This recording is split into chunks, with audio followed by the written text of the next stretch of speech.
What's up, party people in the house? It's you motherfuckers. I almost got you.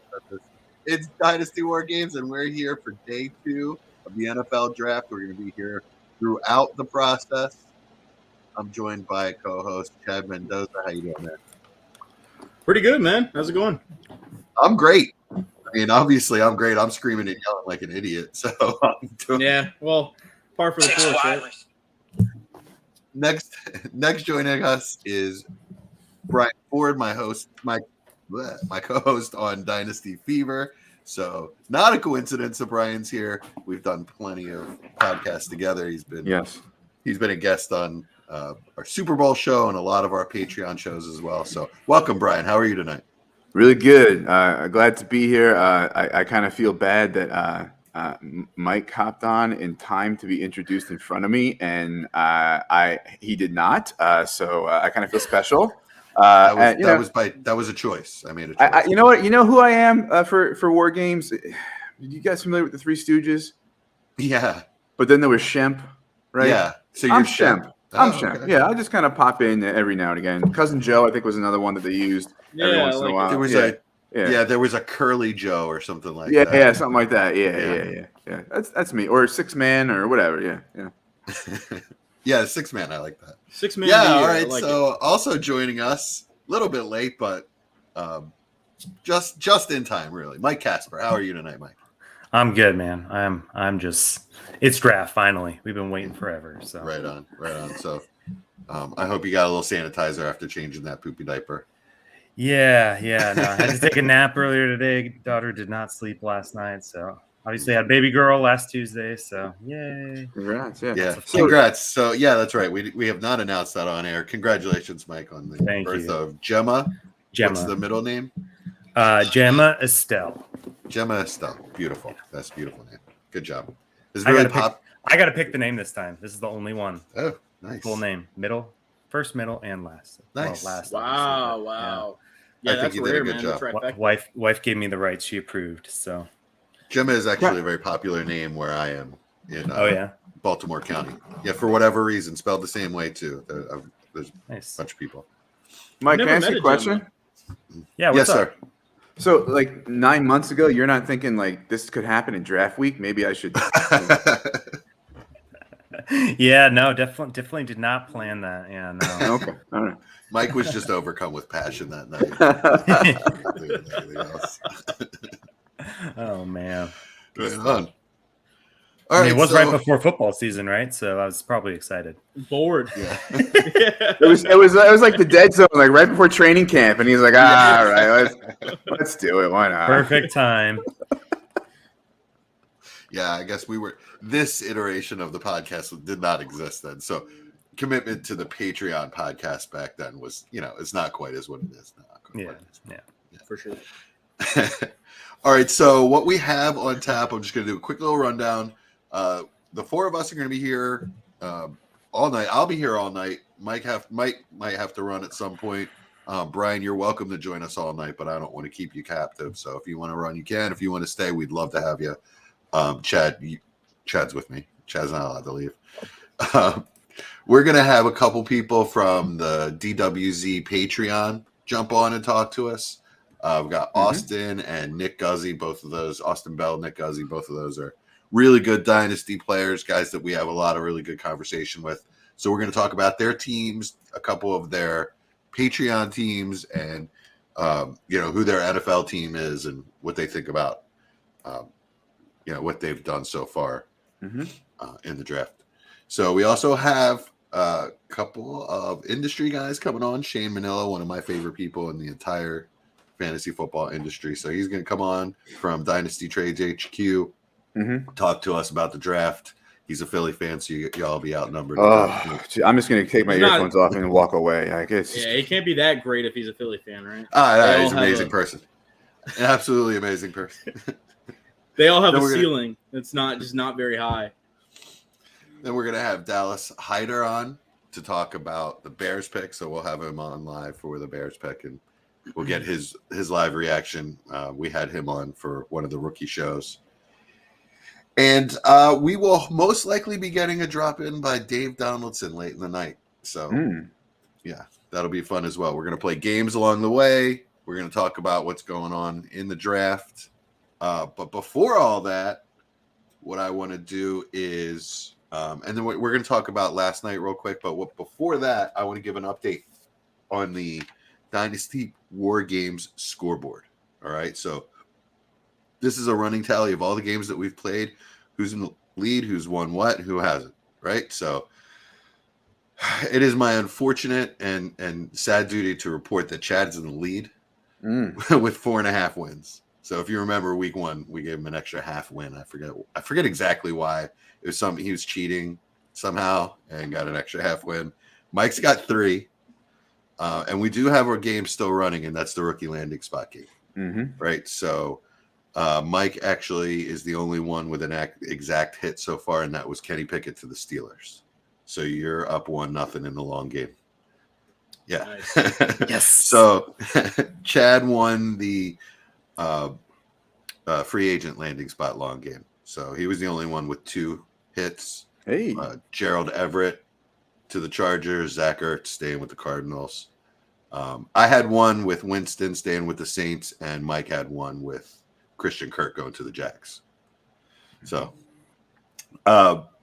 that's where we stand at the moment. We do have an audience win, and that was Jerry won one game when it was me against Jerry because, as everyone knows, I'm not allowed to win games. Yeah, do better, guess. Absolutely. I mean, one win, that's not enough, especially when I don't play all of them. So I also want to add that I will never live down the Peyton Manning, Tom Brady, oldest quarterback to start the Super Bowl flub that I had on the When you show were against against- Mike. Yeah. So, Yeah, you had a chance to take Mike down. It didn't happen. It will haunt me for the rest of my life. Right. So, and of course, as we all know, I have 0 wins because I'm not allowed to win games on this show. Right. Or Yo, what is going any other on? show. I'm sorry, on the NFL draft lot right now. Some guy is hanging upside down on a chain in a straitjacket. I just caught a quick glimpse. I'm They're guessing making it's this Chris weirder Angel. and weirder. I'm sorry. That's got to be Chris Angel. That's my guess. I guess it is Las Vegas, right? Yeah. So I have a funny That story. seems like a from- very easy way to take off anything. I mean, if you're spinning around like that, I could get my shirt off too. Yeah, right. I don't get it. It looks like his pants are made of saran wrap. The way they're shining. Anyways, sorry. Nobody Oh, cares man. about whatever. So last night we were on I was on the Fantasy and Frame stream and I've got just a tiny little NFL app thing here. It's on mute. Everything's tiny. I can barely see it. Right, going back and forth. I glance over, right, and I'm like, who's that guy moving around and dancing? It was the Make-A-Wish kid that was there with the Giants pick. Oh, yeah. Oh, he was awesome. He was I was pretty excited. I mean, Like, I hated that it was the Giants, but that kid was fired up, man. Yeah. He was awesome. Yeah. Get that kid in the building. We need more of that. Need that Hire him energy. for something, Get him right? to Yeah. practice or something like that. Pre-game coming out of the tunnel, get him fired up. That shit's infectious, man. I got up and started dancing. I was like, yeah. All right, so that kind of leads us into the next thing I want to talk about, and that is kind of winners and losers from yesterday. Mhm. I'm just going to open it up to NFL winners and losers as far as teams go, and also if you have any dynasty takes. I'll lead it off for you guys. I feel as though the biggest winner is the NFL as a whole yesterday. So great job, NFL and 32 NFL teams, for not really reaching on guys. One quarterback, no running backs.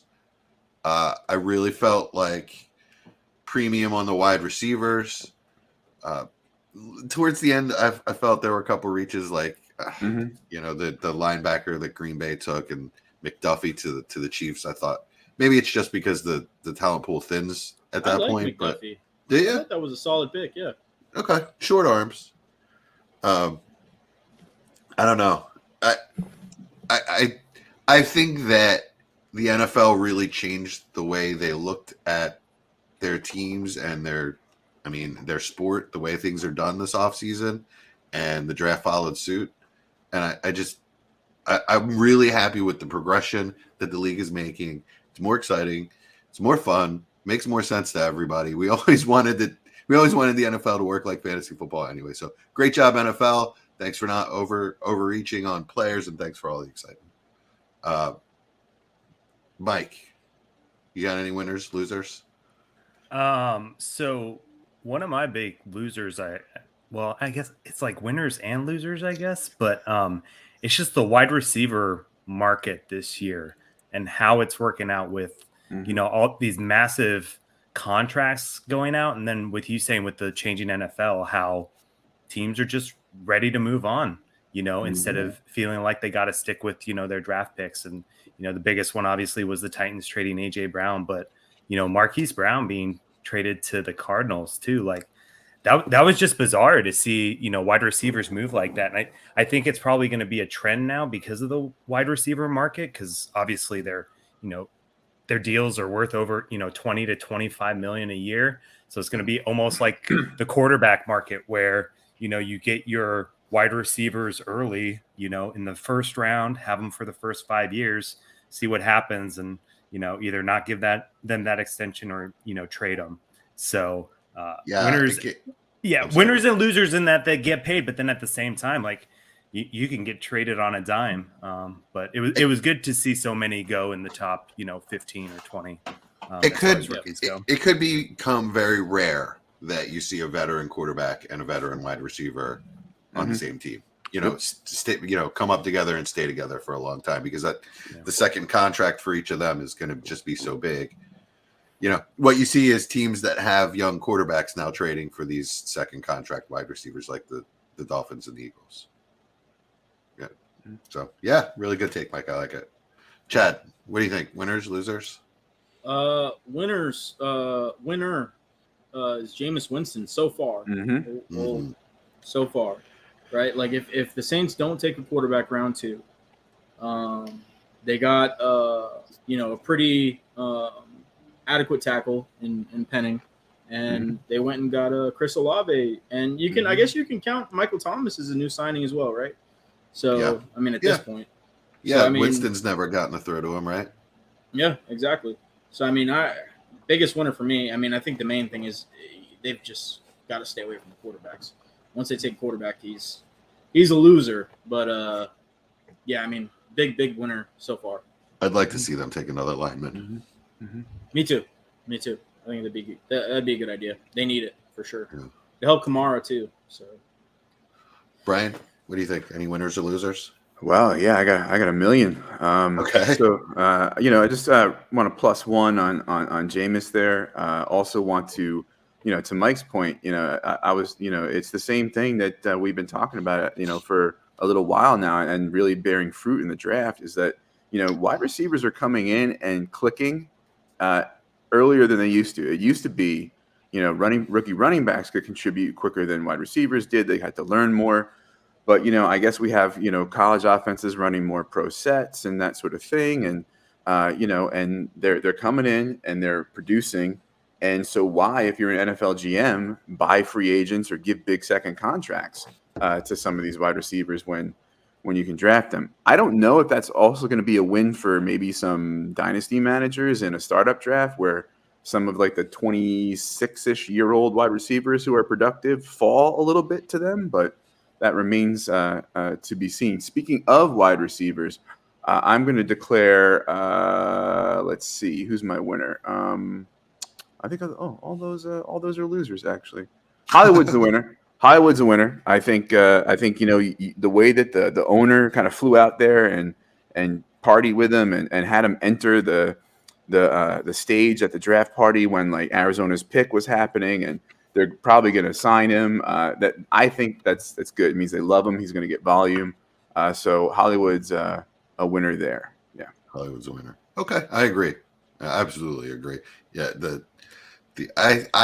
we've seen that the college quarterback to wide receiver in the pro chemistry is real. I think that he's going to find immediate chemistry. He's going to immediately be unleashed and be the player he's always meant to be. Been meant to be, been meant to be. So, but I really like it for him. He's gotta cut out those drops that he had last year. He dropped a number of long touchdowns last year. So, all right, pick is in. Here we go. Buccaneer selection. Speaking of unleashing, Austin just turned up in the all right, cool. Yard, so we're about to let him in. All right, cool. The Bucks are picking right now. What's up, fellas? Austin going, Bell, man? welcome. This What's is our going first on? guest of the evening. This is Austin Bell. He's an amazing Dynasty player in that, it's amazingly hard to make a trade with him. He's always good for Sounds about second right. place. Yeah, That's always right. good for second That's place. right. Almost. Repping the That's what Panthers counts. tonight. All right, so All right, Bucks. pick is in. Logan Hall, defensive tackle from Houston. Who? I like that. Okay. All right, good. So it's a good time to bring Austin on because Austin is a student of the draft in the NFL in general. So not just an excellent Dynasty player. So what do you think about that pick? He's good. It's a need. I figured that's what they would go as a defensive player. Keep recycling those. Well, who knows with Sue coming in next year? Who knows what's going to be there for the DT spot? So I like it. Okay. Right on. Right on. All right. So, Austin, tell us what you think about what the Panthers did in the first round. That's why I'm wearing the shirt. Okay. Couldn't be any happier, to be honest. All right. Exactly the pick I wanted. Icky was, I think I actually talked to Mike about it in January or February. He was like, what do you think the Panthers do? I was like, knowing them, they'll go quarterback, but I'm hoping it's a left tackle. And they got what I viewed as the best one in the class. Right on. Okay. So, I think Chad disagrees with you on that. What do you think, Chad? Best tackle? Neil's in the a class? beast, so don't get that twisted. I'm not, no knock here on Neil. I know that's where he's going. But I just think Icky's he's got that attitude. I like seeing that alignment. Yeah, no, I don't mind Icky. I like Evan Neal better because I think he's a more versatile player. And specifically for the Giants, they need somebody at right tackle because they've already got left tackle cemented. And he slots in right at right tackle. I mean, you can make the argument Evan Neal plays better at right tackle. So I think with Icky, if the Giants were to take him, was my point. Like it's kind of a question mark there whether, he can just switch over to that right side and be as sound in the passing game where he's already kind of struggling a little bit compared to those other two elite kind of tackles there in the draft. So, I just didn't think he was for us. But, I mean, I like the pick. I like Ike Ekwonu. I think he's going to be a good player. Yeah, I agree. Neil would definitely have been a very close second, but I just kind of like the anger Icky plays with. I feel like the Panthers need some of that on the roster. Yeah, can't be mad at that. Right on. Well, I like it for fantasy, that's for sure. Mm-hmm. So, I mean, even though they don't have the quarterback yet, everything starts with the line. So, what are you talking about? Sam Darnold will be there for years. So he was actually going to be one of my low key winners. Oh yeah, I mean, yeah, absolutely. for sure. For sure. But Well, until they go trade yeah. for Baker by the end of tonight. I was going to say, Austin, I know they don't have a second and third, right? So do you think they don't pick anything again until for that, or do you 137. think it's going to be Baker? Yeah, absolutely. There's no chance you don't hear the Panthers trade for something by the end of tonight. Especially second or with third. You how- think Baker or Jimmy G or okay? Hopefully not Jimmy. I'm all for Baker at the right cost. I think either one of the late fourths or early fifths they have, and Cleveland eats some of the contract. I'm fine with that. all right, here comes the Packers pick, and this dude is wearing a Packers sombrero. Wow. Minnesota got it's, good value on that. It's crazy how cheap these trade ups have been. I mean, I could see any team trading up to get somebody. So the Yeah, Packers just did you traded up here? They weren't. Yes, Yeah, okay. 53 and 59 for pick 34. Ooh. Wow. I'm not going to spoil the pick, but Yeah, don't. Yeah, like leave a delay let's on the pick leave so some we're not, time. All right. People aren't Christian- muting us. I hope Come it's on. Boston. Gosh. Christian Well, Watson. you let it out. You let it out. All right, so Oh. they're in love with Christian Watson. I like Oof. it. Reach. I mean, No. it's a reach. I'd have taken Sky Moore, but I I think don't think it's I don't a have a reach. I problem think with it's that either, it's but- just the kind of player you like. I mean, Sky Moore and Christian Watson are just very different players. Absolutely. I mean, if they want that bigger guy, who's gonna kind of be a little bit of a Devontae Adams replacement in the same kind of mold. I mean, obviously not comparing the two as players, but I if mean, he can learn how to route Sky run. Moore is just not that guy, you know? I'll tell you, I think it's proof that Brian Gutekunst absolutely hates Aaron Rodgers because that's just not the player. That's not the kind of player he wants. He does not want a player that has to develop and he has to teach. He wants a guy he wants Randall Cobb that knows everything already. I think if you had already grabbed a receiver, you probably wouldn't grab one this soon. But the first receiver that you're going to take in this draft, and it's kind of a project. I kind of am down on Watson relative to probably consensus, and I'm at this price in rookie drafts. No, I'm not going to get him. Oh yeah, he's going to be a first even in Superflex now. A first. Yeah, I mean, oh, absolutely. He's not going to be there at 2-1 in a Superflex. I don't know. I don't hate the pick. I don't hate the pick. I think obviously Aaron Rodgers has some kind of say in this pick, and if this is the kind of guy they're looking for, I mean, he's the only guy left that has this kind of athleticism to him. I mean, he's a freak. He's a freak. Yeah, he is a freak. Obviously, I mean, he's 98th percentile as an athlete at an athletic position. So yeah, he's absolutely That's a the freak. third highest receiving score ever. Yeah. Yeah. So I hear you. Jets trade up. Oh, looky. Oh. I'm sorry, what happened? All right. Jets traded up to the Giants pick. Oh, okay. Well, the Titans are still up though, Mm-hmm. so pick is in. Do you think they go with another offensive weapon, or are they going to go defense here? Quarterback. I would love that. After not picking up the fifth year, that doesn't surprise me. That's the dark horse. Yeah, probably defense. Their defense was kind of miserable from what I remember at the end of the year. This guy's dancing on stage. All right, cool. I thought that they should have taken a quarterback in the first round. So if they have a chance to do that here, right on. Yeah, I was listening to somebody and they brought up why would they take a quarterback here instead of at 26 for the extra fifth year? I mean, you're talking what, 7 spots, 8 spots? Yeah. Well, I mean that's 100% true. You want that extra year on a quarterback for sure. Yeah. Especially with all these guys that don't feel like they're ready to rock. Yep. All right. Well, cornerback Roger McCreary from Auburn, one of the top players still available. Okay. I'm super interested who the Jets are going to pick. I mean, they really loaded up in the first round. I thought they did really. Mm-hmm. They got some great values. Yeah, I think they had the best draft between them and the Ravens for me. I think, but just the Jets and the sheer number of picks, they maybe. Yeah, I take the Giants. I think the Giants, Jets, Ravens, Eagles are all up there. Yeah.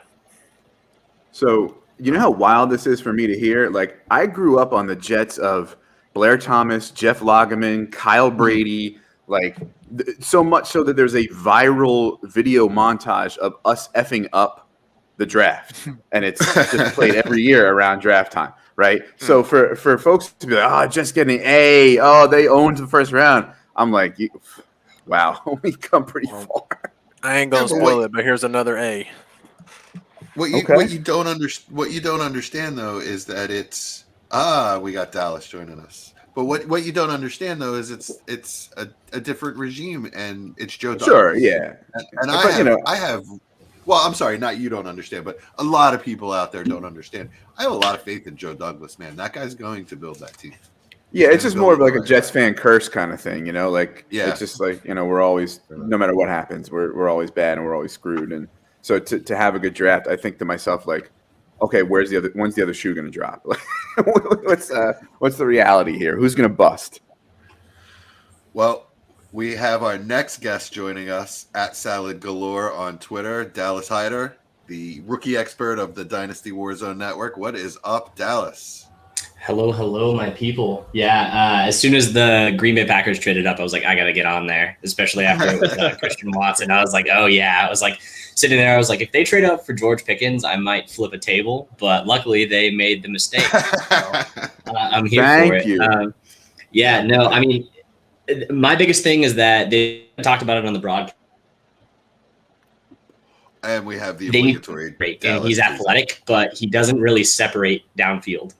is the biggest issue that I have with him. And so you're looking for a big athlete that needs to get the separation over the middle, hopefully. So maybe they're playing him as like a big slot. I have no idea how they're going to use him. But I'm kind of intrigued. Also, my prediction on this one is Nakobe Dean, because they hopped in front of the Houston Texans, who just cut Cunningham mid-season last year. So they need a middle linebacker really bad. Think about who else Houston really needs really bad, position-wise. They got about 8 27-plus-year-olds at the position. Running back? Yes, sir. Ooh. Yeah. RB1 comes off right here. Who did the Jets pick? Oh, the Jets. I don't have the Jets pick yet. Yeah, it's not up yet. That's what I was saying. I think it's going to be Nakobe Dean, but them hopping in front of Houston, the thing with Houston, I would remind everyone, is that Marlon Mack signed with them. And I think he's only like 25, if I'm not mistaken. So that's just something to consider. He may very well be like the biggest discount running back that's going to happen if they don't take someone of priority, like in the second round at running back. I agree. But yeah, if the Jets are, leapfrogging the Texans because they're afraid of that, I think that makes sense. But with the linebackers left, Nakobe Dean is like by far the best one. So I just have a gut feeling it's their pick, especially with the aging CJ Mosley.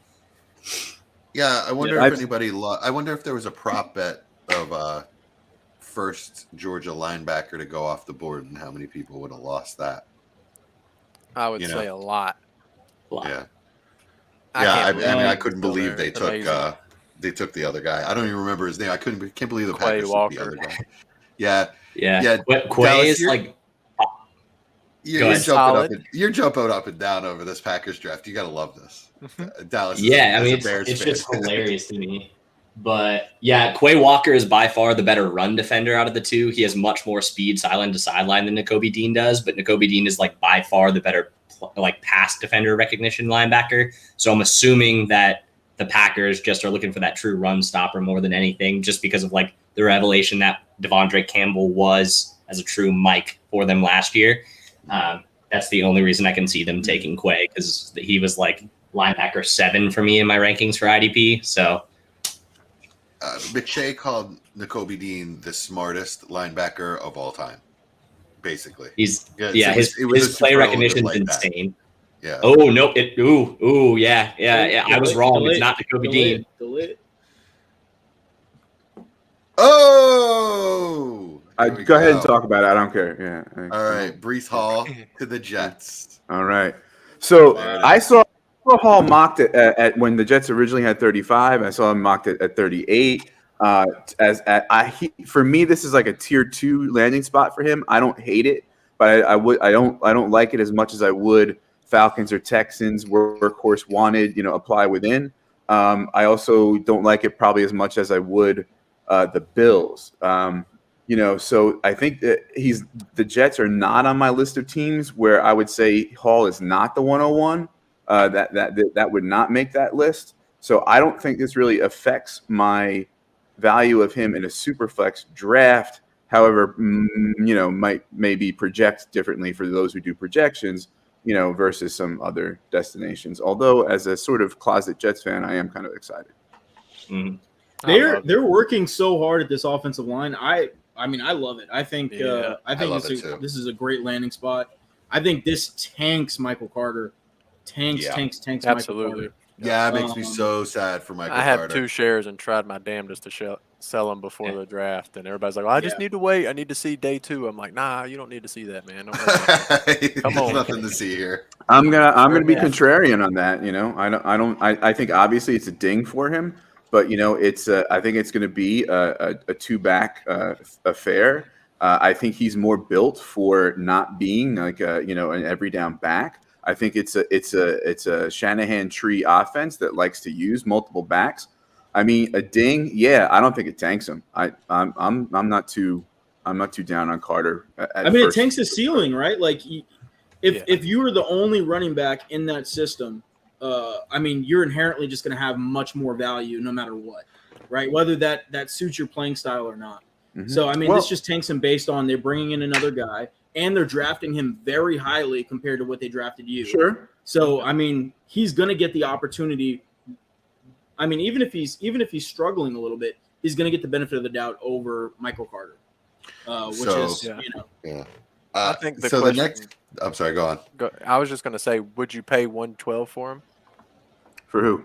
no. Carter. No. Michael Well, I know Carter? not Hell no. now. Would No. you have before? Nah. I think that's a very fair question. Before. If Yeah, if that's they right came on the out of cusp. this draft, without a running back, then of course you take Exactly. Michael Carter for the Without a big name running back. I mean, if they get a Yeah, day Damian 3 Pierce guy, or something. Well, I think he needed a bruiser, so he doesn't have to take the hits. The problem Mhm. is he got the best one in the class. exactly. Sure. That's it. Yeah. That's That's the it. issue. If it was Brian Robinson in the 5th round, you're like, Perfect. okay, Right. whatever. Perfect. Yep. Right, but it's Hey, Brees Put some Hall respect in on the Brian second. Robinson's name, Chad. No, I know. Perfect day but- 3 running back. Draft capital, right? Draft capital. So Michael Carter's a 5th round running back. If you're going in and taking Brees Hall, you're making a statement saying this is the guy. Mhm. You know, What I hope is Yeah. what I sincerely hope, because I actually really like the landing spot for Brees Hall. What I really hope is that there's like a negative perception of the Jets out there, and he falls out of the 101, nice. and I get him later. That would I got a be lot of beautiful. 102s. That'd be awesome. Yeah, I have a couple of those too. Mhm. which we're. Oh, Yeah, Atlanta, Atlanta just traded up, Yeah. and the Oh, Panthers maybe- again. Well, I have 2 quick things for those of you playing along with the prediction for landing spot games that me, Chad, and Mike did. I correctly picked Brees Hall to the Jets as my running back. Hey. Nice, man. So I went with a lot of my picks being like players that would just like frustrate me, and that was one of the landing spots. Just because you guys know how high I have been and still am on Michael Carter. And then for anyone paying attention on my Twitter recently, my hot take for tonight was not really a hot take, but one of them was Atlanta hopping in front of Seattle to take a quarterback. I expected to be at 39 with the Bears, hoping that we could get more draft capital, but this move could very easily be a quarterback with the fact that everyone is currently standing up in the draft room looking at the TV right now for the Atlanta Falcons. Desmond Ritter. Let's see it. So what I let want him Oh, go be so 39 excited. when the Panthers trade up. Well, look, in case it is a Mhm. quarterback, can we pause for me to gloat a little bit? Mhm. Okay. yes, So, please. Yes, Malik do Willis, your no- victory lap, my friend. not a first round pick. I was told I was crazy. It was a spicy take. People laughed at me. Here we are. No Malik Willis, round 1. I actually I remember seeing win. that tweet and was like, this dude's crazy. I mean, it started coming out in the last week before the draft that some people were saying it, but I don't know. I just didn't know what to believe. These quarterbacks have been all over the place Mhm. in the media. I don't in the think teams offseason. know what to believe either. I think probably Yeah. you Mhm. do 15 teams, they're going to have 15 different orders. So can we talk about Yeah. that safety that went off the board to Houston real quick? Petrie. Yeah, Petrie? undersized, sort of a nickel / safety hybrid. Don't really think that he has the sideline to sideline speed to be a free safety or the size to be a box safety. So when you say he's a nickel safety hybrid, well, I have seen people say he's elite as a nickel cover. Okay, but that's really high to take a nickel corner at the top of the second. So I think was that Houston? Houston's so with Stingley. Houston's series of reaching in this draft just continues. I mean, it's Stingley, from the guard they Belichick took. the Belichick tree, right? So Yeah, Belichick right. always takes his guys. So Mhm. Well, it's Lovie Smith. Come on, man. I'm starting to fall behind the Barry Houston kind of. I think this will be bandwagon another here. 1 year thing, and you'll see them all swap completely again. Yeah, I mean, why? I don't understand why they gave David Culley 1 year? Yeah. Is that right? Mm. Mhm. I And don't then understand hired that. all his coaches from under him as the new people. So it'll be another 1 year thing, and then they'll take a whole new regime this time. Yeah, this is just possibly the worst run organization in football. Sorry, Brian. I know you're a huge Texans fan. I'm glad I'm they'll not a take it. huge Texans fan. That's the running joke because he Yeah, loves yeah, Brett yeah. Jordan and Davis Mills and Nico Collins. Nico Collins so much. Yeah. And I assume Marlon Mack now. since Well, he is- I was going to say, what happened on our Valentine's Day episode, Jesse? I And don't what remember.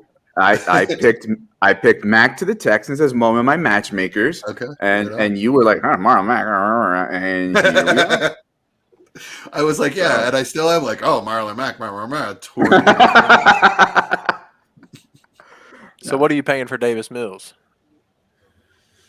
Oh, I don't know. Assuming he makes it out of Tennessee without a quarterback. Not as much as I would, as not as much as I value him, because people don't like him as much as I do. I mean, I don't have like a set price on him or anything like that. I'd have to look, but Say you got every first or second in a draft. What would you offer and expect to get accepted? Just curious, just trying to gauge value. All right, so Superflex, Davis Mills, he makes it out of this draft. I honestly don't think he's worth less than a late first. And if I was selling, I might even try to squeeze something more out of that. And I think it would be reasonable. He would have been QB1 in the 2022 class. People are underrating him because of the bad team. He's got a couple weapons. They've got 2 tackles for him last night. Like they re-signed Tunsil. They re-signed Cooks. He's going to be the QB there. They're going to give him a shot, and he's not bad. So people I don't have are an issue really with the late first. I was just You're curious. gonna have to pay that Texans tax though. Nobody's given, anything close to a first for him. Maybe a mid-second. You'd find most people for him. I'd I'd offered laugh to for him somebody. before and got declined.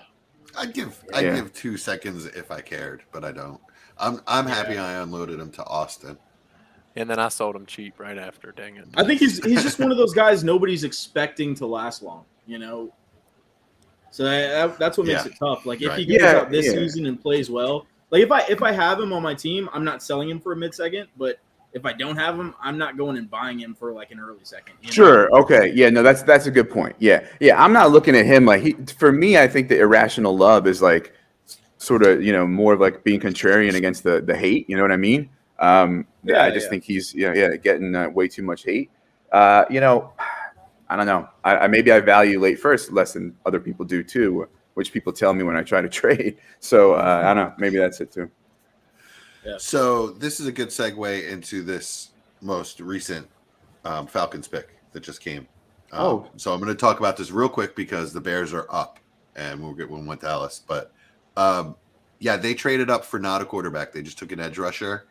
And man, this is really good for Mariota's value. That's what you guys just saw me fist bumping in the background. If Atlanta did not take a quarterback, and if they don't trade up into the second round to get one at some point, then Mariota is worth a late first. Or I've been trying to get a 2024 first, and in a 14-team SF and getting laughed at. So I just think at some point in He season, makes it through today. I don't disagree with you. He's one of those guys that I think you're going to have a hard time getting a first. Like we'll see. We'll see. I wouldn't sell him for less, but I don't think anybody's giving up a first for him. Yeah. All right, so I want to hear from Dallas. I want to get back to that Mariota discussion, but I want to hear from Dallas before this pick comes in. Who are you looking for here, Dallas? Who's your? This is like the best situation that probably could have happened. My top guy at 4 different positions that were left are still available on the board for the Bears right now.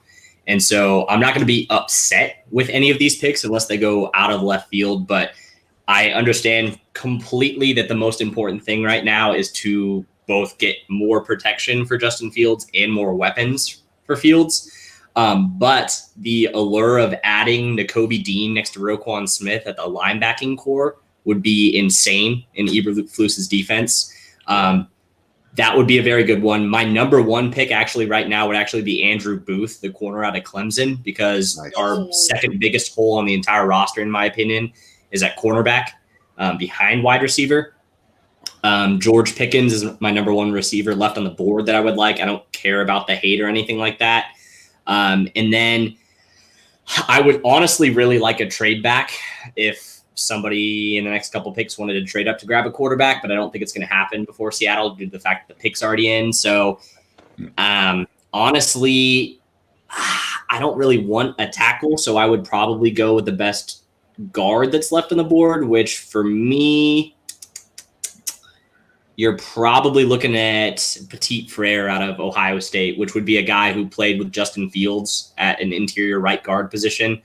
It would be a perfect pairing, basically. Bring them back. He's used to basically the exact system that Getsy's going to be running, and he has one of the best run blocking grades out of any of the entire class of offensive linemen. So all 4 of those guys would be great for me.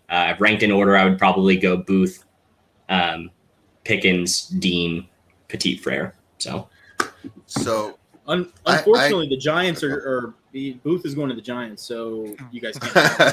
So I don't know He's who you falling guys all the are way getting, to but it's not 51. him. Come on. That'd be a slam dunk. Yeah. But I heard earlier today on an Eagles podcast that this is a beat writer for the Eagles, talked to a lot of GMs around the league, and Pickens is off a lot of draft boards. Mhm. Basically just the personality, they can't stand him. And that's what happened with Jermaine Johnson as well. Yep. That the guy I will still 100% take this pick that just happened. If you guys have been paying attention to the mocks that I've been posting in the DWZ Patreon group chat, this is actually the cornerback that I took in my mock draft as the Bears' first pick. We just took Kyle Gordon out of Washington. What position? Nice. Sorry. Corner. He's a true outside corner. He has one of the best nice. coverage grades in the entire class. He's like top 3. I don't think he had a ton of interceptions, if I remember that correctly. He's not really a ball hawking guy, but he had one of the lowest target rates and one of the best pass coverage grades when targeted out of the entire class. Yeah, I like it. I wish they, just for fantasy purposes, would have gotten somebody else to help Justin Fields out. Yeah. They got a But, later second.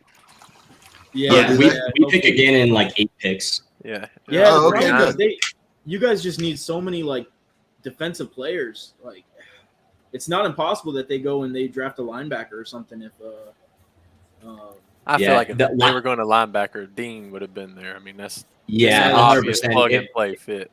If they had a priority, this tells me that they prioritize Morrow starting and being their true starter at Sam right now more than anything, which is fine with me. Like I said, the second biggest hole on the roster right now outside of wide receiver was cornerback, so I'm ecstatic about this pick. I have absolutely no complaints about it. I'm curious if he's going to wear number 23 and I can get away with keeping my Kyle Fuller jersey that is I was no just longer about to useful. say that this guy gives me Kyle Fuller vibes just anyway. Yeah, they play a very similar like school of football. Basically, it's a very heavy zone concept, which is exactly what you're going to get with Eberflus. There's not a lot of man in that system in Indianapolis, and so he's going to be a very good coverage corner for me. He's very instinctual, which is what they prioritize, which is amazing because Jalen Johnson might be top 5 in the league in instincts. He just gets lazy sometimes, and he's a horrible tackler. So yeah, like I said, I'm very happy with the pick. I'm not upset with it at all. Would I have liked to double down wide receiver from a fantasy prospect and just like fun? Let's get some weapons around him for sure. yeah, I mean, and if you want to go even more Byron in depth, Pringle, right? Mr. With Donuts himself. yeah, if you want to go even more in depth with the cornerback, I mean, as opposed to Kyle Fuller, I mean, if you take away the R from Kyler Gordon, you get Kyle. They have the same name, so that's Oh mine. my God. Nice. Yeah. So a little Wordle play. Worked hard on that one. Nice. Good job, Chad. I like that one. That's good. All right. So next pick, Tolbert. What does everybody think about Tolbert to the Bears? I think it's kind of a good fit. What do you think, I mean, Dallas? I like Tolbert a lot. Yeah. Yeah, I love. Yeah, I mean, I enjoy Tolbert. He's good, but I just don't with the way that wide receivers going right now. Like if a lot of these teams need wide receivers and they're not jumping up for these guys right now, which tells me that they're probably going to fall towards the back end of the second, like the Chiefs, Green Bay, that type of situation. Tolbert would be a fine fit for the Bears at the second pick. We all know how I feel about Pickens. I don't care about the character concerns as long as he can play. There's a lot of divas in the league, so that doesn't really concern me. One other criticism of him, and this is from a football standpoint that I didn't notice on film, but I heard Greg Cosell say it, which really surprised me, is that when he goes up to win at the catch point, that he doesn't go up vertically and doesn't make the corner fight through his back, and will a lot of times go up sort of perpendicular to the field, and it makes his catches look more spectacular, but really he's making it harder on himself because he's giving the defender a chance at the ball. Yeah, he definitely has this tendency to float back into the routes, is how they describe it quite a bit. But at the same time, you don't see drops. You see him dominating at the catch point, even if he is making it more difficult. So as long as you're continuing to catch the ball, I don't have an issue. You can't hate his film. Like, that's the thing that I keep coming back to with Pickens is like, Amen. If you want to find character concerns, if you want to find reasons not to draft a guy, feel free to do that. But that's typically why you end up making mistakes in the draft. It's just a guy that has skill. And when it comes, yeah, exactly. And when it comes to like skill position players that are left in the draft, there's question marks with absolutely everyone that's left. And I think the highest ceiling in the class left is George Pickens. So that's what I would prefer as opposed to just a safe floor pick. But I'm not going to be mad if they pick any wide receiver.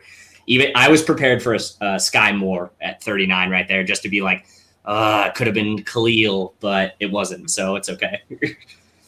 Well, real quick, Austin, I know you have a draft starting at 8 o'clock, so anytime you need to hop off, okay, just feel free. And appreciate thank you for joining us. We really appreciate it. Heck yeah. And I haven't heard from Mike in a while. So, Mike, a real big question for you here. What do you think of what the Broncos did with the number 9 pick? Yeah, I mean, number 9 and number 40, right? I think they had a really great pick. You know, Russell Wilson will be great for the team. Just needed to let you gloat a little bit. I've just never been so happy to not have a pick. We do have, the last pick of the second round that we got for Trayton Von Miller last year, which was nice. So I honestly, I would love to see them trade up for Dean somewhere in here. I feel like it costs nothing to trade up for some of these first round talents. So here in the second, man, come on. I was extra we third, really right? need a linebacker. Yeah. I was hoping for Bobby Wagner. So if we could sneak up here somehow, that would be real, real nice. Y'all have an extra third? Oh, Java's hasn't been picked yet, right? Correct. Yeah. That's crazy to me. I guess maybe that injury is a little bit more of a concern than people were thinking originally. It was his So, Achilles, right? Yeah. Mm-hmm. That's the new That's what I ACL. was saying with Justin Simmons. Justin Simmons is the closest thing we've seen to a guy that large tearing his Achilles and being drafted even remotely with high draft capital. He was a consensus top 5 pick before the injury at his pro day, and he dropped all the way to 22. Ojabo was somewhere in the middle round. He was being elevated based off of pure athleticism and just being a raw athletic freak, but there's a lot of guys that are kind of like that. So if a guy like Jermaine Johnson, who literally – there's still no explanation as to why he dropped in the draft, who had arguably the best profile over this last year, dropped all the way out of the top 10 down to 22 to the Jets, I think. A guy like Ojabo probably isn't going to get picked until late 2, early 3 at the earliest. Yeah, Jermaine Johnson was off of a lot of NFL boards as well because the term I heard was knucklehead. So take that for what it's worth. I don't know exactly what that means, but teams met with him and just did not like him. So I mean, some of this stuff you can't discount because it's not just like meeting him and saying, "Oh, I don't like his personality." I mean, you have to realize they're digging into these guys like family, friends. Not everybody is a good person or dedicated to football. Yeah. Oh. Wow! All right. What I was gonna say, I was gonna say, either Dallas or Chad needs to leave if it's Ritter because I can't take on both of them. We'll just go and start our own podcast just to talk about. Don't you worry, it's not Ritter. It is the ideal pick for the offense nice. that Seattle wants to run. Yeah, this is a beautiful fit. Yeah, this is an absolutely beautiful fit here. So let me ask you guys now: does this change who you guys are? All right. Is it even a consideration for Kenneth Walker at 101? No. No. With this landing spot for you guys? No. 2. I can be fine if you want to argue 102. Why not 1? Draft quarterback Drew Lock. If there's a different starting quarterback week 1 other than Drew Lock, I probably have Kenneth Walker higher than Breece Hall. But right now, that offense is not going to run smoothly with Lock. We've never seen him run an efficient offense. But it's Dynasty, and we want the best player overall, and they will get a quarterback. They're not going to go. Well, it's a running back who has a short shelf life. So it's But an it's all- argument it's all of about- concept. That's true too. But it's all about volume too. I mean, you have to think about, do they want the ball in Drew Lock's hand, or are they going to do like like Pittsburgh last year with Ben Roethlisberger and just run the ball a shit ton and throw it off to the flat to Kenneth Walker a million times and let him figure it out. Yeah, 15. Because I mean, you're talking there's a about, possibility that Kenneth Walker doesn't win this job out of camp if Rashad Penny comes in and plays like he did at the end of the season too. So if they end up with a split like what we have with Javonte, that's a very real possibility. Is Chris Carson getting cut? Yeah, he's done, man. Yeah, There's too many medical people. He's done. Oh, is he? Okay. Yeah. All right. Well, then I mean that pick makes a lot of sense then, because Petey Sunshine needs real running backs.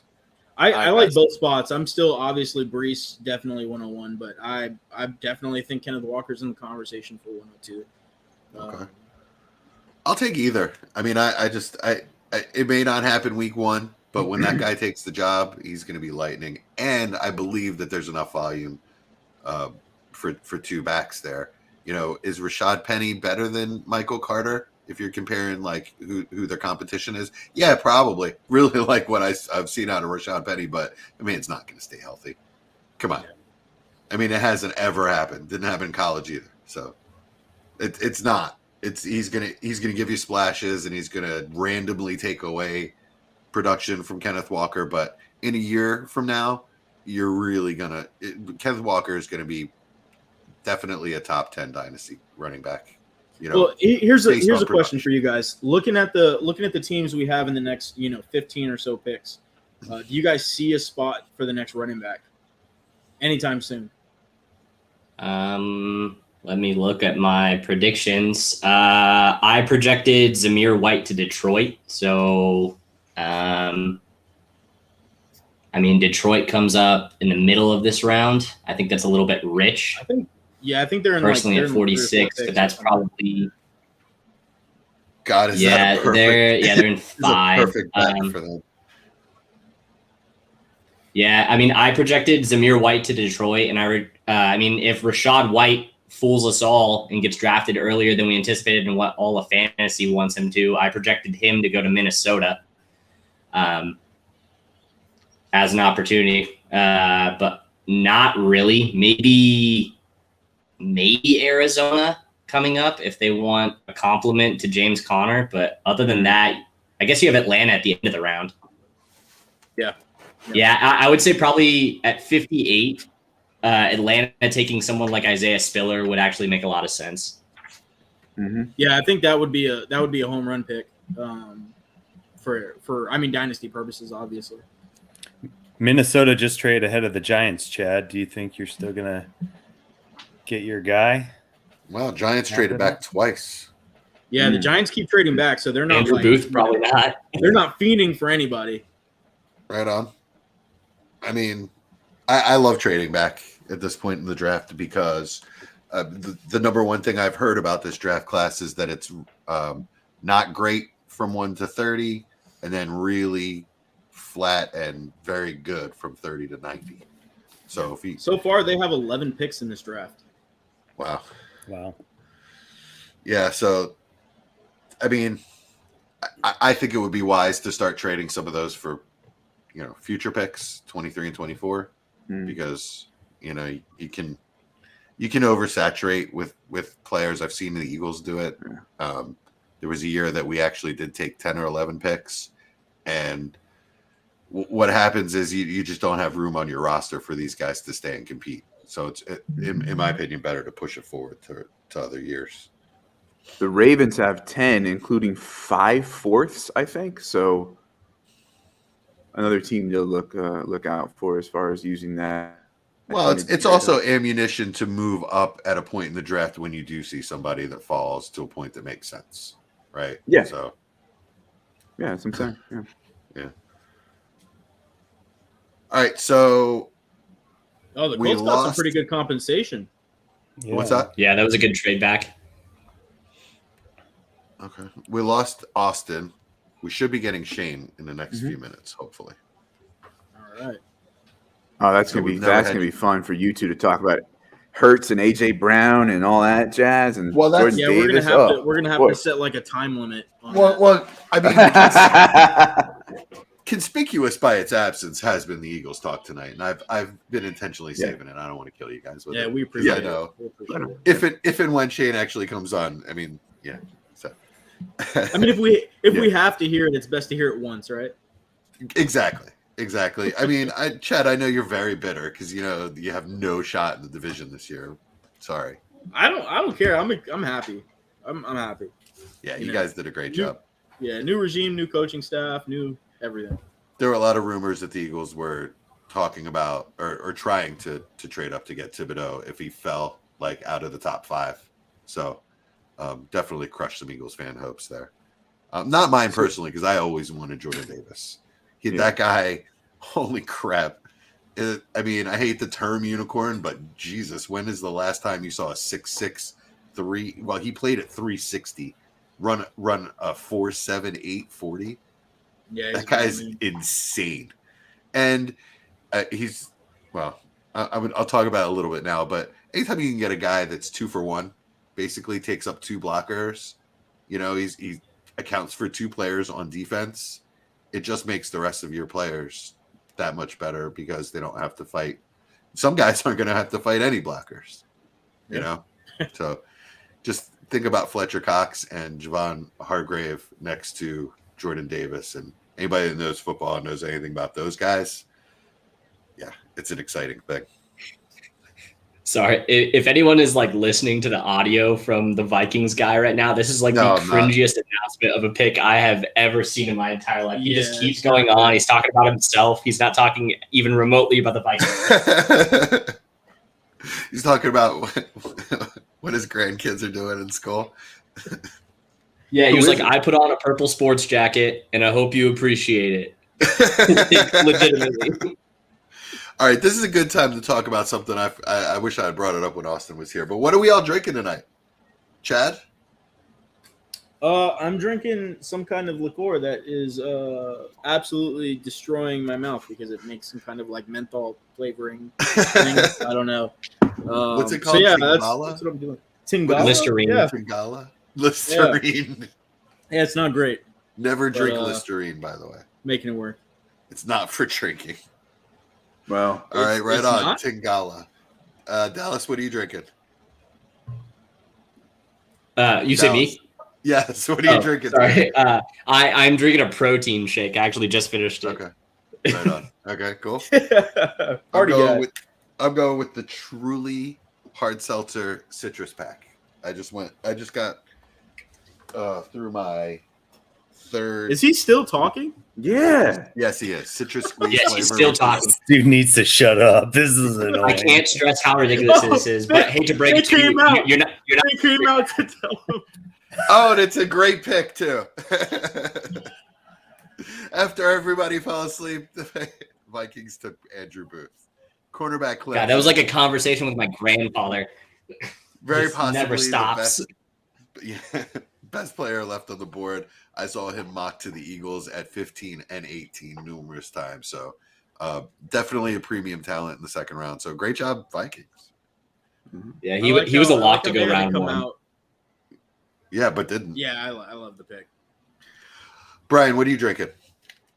It's the huge, my 24/7 coffee and my Whole Foods lime seltzer. So that is the combo that gives me life. Excellent. Mike, what are you drinking? Oh, you know how I be. Ultra watermelon monster. Oh my God! Get ready to drive tonight. Disgusting. Nasty. Mike, your insides like are a just lot. destroyed. Yeah. Every time we're talking to this guy on a podcast, he's drinking some kind of rainbow monster. I thought it was going to be bubblegum. I was going to guess bubblegum flavored. Holy shit! In all fairness, Oh, Shane's the worst. oh my Lanta, I am so sorry, Chad. It's Oh, time for the boy. Giants pick. Oh man. Good land All right. pick, Ritter. Wandell Robinson. Oh my God. Okay, so Kadarius Toney's just done. Done. Wandale Robinson, really? Gosh. Oh, Chad is crying You doing because he okay wants over Sky more. so, Oh. so we have a resident. Shane, we have a resident. No, not Wandale Robinson. We Ouch. ruined Chad's night. Oh, All right, so let's do he's it. gonna Let's go do a down. proper intro, please, gentlemen. Yes. Peanut Gallery. We have from the Dynasty Trades HQ podcast, Shane Manila. Shane is the worst. At Shane is the worst on Twitter. How are you, sir? Oh, I'm good, bro. I'm an Eagles fan, so I won the draft. Yeah, that's what I'm talking about, baby. I Woo! All the green. Jets had a very good draft too. Yeah, that's right. That's right. Giants were doing really well until now. I don't Yeah. care. You got Evan Neal and Thibodeau. That's our we didn't have a second round pick. We didn't have one. So the Giants were just like, whatever. We did fine. Whatever. It really They doesn't got matter. two what They we panicked did because here. Booth went right before them. So, geez, that sucks. That sucks. Wow. You know what though? I'm not mad at it actually, because if you have Kadarius Toney and him in the same offense, there's a lot of creativity that you could scheme up. So, maybe they're going to be creative. I don't know. I'll give them the benefit of the doubt. So you don't look at it as, okay, we're getting rid of Tony since we said we No, were. I think Tony's staying. I mean, he's kind of said that all those rumors were false. Okay. Multiple beat reporters have come out and said that they were never shopping him. They were just, people were inquiring and they were, telling people like, hey, we are willing to let him go for this price, but their price was, astronomical. So You know what I found funny about that story is, right, it was a big story when he didn't show up to the OTAs, but literally no one reported on the fact when he reported the following week. exactly. Like there was just like, it's not as fun. Let's Chad, not talk can you about repeat that. what you said in our Patreon chat about that beat writer? Oh, Pat Leonard. Yeah. So Pat Leonard is a glorified tabloid reporter. So it blows my mind how people put any credence into whatever he's reporting. But yeah, he's trash. He's absolute trash. And every Giants fan hates him. So, and he kind of thrives on it. So yeah, Right on. it's like he's like the TMZ of the Giants. So I I did that just because I love when the New York media gets trashed because, I mean, it's the New York media and I'm from Philly and we're viewed as their little stepbrother. So every chance I get to dig at New York or their media or their players, I take it. Yeah, everybody's got their trash, right? Yeah, I mean, yeah, we got Howard Eskin. Texans and the Browns trade. Did that involve Baker? No. Did the Texans just trade it up? Apparently. All right. That would be wild. All right, so they're going to So continue Shane- their string of reaches and bad picks. Shane, Yes, that's what they tell do. us about the Eagles. I mean, what can I tell you that God hasn't told you about them? They are. Howie Roseman is. I don't know if he's a the best. god. I don't know if he's the best GM in all of football, but he's damn near the top of it. Like if he didn't draft in the first round ever, like he'd probably be considered the greatest GM in the league. Yeah. Well, just no wide receivers in the second. Like they've hit in the second round on like running backs, tight ends, linemen. It's wide I receivers. mean, Miles Sanders is a hit. Okay, well, not Miles. All right, Shady Okay. was the second. Yeah, that's right. And Zach Ertz was the second. Dallas Goedert was the second. All right. The lineman Nate Allen was the second.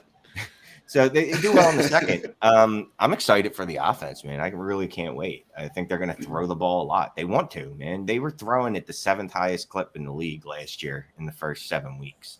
Until they figure out they couldn't. They weren't particularly good at it, and they were like, Yeah. you know what? If Jalen Reagor is the wide receiver 2, and we can only replace him with Quez Watkins, who's a very nice depth piece, maybe we got to go another way with this. He's a good field stretcher. He can take the top off. He's not a guy that you want to rely on as your second or third. He's a guy I like him as a 4th receiver, actually. Yeah, like on an look, NFL. And I'm perfectly fine with him as your 3rd or 4th. If you third when you have 2 studs like AJ Brown and Devonta Smith, Right. You know what I mean? Because whatever, I don't really think many wide receivers beyond those 2 on the roster should see any targets. Like it should just be concentrated between those two, Goddard and whichever running back's on the field. And I've been saying this since last night. AJ Brown is absolutely the perfect wide receiver for this offense, right? With the elite run blocking line that we have. You know, Landon Dick. Actually, there's a huge hit in the second round last year. Landon Dickerson. Yeah, that's that who I was guy's a thinking. baller.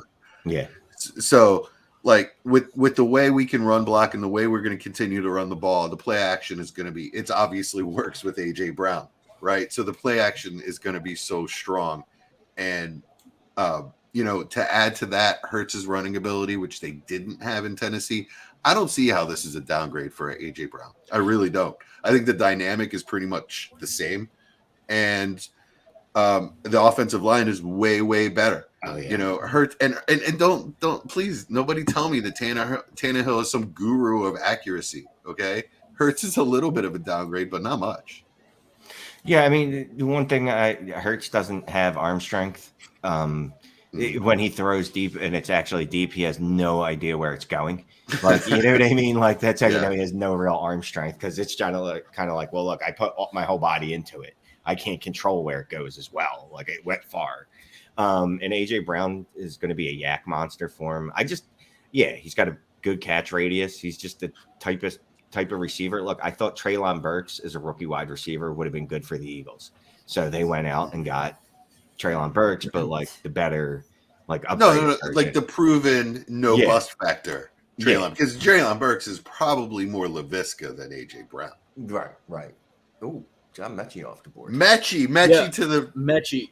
I love this to the pick. Texans. All right, so we have a resident Texans fan. Brian, what do you think about Mechie to the Texans? I like it. I think he's we've talked about this before. Underrated because there's nothing really special about him. Well-rounded. Alabama pedigree. He's going to be a good weapon, a reliable weapon for my boy Davis Mills. Like I said, they've improved the offensive line. It does probably hurt my other boy Nico a little bit, but I don't know that this is that you can really knock this pick. You know, it's not like you're taking somebody who's like a high risk, high reward sort of thing. It's John Mechie. I like John Mechie. I love him. Yeah, I liked him a lot at Bama. I know he's not. I don't know what's the word. Like, he's not going to be a superstar, I don't think, right? But he could be a very solid wide receiver in this league. Like, he could be a wide receiver too. I can see that in his range of outcomes. But definitely, I see him as a guy that can be a wide receiver 3 quite easily. Yeah, and I've said it before on this podcast that I believe that John Mechie could step in and be a starter for, I don't know, 25 NFL teams without the injury. Yep. He could do that tomorrow. So I mean, how polished and smooth I think he is. I legitimately think he can be one of the best wide receiver 2s in the NFL, like for a long time. Like he's so consistent, so good at everything. He doesn't have any major glaring weaknesses. I mean, I like him a lot. Mm-hmm. I think it's a nice. My comp I think it's a nice Sterling pick Shepard. Finally, Yeah, that I was gonna say that, but I'm a Giants fan, so I don't think he has quite the cutting glad you said ability, but I do think he's got a little more physicality. Who's that? Sterling Shepard, you said? Run after catch. Yeah. Yeah. Does he have stay on the field ability? hopefully. Actually, no, he does not. That's right. He doesn't, tore an yeah. ACL, right? Yeah. Yeah, hopefully that changes. I mean, I don't think Shepard was very injury prone coming out of Oklahoma, though, was he? No, and he's just kind of been snake bitten in the NFL. Like, it's it's just one thing after the other, and they haven't all been. Although his hamstring seems to be a thing. It's mainly concussions. He's had like 4 concussions or something like that. Yeah, and honestly, there's no way that you can't protect against that. Yeah, Obviously, as the NFL. Yeah. I was going to say your doctors or your team doctors are the one who protect against that because they're like, no, He's all right. Fine. he's one of those wide receivers that invites too much contact especially for his size. Which I think is going to be another Giant, a major problem with Kadarius Toney. He just invites so much contact. So, sometimes that can be a great thing, but sometimes it's not, Right on. So who's this? Yeah, and it makes sense. Also, I'll try not to ruin the picks Jabo. going forward because I David think based Ajayi, off of you guys' finally. reaction time a minute earlier. You're a minute earlier. I don't. Yeah, you're I really for early. one don't Yeah, care. based off of your guys' reaction time. It's just I'm- the listeners. It's just the listeners, right? Like if anybody's listening, they're gonna mute us. I think. In the first round is when it's a spoiler, right? Second round, third round, whatever. You know what I mean? Like I'm Yeah. kind of expecting people to tell me. And I'm on Hulu Live. I mean, I'm not getting it early. You know what I mean? YouTube streaming. Yeah. Us streamers How are about always a the little draft behind. the Ravens are having? I love this pick. Yeah, it's such a Jabo. The good Lions are now having a great draft. I mean, not really for this year, but they're not getting their quarterback this year anyway. So why not redshirt a couple guys? I mean, and they're not going to have to redshirt them for the whole season either. They're going to get on the field and get experience, but really you're playing for 2023 with both of these picks. Yep. Yeah, my biggest I thing think with the Ravens Kyle right now is Hamilton- that you have Rashad Bateman and then Devin Duvernay. That's not great. Yeah. That's not great. They might want Well, and Mandrews. Mark Andrews, yeah. Yeah, Mandrews is the number one.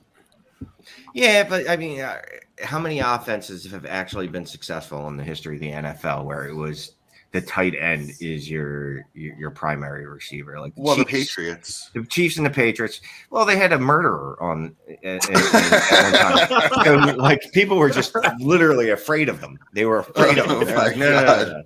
No. Just everybody in the NFL knew what he did except for us, Yeah. and they were Yeah. like, "No, we Oh, don't yeah. want anything to do with this guy." No. I'm not messing with Gronk. Like he's boys with Aaron Hernandez. Like we might all get shot. I'm good, bro. Is that why he plays such a clown on TV? Is because he wants to just like get as far away from that persona as possible?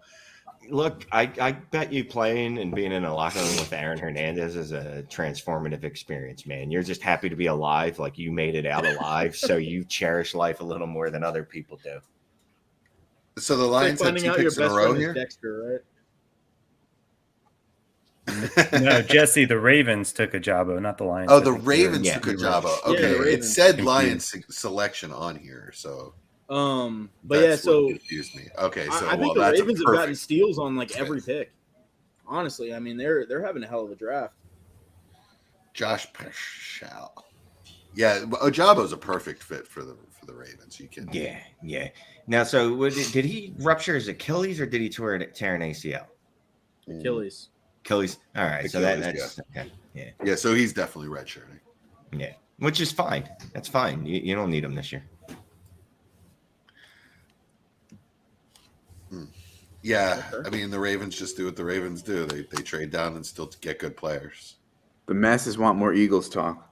Well, yeah, I mean, all right. So you spend 2 firsts and a second over 3 years, and you get nothing out of wide receiver. I'm sorry, you get Devontae Smith out of wide receiver. So you get one wide receiver 2 out of 2 firsts and a second, right?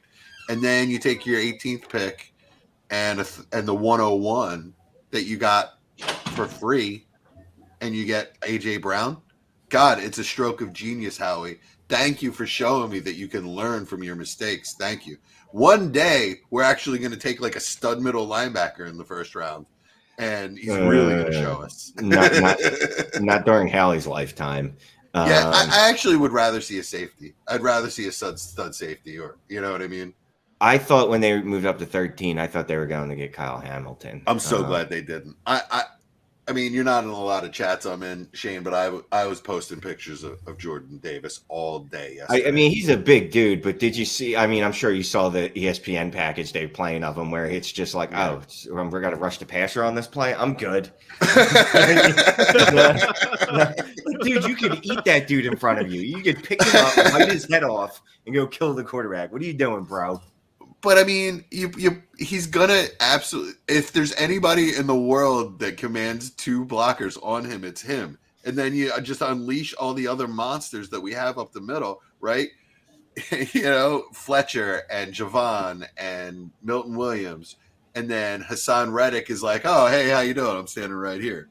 You know, Like, our pass rush is going to be disgusting because of him, but it's not. He's not going to be the one getting the quarterback. Yeah, I mean, he weighs like 1,000 pounds, and he played at 1,000 pounds more than me, and I need a break every once in a while. So he played at 360. He weighed in at 341 at the combine and the pro day, and Greg Cosell says he needs to play at 320. So you don't want him at 320. He probably won't play at 320. That's what they said about Dexter Lawrence, and he never lost the weight. So he just needs a little vitamin D ball. And he'll be fine, just a little something they can't detect in the NFL to shed a little rate, rip him up. He'll be fine. Trust me. This guy will be fine. He's just a player that you absolutely cannot get in most drafts, right? And to be able to get him with the 15, a 4 and 2 fifths. By the way, we got one of those fifths by packaging 2 late 6 last year.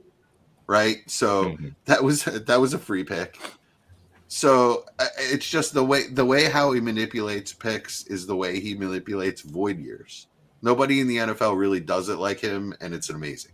Well, and it's now void years are a thing. Everyone does them now. He's been doing it for 10 years. The NFL finally got hip to it like 2 years ago, and he's like, "Oh, all right, well, now I got to find another way to screw you guys." I don't think people want to hear Eagles defense talk. I think they just want to hear AJ Brown. That's what I was going to say. You're right, but I love Jordan. Dynasty. I just love Jordan Davis so much. So AJ Brown. Okay. I probably have an unpopular opinion, but yeah. No, do it. Do you think it's a lateral move, or do you think it's an improvement on his situation? Because I think most people have the idea that non-Eagles fans and just people that see that offense with Jalen Hurts are saying, okay, he's going from Tennessee over to Philly, and they're just expecting more of the same, if not a little bit worse.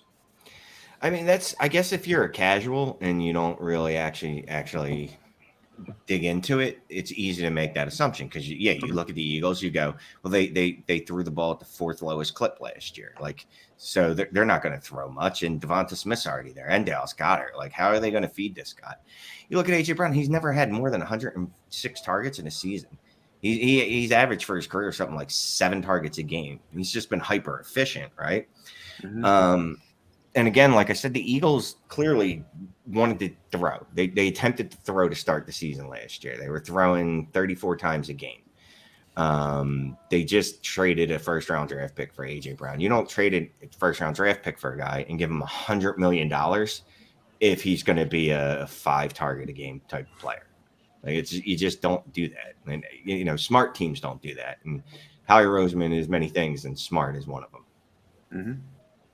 Here comes the Commanders' latest reach, because that's what they do.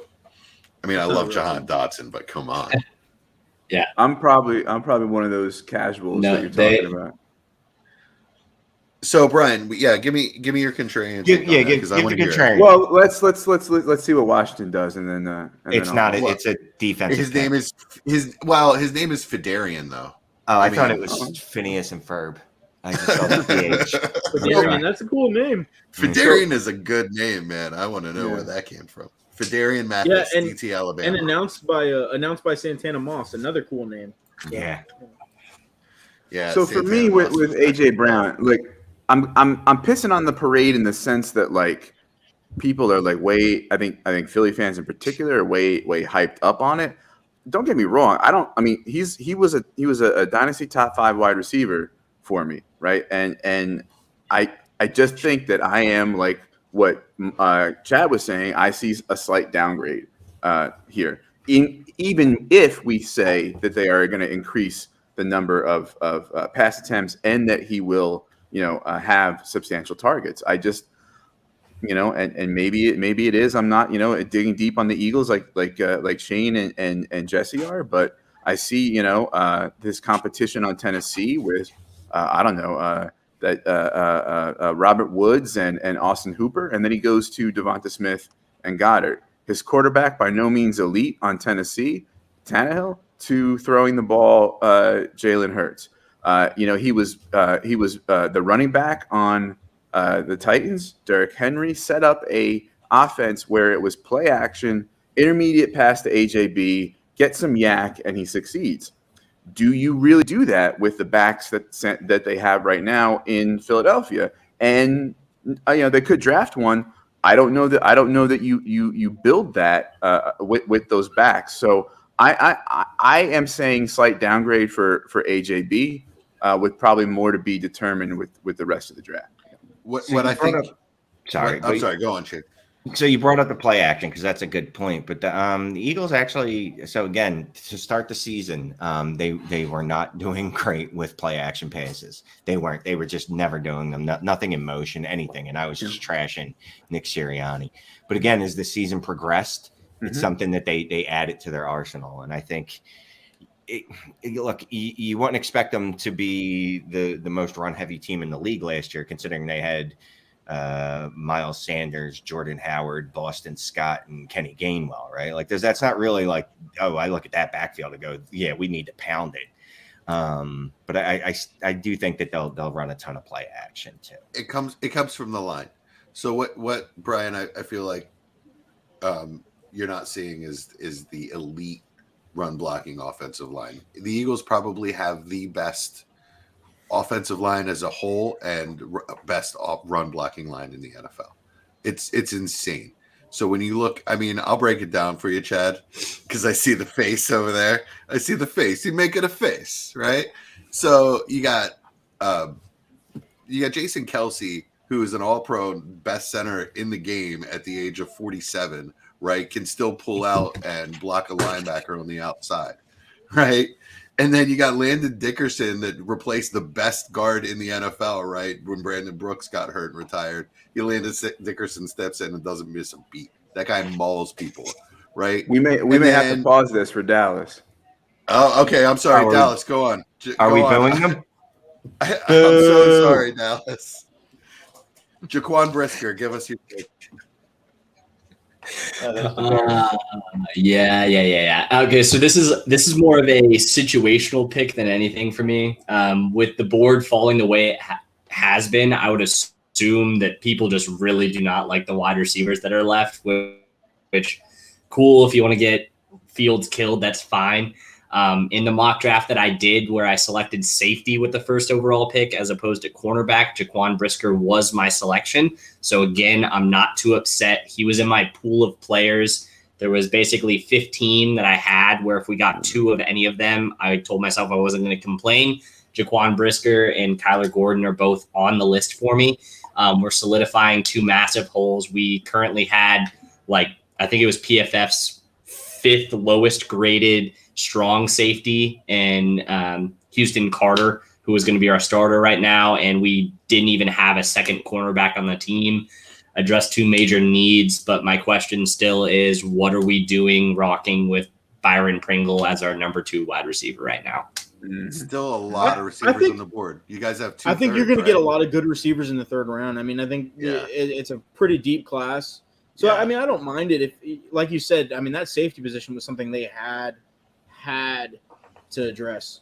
And I mean, doing it now, if they like Brisker better than some of these wide receivers, they know there's going to be at least 3 or 4 guys that are along the same line when they get there at the 3rd round. So I'm no Bears fan, but I hate it. I hate it. The Bears are pretty much saying, we're out on Justin Fields already. We're not going to give him any chance to succeed. I understand. Olave. Oh no, that was the Saints. Never mind. Yeah, that was the Saints. they have Darnell Mooney and Byron Pringle. Was that right? Byron Pringle. Who just got arrested for drinking and driving, I think. Yep. Pringle did? Really? Yeah. Man. Look, you have a young quarterback that's supposed to be your franchise quarterback. You need to pile assets into either protecting him or getting him weapons. It's just. You can say it is a deep class at wide receiver, and that's part of the problem, right? Is that the top 2 or 3 tiers of these wide receivers are now gone. So maybe they just don't feel like George Pickens, Sky Moore, and whoever else is sitting out there is really that good. Yeah. I guess to your point though, I see what you're saying, because if they didn't like any of the wide receivers at this point, then you see what everybody was trading up for in the 1st round yesterday, and it wasn't very much they were giving up. So you should have traded up to get your star quarterback, or what you think is your star quarterback, a star wide receiver. And they didn't do that. So, I mean, I get that point.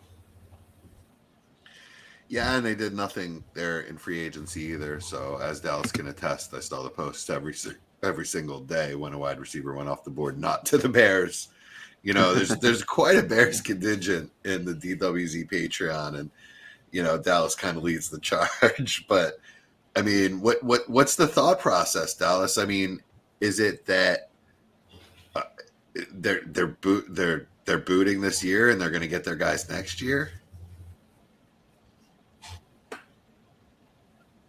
Yeah, I mean, at the end of the day, the only thing that I can say that our plan is that we're going to be going full in on one of the veterans that are left on the market. Like, are we going to be the ones that sign Jarvis? Are we going to be the ones that sign Will Fuller, Julio Jones?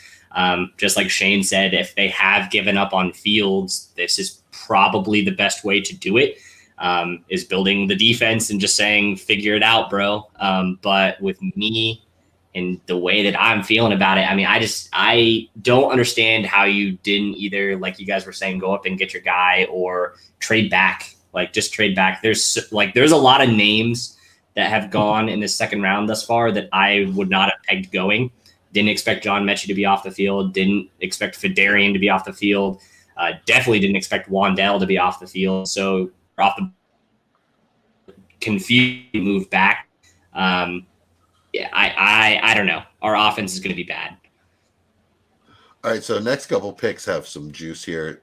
I guess the Saints are almost definitely going defense, right? Just knowing how the Saints are, and they've already gone 2 offense picks. It's the Saints, bro. This is one thing I love about the Saints is we all think we got to beat on them, and they're like, no, you have no idea what we're going to do. Okay, so what? They went running back, huh? Desmond Ritter. Yes. I'm not saying Woof. he did, but definitely Woof. place for him. Oh yeah, it is actually. At All this right, point, so- like, and you know, look, I'm bitter because I drafted Malik Willis very high in a couple drafts. I hope he goes undrafted at this point. I want him to go. So do I. So Shane, you and I are in a league that's already drafted. Chad's in that league too, by the way. I'm not sure if you. So, what do you think about that Tua for Corral trade you made with me? I hate everything. I hate everything. Oh man, I mean, there were a couple other trades that I threw out at you that I thought you probably would have been. Look, I was all in. Look, I had just done a write up on Corral. I'm like, I kind of like this kid. I could see him, and I had visions of him being in New Orleans, and I thought he was going to be a first round draft pick. He's a first round draft pick. I'm great, but unfortunately, it's not looking like he's going to get picked in the first weekend. Yeah. Yeah. I mean, he'll go before the end of the third. I mean, maybe, but even if he does, I mean, he's done. You're a quarterback, and you don't get drafted in the first. You're just toast. Well, I would say there's still one spot that he could go to that would definitely benefit him a bit if Seattle somehow gets back into the round because they've already picked, right? Yeah. I mean, they've got Drew Lock there, right? And we know what Drew Lock is at this point. You don't know what these quarterbacks are at this point, right? So if they go in and they impress in minicamp, kind of like Russ. What Russ was taken in the 3rd or 4th round. So Seattle will give a quarterback a chance if they go out there and perform. So I mean, there's still an opportunity out there for someone if Seattle does take a quarterback. Wait, so you're saying Ritter went to the Saints? No. I was saying it would have been a good spot for him. They just drafted. Oh, I thought you said he was. They went quarterback Alante Taylor. I would not be surprised if they went quarterback here. That's why. Yeah. Damn. They went corner. Nice. Sorry. Okay. I was saying So my Ritter. There we go. There. My Ritter to the Seahawks hype is still alive. So. Still alive. Okay. Yeah, anybody that goes to the Seahawks. I mean, anybody. If I go, any quarterback. Do you guys think I might be able to? I don't know. Actually, my right arm is shot. Never mind. Maybe I can learn to throw left-handed and be better than Drew Lock. Do the Eagles still have 51, or was that part of a trade? No, we have 51. It's coming up. So Casey's on the clock here. What wide receiver do we think fits Sky their Moore. best that's left? Sky Moore? Yeah, I had him going Sky there Moore. in the first round in a mock draft. So why not in the second round? Jalen All right, so Tolbert. we lost Dallas. Thank All you right. for joining us, Dallas. Appreciate it. George So that was Pickens is fun still getting around. him. Pickens. Yeah. I don't think Pickens is their kind of guy, but Apparently, Pickens is nobody's kind of guy. Well, there's that, yeah. How about they put David Bell out there? That would be fun. Him and Juju. Oh my goodness. Jesus. That'd be interesting. Oh my god. Guys that aren't really talented anywhere, but Just but both of they're them okay. running 7-yard slants. Kelsey's that'd just be down funny. the seam. Like he's our deep threat. I mean, Juju's got a talented name, doesn't he? Yeah, I mean- I like Juju. I Oh, like yeah. Juju there. Juju's a lot better if they get a deep threat there. Yes, to take agreed. the top off. Agreed. So what, Tolbert? Juju's I a would lot love better. Tolbert He's the there. only absolute only option for anybody to throw the ball to. Then he's okay. And well, he's basically, I mean, Kelsey can't get 300 targets. Yeah, that's true. So if it is Tolbert, he's been taken in the mid-second in all the mocks that I've been in or seen. How much would a Chiefs landing spot push him up? They traded out. Oh, New England's on the Oh. clock. Patriots drafted. Oh, never mind. No, that's Mel's. This best might be a pick. wide receiver. I mean, the Patriots need a wide receiver, right? So Yeah. This is not going to be a wide receiver. This is going to be someone you've never heard of. There's not So- a doubt in my mind. this might be Alec Pierce. From Columbia. This is Community Alec Only Pierce. College. draft wide receivers. Only I white love wide that receivers. guy. So they traded Yeah. up to That's get the him. only kind of wide receiver they draft. I mean, Alec Nikhil Pierce. Harris. Alec Pierce is the guy I want to see the Eagles take in the third. Actually, I don't even want the Eagles touching another offensive player. I'm good. Let's not add any more fuel to that fire for fantasy purposes. it's just fun. so with the pick not in, can you continue telling me how the elite run blocking of the Yeah, so best right tackle in the NFL. of the best Eagles is run-blocking going right to tackle help in the AJ, NFL. or is that ship?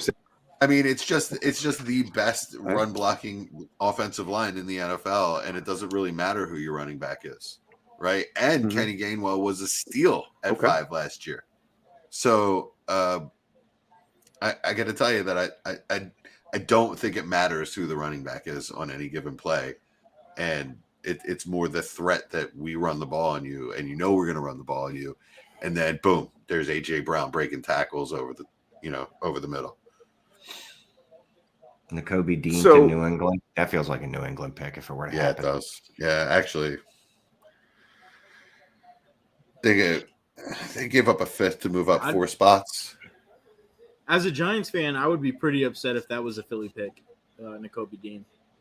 Is that? I mean, that just seems like such a good fit. Oh well, the Pats are on the board. That's someone in the chat mentioned maybe N'Kobe Dean there, which would be a good place for the pick. Yeah, if Dean's still there at 51, the Eagles better run to the board. I mean, I kind of wanted to trade up for him earlier. Earlier, in Yeah, the I mean that's day. what I'm saying. You guys are next up, so if he doesn't go here, I mean that's Yeah. a really good spot for him. Yeah, Yeah, they still I'd need be a corner though. What corner? I'd still really be surprised. Is Booth still on the available? No, Booth Booth is went. gone. Booth is gone. Damn it. Okay. Oh no, wait, that's right. He went to Minnesota, right? Yeah, he was Yeah. the Vikings. Okay. Yeah, I was There are some secondary players. The corner from Auburn I thought would be here, and he went real early in the second. And then there was there's a safety out there though. I didn't want the safety from Baylor though. That's the guy that's he's like a backup to Avonte Maddox if we take him in the second. So yeah, because he's more of a nickel. He can't really play free safety. He can't really play strong safety. So. If we don't get a safety, though, I'm all right because Honey Badger is out there. I think he fits perfectly, man. Yeah, now And we got- I mean- Tyrann Mathieu. Yeah. The cap's a myth anyway, right? Howie can work it out. I don't care. If he wants a player, he can get him. You guys know what would be an interesting guy to go to Indianapolis over at 50. What are they? 53. Trey McBride. Yeah. That would be a really, really interesting spot. I'd rather see them take a quarterback. I think this Matty Ryan to the Colts thing is so overhyped. He's still a bad quarterback no matter what team he plays. Yeah, but for. they're paying him, right? So Yeah, I mean, but he's terrible. He's a bridge for a year or two. Yeah, they need a quarterback. I'd love to see them get Sam Howell. I just when think it's his cap weirdly hit good fit. dissipated? I don't know. Look it up. I think didn't the Falcons just eat a bunch of it? I just know they had to have, and I just know he's old and shitty. So, I mean, I just want the Colts to take a quarterback here. There are a number of good ones on the board. I think But Ritter. at or that Howell point, would be aren't you good. going to say, aren't you to take one in 23? Yeah, here's the thing. So Good. Yeah, his cap hit is $24 million this year, dead cap, and his dead cap next year is $35 million. So he's there. Yeah, through yeah, he's 2023. there. Yeah. He's there. Like they literally, it costs them the exact same amount to keep him on the roster as it does if they cut him. So they'd be paying him $35 million just to go play somewhere else. I guess for Sam Howell's sake, I was hoping he would go to the Colts because I think that would be the best thing for his career. You know, if he got hooked up with Frank Reich, with Matty Ice to learn from, Matty Melt, whatever you want to call Wow. him. Patriot's gonna I'm sorry, Patriot. Tyquan Thornton. I've never even heard that name. Oh, Sorry. He's one of my sleepers. I have heard of him. Do not say you never heard of him. Tyquan Thornton. I've never heard of him. That's Didn't true. he run I'm Brian in has talked Texas. about this man on In the Dynasty second Fever. I just round, sort of- Tyquan sort of Thornton? zoned No, out. I Traded think up? Yeah, he ran a 4.28. I at the think- combine. I think that the second round is definitely a reach for him. And the subtitle of one of my solo episodes was "Alone on Tyquan Thornton Island." So this guy is 6'2", 181, lots of speed, explosive, burst, yak, agile, ball skills, good blocker, especially for someone who has a slight frame like him. He is skinny and will get pushed around a little bit and needs to tighten up his cuts and his route running, but has very good hands, although they could be stronger. And I have here in my notes, if day 2 draft capital, he rises. So I'm hoping that not too many people like or know about Thornton and don't pay attention to this, and I can grab him, maybe in the 3rd round of a rookie draft. He's a second round. I'd move him above Wan'Dale. I'll take him over Wan'Dale Robinson. Okay. I'll take him over All right. George Pickens. I'll take him over Sky Moore. Assuming these guys don't go immediately after him. I mean, if Sky, I don't know, if Sky Moore gets a decent landing spot sometime in the second here, Like I'm the still high Chiefs. on him. I like Sky Moore a lot, though. Yeah, I mean it's all relative in the second round, but I mean Yeah. Thornton. You look at his relative stats, not his raw stats, but if you look at his breakout age and his dominator rating, and excuse me, I got contacts falling out. Sorry, college target share, things like that, market share during his college career, he's actually pretty good. It's pretty good. His stats aren't like they're not eye popping. So you know what I mean? Like he never had a 1,000-yard season. So you just kind of look at it and you go, he probably wasn't that good. He dig a little deeper though. He had a pretty nice little career there. Mm-hmm. I had no expectation of him going in the second. So Listen, I'm I absolutely like him, shocked. and I had no expectation of him going here. Yeah. Well, so here's a good story. Packers were apparently they liked him as a day 2 target. okay. Yeah. Yeah, I mean, even in the 3rd though, like I thought that would be, all right. Like I thought that'd be, But I also thought guys like Pickens and Sky Moore were going to go in the early 2nd, and Jahan Dotson might have gone a little bit later. So, yeah, I mean, I guess with the guys that are left, it's just pick your poison. You just got to pick the guy that you think fits your scheme the best and go with it. I am a little worried though with the landing spot.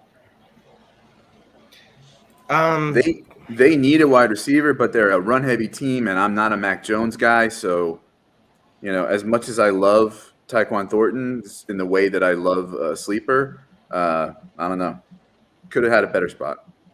I think for where you're going to get him, though, in dynasty drafts, I mean, a lot of people are not going to be high on him, and especially with him going to the Patriots and their kind of perception of rookie wide receivers and how they perform when they get there.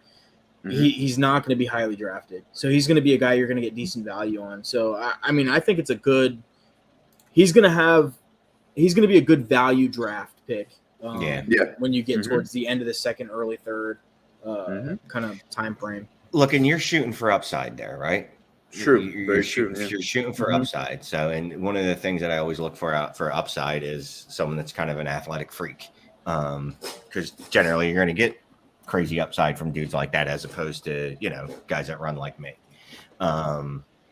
So I'll take a shot on him into the second, beginning third. And I don't like this class particularly anyway. Like by the time I get to the end of middle endish of the second, I'm already like, oh Jesus. All right, I guess I'm taking Jerome Ford and hoping for the best. Yeah, that's Brian's guy too. And look, I like Jerome Ford, but I mean, it's just like, damn, I'm already here. All right. Let's get to the matter at hand. Eagles are on the board. Pick is in. Shane. Oh boy. Before I ask you about how badly we know need the Kobe Dean here, what are you drinking tonight? I'm actually very sober. Okay, so you're drinking water. I mean, any beverage of any A little sort. thirsty. Iced tea, homemade iced tea. I make Homemade iced tea. Nice. Okay, so we got some sun tea. You just sat it out Shane, in the sun. what state do you live in? Pennsylvania. I'm from Come Philly. on, man. What kind of question is You guys that? do iced tea that well in Pennsylvania. No, it's not good. It's it's not like when you go down south and someone made iced tea and you're like, that is good. No, mine's just pure garbage. Oh, okay, It's got like lemonade concentrate in it and sweet and low. It's not. It's not good for people, but I love it. Sounds awful. Yeah. Right on. All right, so welcoming to the podcast is Nick Guzzi, Patreon, DWZ Patreon member. What's up, buddy? Hey, what's going on, guys? How you guys doing tonight? We're great. You're coming on during an Eagles selection with center Cam Jurgens, Nebraska. Do you know what that is? I mean, I like it.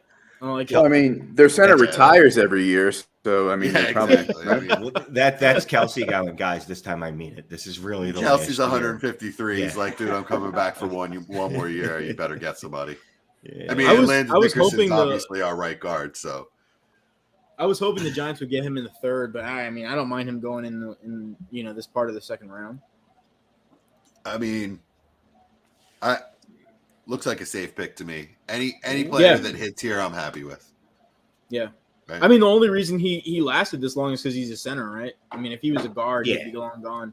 Right. Yeah. I mean, second round's kind of high for a center, right? But most centers play guard.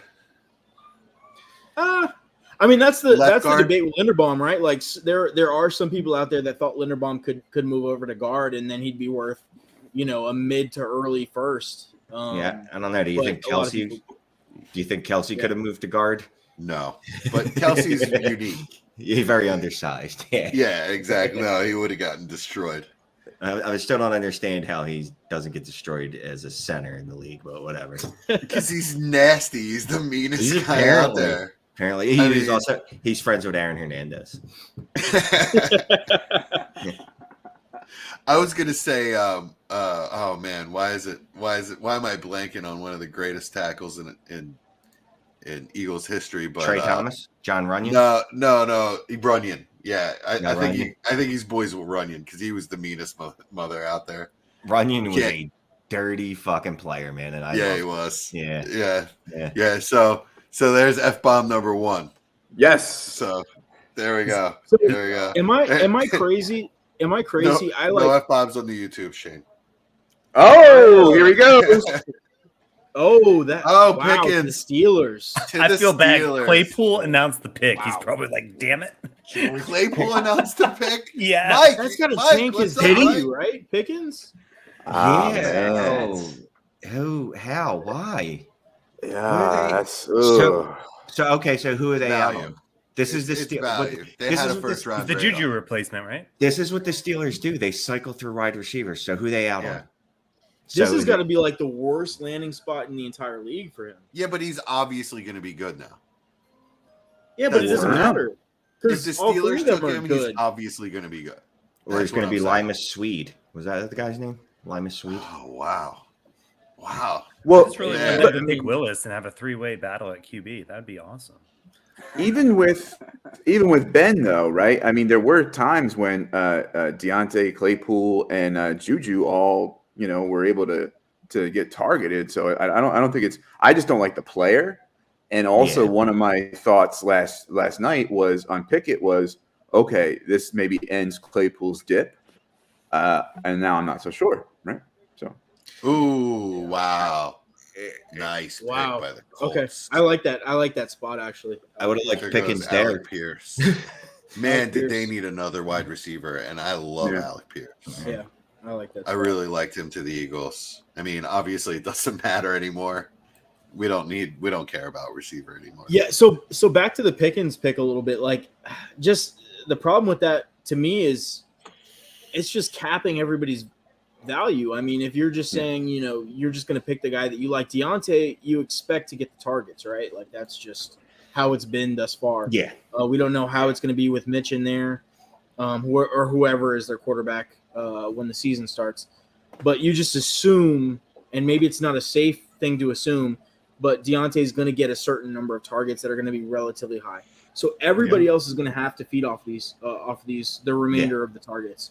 You have Freiermuth there, you have Pickens there now, and then you had Claypool, right? Like somebody is going to lose, and somebody's going to lose big, or all of them are going to lose. Yeah, And right. Najee It's more had likely over all of 70 them. receptions last year, so he's probably capped at probably 40, maybe 50, if that now. So It actually, to me, in a weird way, makes Freiermuth's TD upside look even better. Oh, we got another good landing spot, kids. You're way ahead of us. It's getting You're crazy. ahead of us. Just I'm tell getting- us. wait, tell us. I'm getting messages in my chat. I'm excited telling them about Pickens. They're like, dude, we're way past that. We've got Pierce off the board. We've got Sky Moore off the board. oh, did he Sky just go Moore to to the Chiefs? KC. Oh my god! Oh! No way, did he? okay, Yeah, that's man. interesting. Yes. Wow. That's the pick. Wow, Man, that is some discipline that's getting like him perfect. there. It's weird. I mean, he's as the many picks as 7th they wide passed on receiver in him. the second round. That's nuts. But still, it's Oh, gonna be interesting. man. Rookie drafts are gonna be interesting. That's a good one. Jesus. So Sky let's get Moore. some reaction from our new guest. I'm sorry we haven't talked to you, Nick Guzzi. What do you think about Sky Moore to KC? I think it's a great spot. Although, I mean, from what I heard about people going with Sky Moore is the fact that he'd be more of a slot. So doesn't that hurt Yeah. Juju's whole Yeah, effect that's- there? So. Mm-hmm. Yeah. I think he can play outside. I guess you had when to he do it, stand should've when he's sold. when he stands straight up with his arms at his side, his fingertips touches his ankle bones. I mean, Yeah, that I heard you dude, mention that. he can play outside. Juju. So he actually his 8-out has gone down every year, but he was more of a deep threat earlier in his career. It's just Ben couldn't throw anymore, and Yeah, then they and it's turned also- him into this. Like, look, they turned him into like a Deontay Johnson, except Deontay Johnson was better at that role. Right. Well, it's also that Juju's knee needs maintenance every single week, and he's not who he used to be. And that's I heard that on Inside the Birds that that's kind of why the Eagles didn't make a big offer for him. I mean, you also can't discount too. Like his ADOT was, I mean, out of this world when Antonio Brown was opposite to him and was absolutely demanding attention from everybody on the defense. He was the best wide receiver in the NFL at that point, Right. which allows you some leeway as the secondary wide receiver, and you're just never going to find yourself in that situation again. No, and that's I liked him. I loved him in Kansas City with Tyreek Hill there, because I was like, oh, this is perfect. Like, you know what I mean? Like, this is literally the perfect setup for him. When Tyreek left, I went, oh, all right. I still like him there. I mean, I'm sure he'll see a lot of targets, but I definitely wanted them to get a vertical threat. Like, I definitely need someone that's going to do that. But we'll see, right? Sky Moore's got speed, and he can track the ball. I would say that I haven't seen him line up on the outside in college and stack a player like step on a DB's toes and then stack him and get behind him, and you know what I mean, and then track a ball over his head. I haven't seen him do that, and I don't know that he can. I don't think that's the type Oh, of I guy think he is. I think he can. I think he can for sure. I think Really? the only question mark that I have about him, like the only serious question mark, is just the competition level. With any of these small school guys, we haven't consistently, seen them up against the best. So is what he's doing, is that just a testament to the guys he's playing against, or is he really just that smooth and able to get open as easily as some of the other? I do think that he can definitely get open deep, but I don't know that he can be your traditional Ruggs, Kenny Stills, get open or D-Jacks, get open in a straight line kind of guy, which I don't know that they actually really even need that. He can definitely run a deep in or a deep post or a double move. It's definitely adding speed and quicks and savvy to to an offense that needed it. So love it. Love the landing spot. Mike, what do you think? Yeah. Haven't heard from you. I don't think I need to add to really anything that's already been said, but I just All right, think so what do you end do of you the have first early seconds are going to be round. Do you have any thoughts on Pickens as a player? No. No. Hey guys, so I gotta run, but hey, I really appreciate you having me on. It was fun talking. Shane, man, I just want to say that you're one of the people in this industry that I listen to most.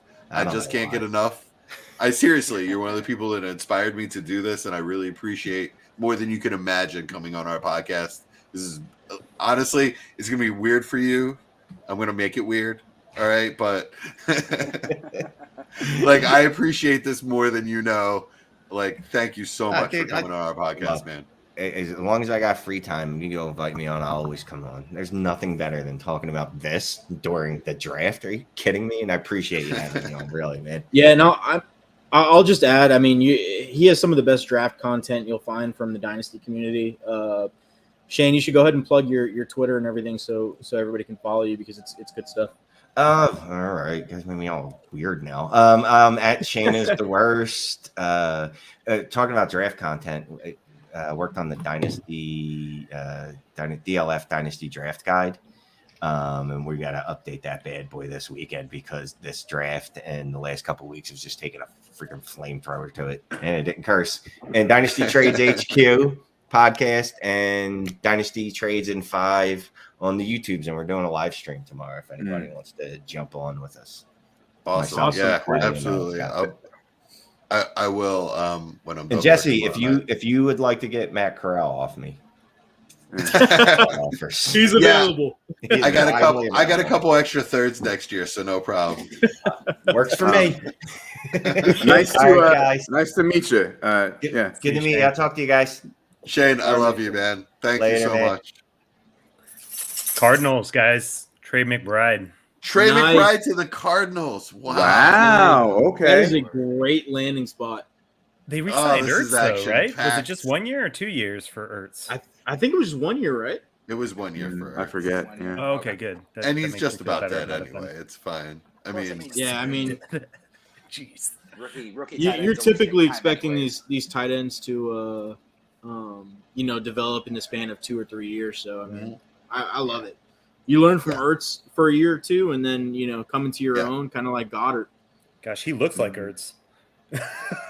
I mean, I will say he's a little more athletic than Ertz. The thing about Ertz, though, is that he's just the best at finding a spot in his zone. So if he can teach that to McBride, it's a great landing spot. Nice to see you, Nick, face to face. Only interacted with you online. That's why I love these things. I can put faces to the DWZers' names finally. Yeah. Good to see you, Brian. How you doing? Not too bad. Who's your team? I forget. He's wearing a Dub Bears. He's got bears all over the place. Oh, that's what I thought so. Yeah. Okay. All right. Yeah. Yep. So what do you think about the Bears? The Bears draft so far? I couldn't be more heartbroken, to be honest with you, but it's just like you. I was actually watching you guys when they made the second pick in the second round, and I couldn't believe they didn't go Sky Moore. They didn't take another receiver for Justin Fields. They're just building up the defense. Like I understand monsters of the midway aspect, and we had an elite defense a few years ago and stuff, and it's been dwindling ever since. But like we just traded another first round this year, last year for Justin Fields. Like you would think they would have built on that to try to get him weapons, build the offensive line, whatever else to make something happen for him, and then piece the defense, later or something. But I don't know if it's Eberflus or if it's Ryan Poles, exactly who's having the pull over this draft. It's just not what I expected to happen by any means. So I'm scanning my mind for like moves that you guys can make, right? To put weapons around, weapons around Fields. So, like, do you think Debo would be a possibility? Because he's kind of the only guy left. Maybe McLaurin gets traded. I don't know. I mean, McLaurin would be maybe not cost as much, but the price and what commodities you'd have to give up to get Debo, I don't know if it would even be in the cards, especially given the state of where they're in. Like they just started tearing this thing down, selling off Khalil Mack, and people are inquiring about Robert Quinn and everything else that's going on right now. I mean, it would be great to have, but I kind of a long shot. See it happening. Yeah, I haven't seen any buzz about it. I'm like I said, just kind of scanning my mind for moves. Earlier, I guess was brought up Landry. Are there any other free agents out there? I know Dallas mentioned Will Fuller and obviously Fuller, Julio, Julio. You know what? I think if you were to sign a package of those three, maybe you get something out of them. I think Julio actually would be great for Fields' development if he's got anything left. Yeah, I mean, if he can just run around a little bit and just have Fields to chuck it up to him. I mean, he's still a big dude. Can't maybe. But just somebody that somebody that knows where he's supposed to be on every single play is really important for a young quarterback, and you guys don't have any of that. Yeah, no, 100%. It's strikingly like scary, actually. Yeah. But all right, so outside of that, and we have a new guest. We have to get to him shortly. But outside of that, let's say like outside of positional evaluation, what would you say? Like, how do you evaluate the players that you took? The safety we took. I mean, to be honest with you, I don't know much about defense. I'll say that right now. I haven't really looked much into it. Just from what I saw, just of the comments of our first selection, which I don't remember the name or anything. I read a few quick little blurbs about it, and it seems great. Fantastic dude. He seems to just be playing with immense anger out there, which I love. Okay. Love that. And then as for the safety, I'll probably just obviously defer to Dallas, and we talked about it when he had put it in his mock going there. And it seems like I know we need safety help and everything, so it works. I'll take it. Right on. Obviously. Okay. Right on. So like I always look at it like this with the Eagles because a lot of times they disappoint me with the positions they draft. Like hopefully we'll just find what we need somewhere else. Right. True. All right. So amazingly, we have a new guest, Mr. David Donaldson. Hey, star of previous DWG episodes and Patreon episodes and Dynasty Fever scrubbed episode. Wow. We made it work. Dave and I had a great time on Patty's Day. It was an interesting night. Yeah. Mr. Dave Donaldson, how are you and how are the Colts? Brian's face was very much in the how do I say it nicely? Oh crap! What am I going to do? Our conversation, which is when I realized let's just go off the rails. So sorry, Brian. He said, once we're off the rails, why don't we just crash a train into another train? So well, and Brian froze up. I think at some time I will pull a few there for like a clip show of this is what it sounds like. Oh, I'm sorry. Am I still freezing? No, you're good. I just said I was going to pull some nuggets and do like a clip show of like this is what that night was like kind of thing. Like when I asked about the Devontae Adams trade, and then I got a soliloquy on the kinds of routes that Hunter Renfrow runs, and then we mentioned Drake London, and we got a 10-minute conversation about can Drake London box people out. Like it's great. It's going to be fun. Yeah. Nice. I will say it was St. Patrick's Day, and I work in the industry just like Jesse, so yeah, it was probably not the best idea. But it was a fun day for me. I'll say that. All right, who are the Bucks taking here? They traded into the spot, so they Yeah, traded with Buffalo to get there. So, running back if they're trying to hop Buffalo. Guard. No tackle. Guard. Didn't they trade for the Patriots guard? All right. I mean, Yeah, I think guess so. there's two Yeah, guards. Shaq Mason, right? Yeah, Shaq Mason. Luke But, I mean- Godecki from Central Michigan. Yeah, this is if you were a lineman, this is the draft to be in. So More importantly, though, y'all, Falcons are on the clock, and if a quarterback doesn't go here, I don't think we're going to have any second-round quarterbacks unless somebody trades in. Isaiah Spiller. Isaiah Spiller is who I'm hoping. Yeah. It'd be a good one. Yeah. But is Malik dead if he doesn't get drafted till the third round? I mean, I'm sure he's alive. He's just not Well, very yeah, happy. no, I mean, They're all. Well, I mean, being Russell he's Wilson. a grocery store clerk. I mean, wasn't Well, I Corral don't know. invited to the draft for the first round? It feels so bad. There's always the USFL, I guess, and the XFL and the CFL. Oh, come on, don't be that way. Corral is actually there. I know that for. Yeah, he was there for the first round. So That's- that's yeah, why He's I feel at bad. the draft. That's sad. Oh, That's that was really a sad. mistake. Yeah. That, man. That It's funny, and he's Pickett didn't go, and he's the first one, and the only one taken in the first. So, Why'd we they still do only that have to one him? quarterback, huh? What if? yeah. God, man, they should have polled the teams, and Matt Corral would have been like, "Yeah, I'm accepting my invite to the draft," and then if it was He "No, said man, just he sit heard this one from- out." He Yeah. reported before the first round Sure. started that teams had talked to him and said they would consider him in the first round, but they must have been just blowing smoke up his arse. So. Now I'm he sure. knows how the I'm NFL sure teams works, I meant guess. that in the same way. They're like, "We consider everyone." Pick his It's in like, for the hey, you're on our Falcons. board. Our board might Yeah. have 400 players, but you're on it, bro. You're a player in the draft. We will consider you. Oh, man. Man. The Falcons really took Arnold Ebiketie from Penn State, edge rusher, over a quarterback in the second round. I mean, I understand. I was sweating that they were going to take a guy over Mariota in the first. I have a very important Mariota share that I'm trying to trade, and it's just I got roasted in a league chat that I want to prove myself right that he's worth a 2024 first. Mariota. Oh, work done. Good guy. I mean, being that far. Oh, out, they I took don't- work I don't done. want- That's a I don't want to perfect take too much pick for of them. No, Yeah, work done was a great player. Wow. Remember when he was in Tampa with Allstott? Man, there was that was the they were amazing together. The only other football jersey I had besides Wayne Corbett was Mike Allstott, and no, I'm not a racist.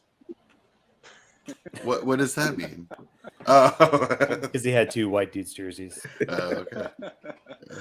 They did not go quarterback, y'all. Oh, I thought Mike He was also dirty. did something. I was like, "What did he do?" Oh yeah, no, yeah. Yeah.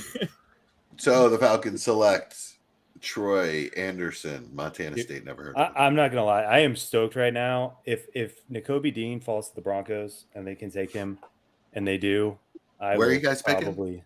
We're in 6 picks, Wow. so Was that I don't that know was if any of 58, those right? teams- He's fallen this far.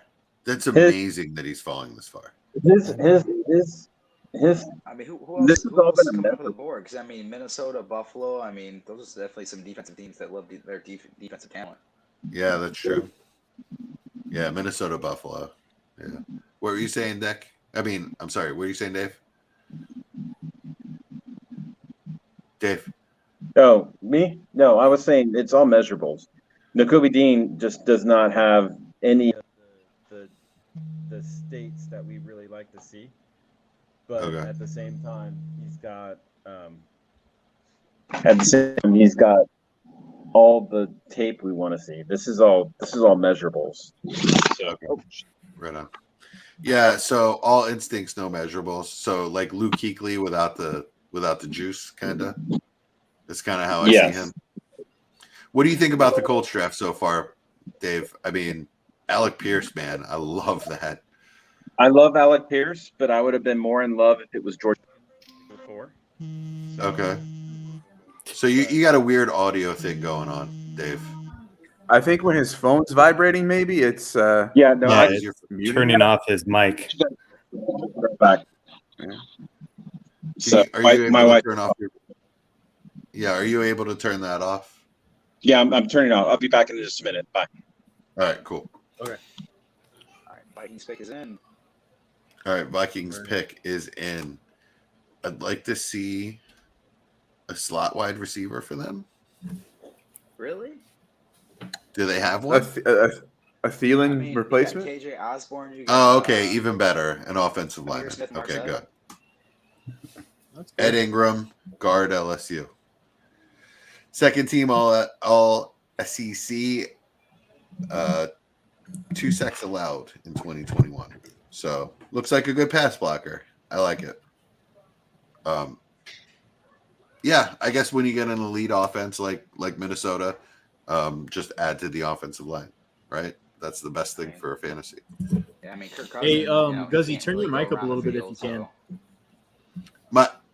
Nick, can you turn your mic up at all? I don't think I can. It's just some Bluetooth headphones. Oh, okay, gotcha. All right, that's cool. I'll see if I can't yell a bit louder. Right on.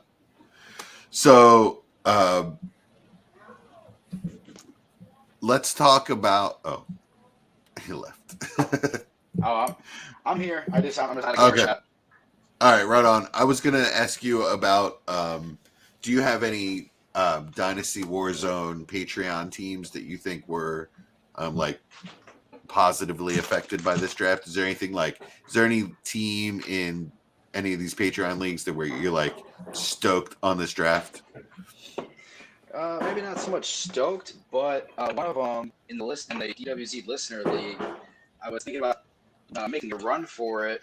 I ended up trading for Christian McCaffrey, and I mean, I have a decent squad of receivers and shit, but my quarterbacks are very iffy. I got some, I got like Ryan Tannehill, Derek Carr, whatever else. But then obviously they traded away AJ Brown, and I'm stuck with Treylon Burks with Ryan Tannehill. That did not make me very happy.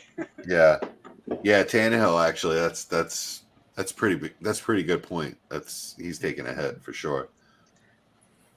Yeah, because I really thought like they would have added to their receiving core instead of I know AJ Brown wanted to get paid. I mean, who doesn't want to get paid? But I didn't expect them to actually trade him away like that. So, I mean, the report I read was that they were offering him $16 million. And in fact, it's not the report I read; it's what he said in his press conference. So, I mean, I don't know if that's actually true, but like AJ Brown was like, "Well, they offered me 16, I would have taken 22." But they didn't offer me that, so they traded me, and I got 25. So, yeah.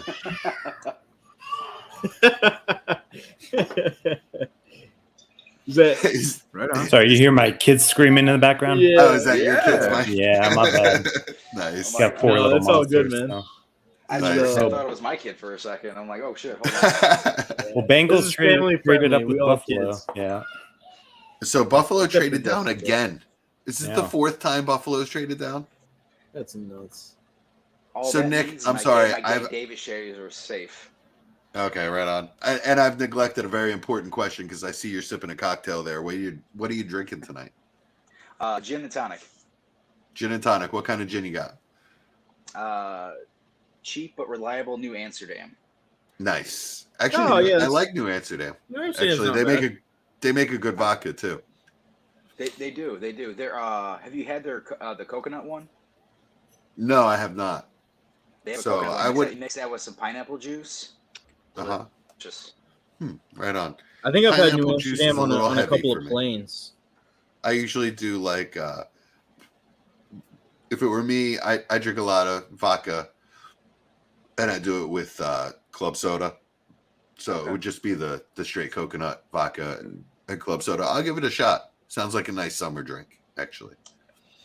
When I was drinking, it was a Beef Eater was the gin that I came across the most in my days. I don't know if Beef that's Eater, still I like. around or if it's It like is. good or Definitely anything, is. but Oh, yeah. definitely is. It is. Beef Eater is a call vodka. I mean, call gin. So that's like above the rail bar brand. Right. One Okay. above that. So I guess my parents had good taste in their liquor cabinet then. Okay. Yeah, right on. Yeah, I like Beef Eater because it's nice and clean and crisp for a gin. That aviation gin is not bad. I haven't had much American gin, but I had that one pretty recently, and it's pretty good. I'm pretty sure they make a vodka too because I'm remembering that. I'm pretty sure I had their vodka. We're at the 2-hour mark, gentlemen. By the way, 2:10 as we speak. Gosh, impressive. Yeah. This is a marathon, man. Yeah, I mean, we still got the third round. Yeah. We're only at pick I looked six. at the clock when I went in the kitchen. I was like, it's only 9 o'clock? Oh, that's right. We started at 7. Yeah. I'm telling you, I've been billing this to my wife as the most fun that I can have with my clothes on.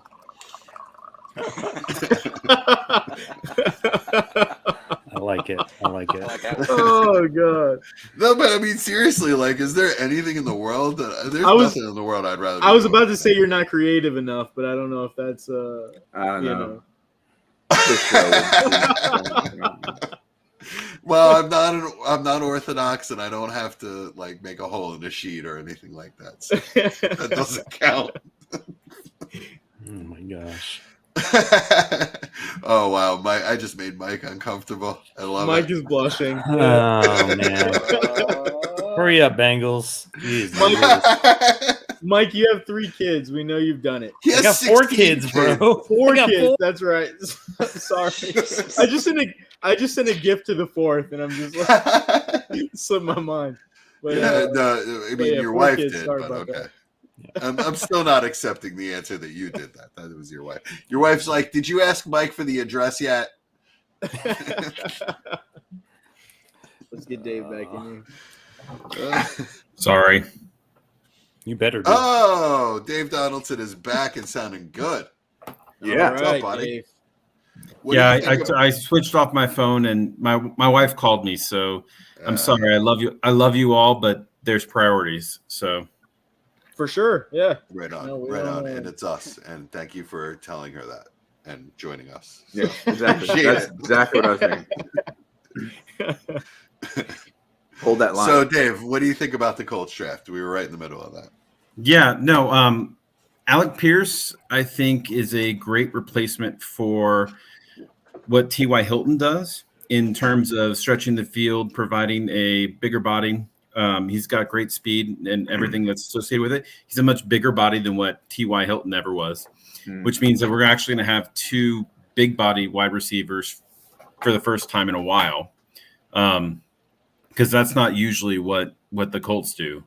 So it's going to be interesting. But man, I really wanted Pickens there. I thought we could throw Paris Campbell whenever he's healthy, the 2 or 3 games a year, and let him be the deep threat and just play a bunch of games underneath. But it is what it is. I think Alec Pierce is an amazing fit for you guys because it allows Pittman to move around a little bit. Like I like Pittman as an X. I don't love Pittman as an X. I like Pittman as a guy that you can use as an X or a big slot, right? Because just think about plays where you can have Alec Pierce on the outside, physical and fast and stretching the field, and Pittman underneath on crossing routes, destroying people. Follow me? So like I like the fit. I think that another big body really helps you guys. And I also think that the smaller, quicker guys that you can fill in are easy to get. right? Like, what are the Cardinals going to do with Rondale Moore at this point? What are the Eagles going to do with Rager at this point, right? Those guys seem like easy gets for teams like either the Bears or the Colts, who are sort of needy for like an underneath, like a slot guy, right? Slot guys are pretty easy to find, so for you guys to lock down your outside receivers, I think it's pretty strong. Well, I was having the conversation in the DWZ chat where I think Rondale Moore is going to be more Debo-esque, at which point Dallas, your former guest, went over and kind of called me out on it. And I'm like, look, it's a copycat league. Somebody's going to try to do that. If there's any player that can go over and try to do that, it'd be Rondale. And I can see somebody like the Cardinals trying to play it. I don't think Rondale Moore is available for anybody at this point. They don't know how to use now. him. Rager, you can probably get for a 7th pick because he sucks because he worked for the Eagles. So, oh boy. So yeah, you're not lying. So was that the Colts' only pick so far? Was Alec Pierce? Yeah, we traded back. We mistakenly did that whole stupid Carson Wentz experiment that failed miserably. Well, of course, we have AJ Brown because of. Oh yeah, you got AJ Brown. Look, thank you. Look, Jesse, I'm going to say this one time, and it's going to be on record and on camera. Congratulations, the Eagles did not screw up the first round of their draft. No, we won. It's on record. Draft. I was giving him crap. But it's on record. They did not screw it up yet. But yeah, I mean, we didn't have a first round pick. Our second round pick, we moved back to go over and we picked up Alec Pierce. We've now have a third round pick, so we can go over and operate off of that. So we'll just have to see where it goes. And besides, can you really judge any of these drafts until like 1 or 2 years, unless you're just trying to pick fantasy players? Yeah. I mean, it used to be 3 years. These days, it's more like 2 years. And that's I feel like that's how NFL teams look at it. If you haven't produced anything in 2 years, if you're an injury risk after 2 years, they're real down on you. Yep. So I actually only try to pick fantasy players. So I'm okay with that. Right on. So San Fran's on the board. Who do we think's going there? No idea. It's too early. I have no idea. They love their late round run. Yeah, I don't think they're taking a running back. X-nay that. No, we're all praying for Spiller to Buffalo to just completely destroy all our fantasy draft hopes. I guess my question is. I would love that. My question is 101. If they take a wide receiver here, does it tell you anything about Debo? Well, they did not take a wide receiver. I'll tell you that much. I mean, no. Debo kind of wants out. I mean, I think that's pretty well known. Debo definitely wants out. They're obviously not offering him $25 million a year. I mean, that's what it is.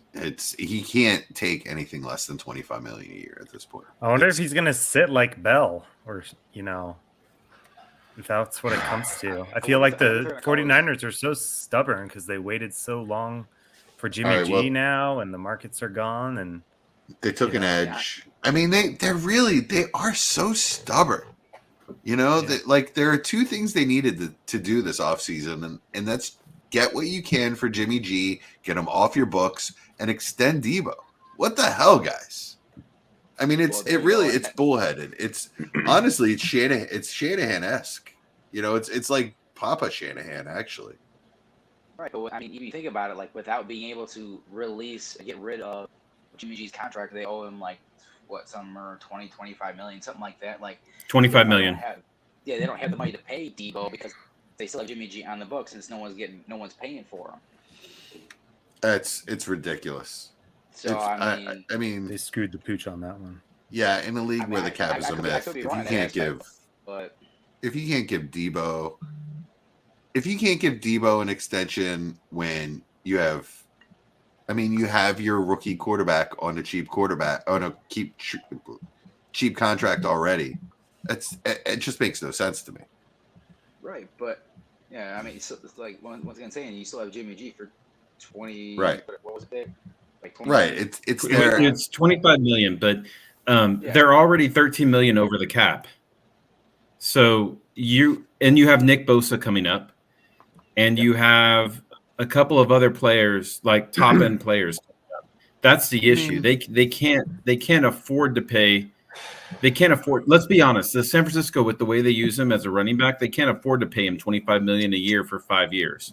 It's just not going to happen. Using him as a running back, he's also an elite receiver. Right. I mean, it was his first full healthy year. I mean, I think it almost goes with like AJ Brown. Yeah. Although I think they should have got more for him, but he's been hurt every season he's played. Besides, I mean, last year I think he was still hurt, but not like Deebo where he was out for multiple games, almost full seasons and shit. So, it comes down to they were offered. The Jets offered them the 10th. Jets offered them the 10th overall pick for him. So if they were going to trade him, it would have been that. Yeah, just 10 overall is not enough. There's no way. So I guess they're going to pay him. So Casey just took Brian Cook's safety out of Cincinnati. Yeah, I like that pick. Yeah, I like that player too. Come on, Spiller. Come on, Spiller. So that looks like it, right? Just no It'll throw every single fantasy draft into a loop. It'll throw everything into a loop if they go over and pick Spiller right here. Well, I was going to ask that. So he's in I think the 109-ish range in a lot of the places where I've seen him. Does the Bills landing spot bump him up a couple picks or no? Yeah. No, not a couple. I mean a bunch. Yeah, 4 to 5. Okay. I'm guessing. He's probably about 103, 104 at that point. And yeah, he'd be 103 for me if he went here. 103 for sure. Absolutely love. I figured people were still down on the player. Yeah. A power back with his feet and vision, love it in that offense. Yeah, you're talking to the wrong guy, though. I love Isaiah Spiller. He was my 2. Still, he's still my 2. Yeah. So maybe you guys can answer the question for me. Like, everyone seems to be infatuated with the Buffalo spot, whether it was Breece Hall, Isaiah Spiller. I mean, when it comes down to it, I mean, they have Singletary, which I know he's just kind of just a guy at this point. I mean, B level. He can do receptions, yada. But also, if they take Spiller, first of all, isn't Spiller just kind of like the upgraded version of Singletary? And then you have Josh Allen on the goal line, which he's not stopping his rushes. I mean, they may limit him down, but it's not stopping. I don't understand why the Bills are just this great landing spot for a running back when it has the past few years. Yeah. Brian, I mean, Isaiah Spiller is one of the best pass catchers in the draft for the running backs. Yeah. And I think he's the best out of the guys that are capable of going in round 2. I think he's the best one of the bunch. So if he was to go here, you're giving up some of the high-end touchdown production, but even that is just, so it can change so quickly from year to year. But if you're playing in PPR formats, you're expecting him, the team that picks him, to recognize that he's a great pass-catching running back, and they're going to use him as such. And that's where my head's at with it. Well, I love Buffalo for just about any running back. I mean, everyone said the same thing about CEH when they took him in the first round. He's great at pass catching. They're going to throw to their running back. He's going to soak up so many targets. Isn't that? That's Mahomes' fault. Yeah, he said he wanted him, and then he didn't throw him the ball. So I don't know what to tell you there. Yeah, no, I agree. I think it's definitely in the range of outcomes for whatever running back Buffalo selects to fail.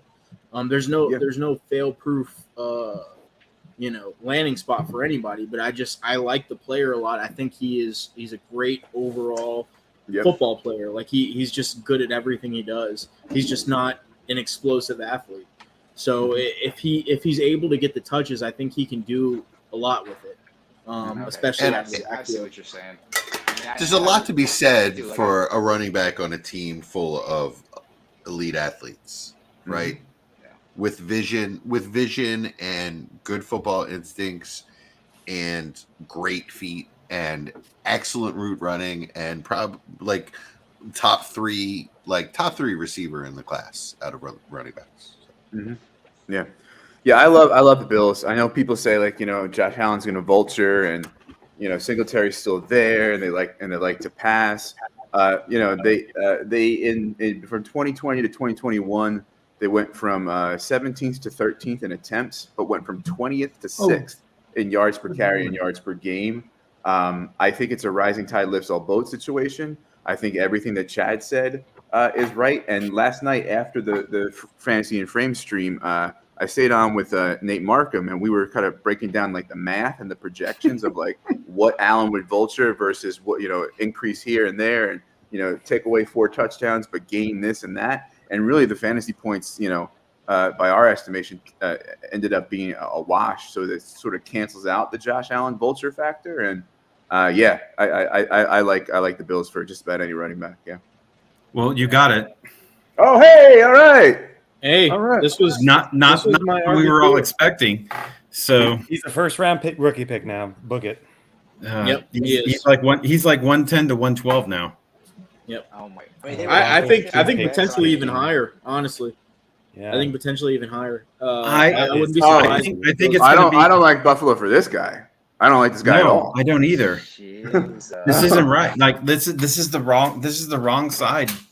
Like I expected more Dameon Pierce before James Cook to the Bills. When I said good for any running back, I meant like a good running back. He'd still be there, but this just seems awkward.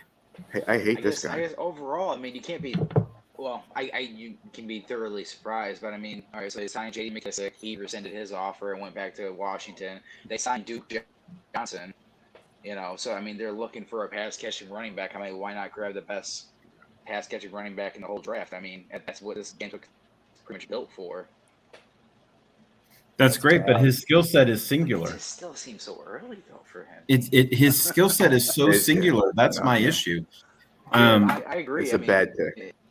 No, I don't know. I guess I'm maybe in between you guys because I do think James Cook has a spot in the NFL for his skill set, and I think if it was going to be any landing spot, Buffalo was going to be it with the play action that Josh Allen is going to be running, and just the respect that they're going to give him.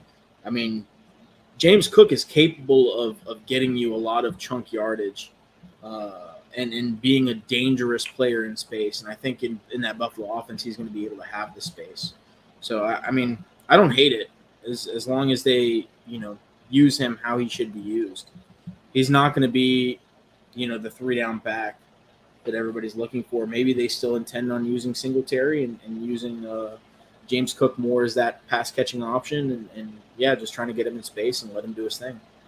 I think I agree with you to a certain extent, Chad, but it's one of those situations where I think this completely eliminates Zach Moss. If we have Zach Moss, go over and get a 5th-round draft pick for him now, if you can, because you're about to drop him. Yeah, he's done. That means Singletary is a 2-down back at the front, and you have James Cook as your 3rd, and Zach Moss is just going to be a every once in a while kind of player. Well, I mean, what's confusing though? I will give you this because I do like James Cook, but in the 2nd round, you're saying that this is going to be a difference maker in your offense. So he's not just going to be on the field for 3rd and 4th downs when they do go 4th and 4th. He's going to be on the field on early downs. There's no way that they're taking a running back in the 2nd and saying, all right, he's just out here on 3rds. There's no way. All right, so I just got back from a full disclosure, a bathroom break, and maybe a couple bong rips. Mike, did we get your Jesse, take on the you Broncos? missed so much. No, yeah, Jesse. The Broncos got James Cook, or not Broncos. The Broncos didn't. Bills. The Buffalo Bills.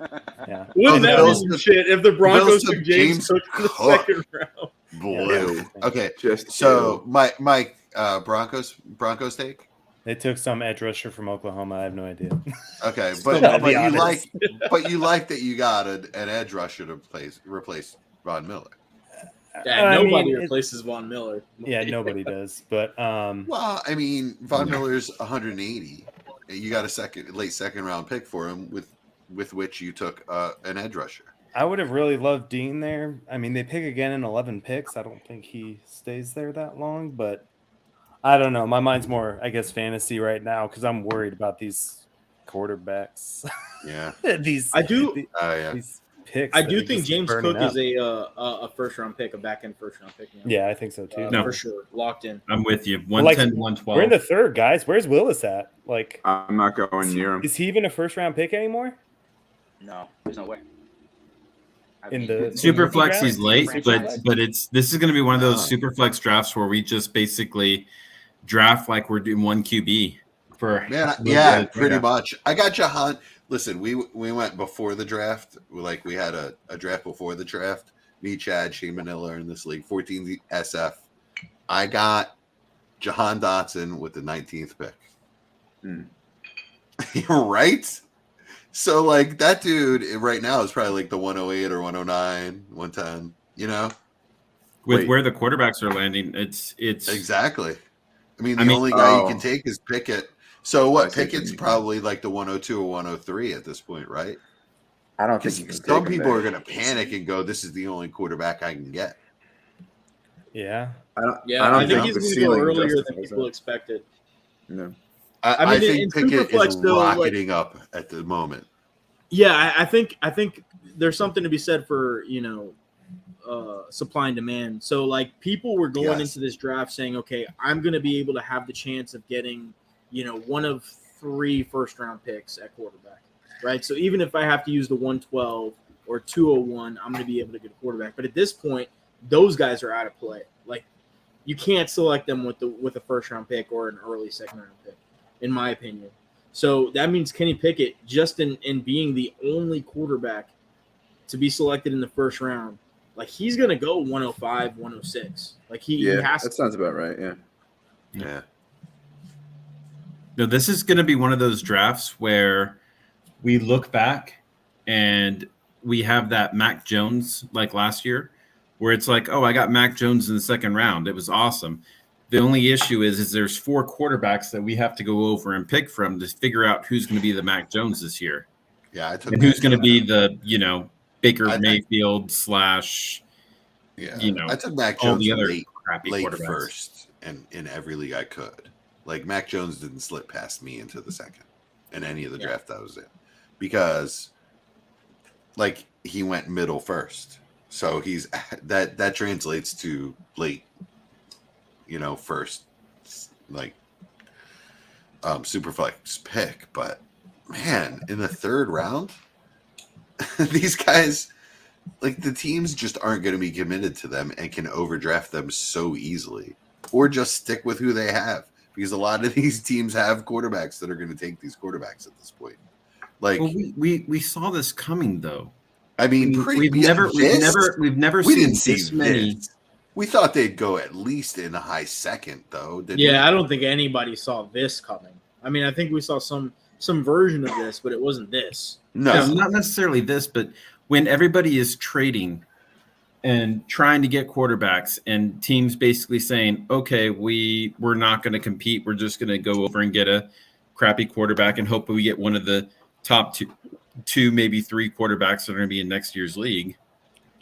I mean, the sad thing is there's only one of each of Bryce Young and CJ Stroud. I mean, Tyler Van Dyke maybe, but with the new head coach there, who knows if that's actually worked out? Yeah, I mean, one or two guys will come out of the woodwork, right? Like, exactly. There are a lot of talented quarterbacks in this next draft. It's just who takes the step. Like, I seriously believe that Rattler still has first round talent. Right. Just for even then, I mean, I know Kenny Pickett went in the first round, and Debbie, that's what you're looking for. But man had 4 years and did nothing. His 5th year, the one final year of college, he finally did something. So yes, one person finally does something. So, I mean, does that really constitute much when you just had one final season? Especially when it comes to quarterback, though. Yeah, if they get the capital, I mean, that's the main thing, right? Like, you just need a team to say, Burrow. Okay, we like this guy and we're gonna give him a shot, right? Because that's the main thing is these quarterbacks that end up in the third and fourth round. Some of them may actually be really good quarterbacks, but they're just never going to get the shot. And there are plenty of Burrow, Mac Jones candidates coming up for 2023. Yeah. My point would be that if you're looking at it in terms of Devy in that regard, you have to follow the Bill Parcells method, where you're looking at the number of starts. You have to look at the number of completions, the number of attempts. And if you go over and you look at successful quarterbacks in Devy terms, you really need to look at the people who have been playing for a long period of time, because it just takes time to go over and figure out a lot of what's going on. Joe Burrow is the most recent example of somebody who spent time, didn't play necessarily, but spent time going over, doing the reps, came through. He's a bit of an anomaly, but most of the quarterbacks that you look at that are successful in the NFL at this point now, like, I don't know, Indy's Matt Ryan, are people that went over and spent 3-4 years. Don't roll your eyes, Jalen Hurts. Matt Ryan. So, Matty Melt. Hey, you've had That enough guy's garbage, by the way, on this at this point in his podcast career. to last like 3 podcasts. So He is spent. But go on. probably that may be true, but that's not the point. I may be able to get Malik Willis here in the 3rd round now, so I'm going to be really, really happy with that. But my point is that quarterback is one of those Devy positions where you don't necessarily take a person, you don't feel bad about a person staying later on to figure out what's going on. So it's really hard to do this while at 90 degrees my TV is playing the draft. Yeah, So, that's a poor Joshua setup, man. Zudu for the Giants. That is poor man, planning. I'm so happy. I will tell you that you do win Dave, the I'm right award there for with you, best valance. What do you call that little ruffle thing above your? shut up! I window just shade there? went over and sat as far away from the kids so you don't hear Bluey. All right. Well, So- kudos to your wife for the decorating. Accents. Yeah, all right. I'll tell you what, my 4-year-old, when he comes running in here in his Ohio State pajamas, you can go over and give me crap for. Yeah, well, I always give you crap for your Ohio State fandom because you guys will never win anything. Your coach is a maniac, and with all the talent you get, you just squander it. So, Where'd you go to school again? Where Johnson? Well, I started at Arizona State. I went there for 2 years. Hurt my elbow. Couldn't play baseball anymore, and then went to Johnson and Wales. And we have never won anything ever. In Yeah, any business school, conference. Business school, right? Johnson and Wales. That's a good I one. went for my major was resort leisure management because I thought that sounded like a lot of fun, and in fact, it is not. It is absolutely not any fun. Hey, I want to deal with people who are on vacation and insufferable. Hey, I have parlayed that into a career of misery, and at least I make a couple bucks. But I mean, Jesus, do I pay for it? How much fun would it be if the Browns just picked Jalen Tolbert right here? Oh, that would be good. That would be a really good fit. Nice. Hey, so guys, we got to talk about the Giants taking a guard, right? Okay. Do Oh we? yeah. Well, who did you guys take Azudu, from North Carolina. North Carolina? Okay, nice. So, yeah, I mean that's another lineman. Offensive guys- line is looking significantly upgraded since last year. I think that's been 3 offensive lineman signings in free agency. Saquon season. Yep, that's Yes. exactly what I was going to say. Exactly Yeah. right. They may actually have a competent offensive line for Saquon to run behind. Which is, I am going to make interesting. so much money on Saquon this year because I have so much Saquon. Obviously, you guys know how much I love Saquon. Like, come on. But- This is the most talented running back in the NFL. And he has just been so tragically misused and put in I mean, such injuries awful- haven't helped his cause, but that injury last year could have happened to anyone. By the way. no. I'm not blaming him for the injuries. I'm just saying like he's definitely taken a step back. I mean, before the injuries, right? Before all of the injuries, he was, in my opinion, the best athlete in the entire NFL, like bar none. He was The so best athlete amazing in his the rookie NFL. year. Yeah, I And think at he's Penn taken a State. slight step back since then. He doesn't look like quite the same player, but he's still, in my opinion, a top 3 athlete at running back in the NFL if he can get a decent offensive line.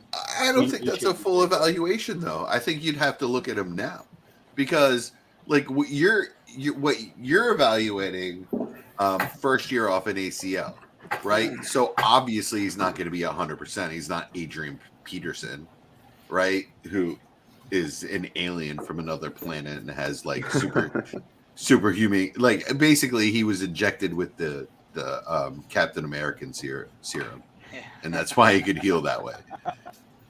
Right, so that's the only way. Saquon was still out of the. I mean, he's cut from the same cloth. He came back from that high ankle sprain like 4 or 5 weeks before they said was the minimum time frame of him coming back. Right, and that's exactly my point. He came back too early and didn't look like himself. Yeah, I mean, was that him or was that the team? I don't think. No, I that's don't. him. I mean, he's a. I mean, Saquon's 24 years old. There's no way that like he's lost anything, in my opinion. I just think that you're evaluating him when he was still injured, and if we see him this year at fully healthy for a full season, you're going to see a record-setting year. That's what I see out of Saquon. That he's an amazing athlete, and the resources that they've put behind that line now, right? So they signed a big name guard, and then they signed 2 others, and then they signed a huge tackle and another guard, or drafted a huge tackle and another guard. So, yeah, I mean, as an Eagles fan, I'm not scared because the Giants will find a way to screw it up and they don't have a quarterback. But as a dynasty player, love it. Love it. Yeah, they got Jamil Douglas, they got John Feliciano, and they got Mark Lewinsky. Yeah, Mark Lewinsky. Yeah, Glowinski from the Colts. That's the big name. I mean, he's older. He's definitely older. He's still a good starter for sure. Yeah, he's a former Pro Bowler that is still above league average. And now they took a pretty decent guard in the third, and then of course Evan Neal to go across from from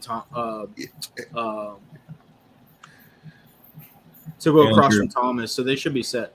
So, and when you talk about a line that was not really like even SEC level last year, they were probably like, I don't think they were even a Power 5 conference level last year, the Giants line.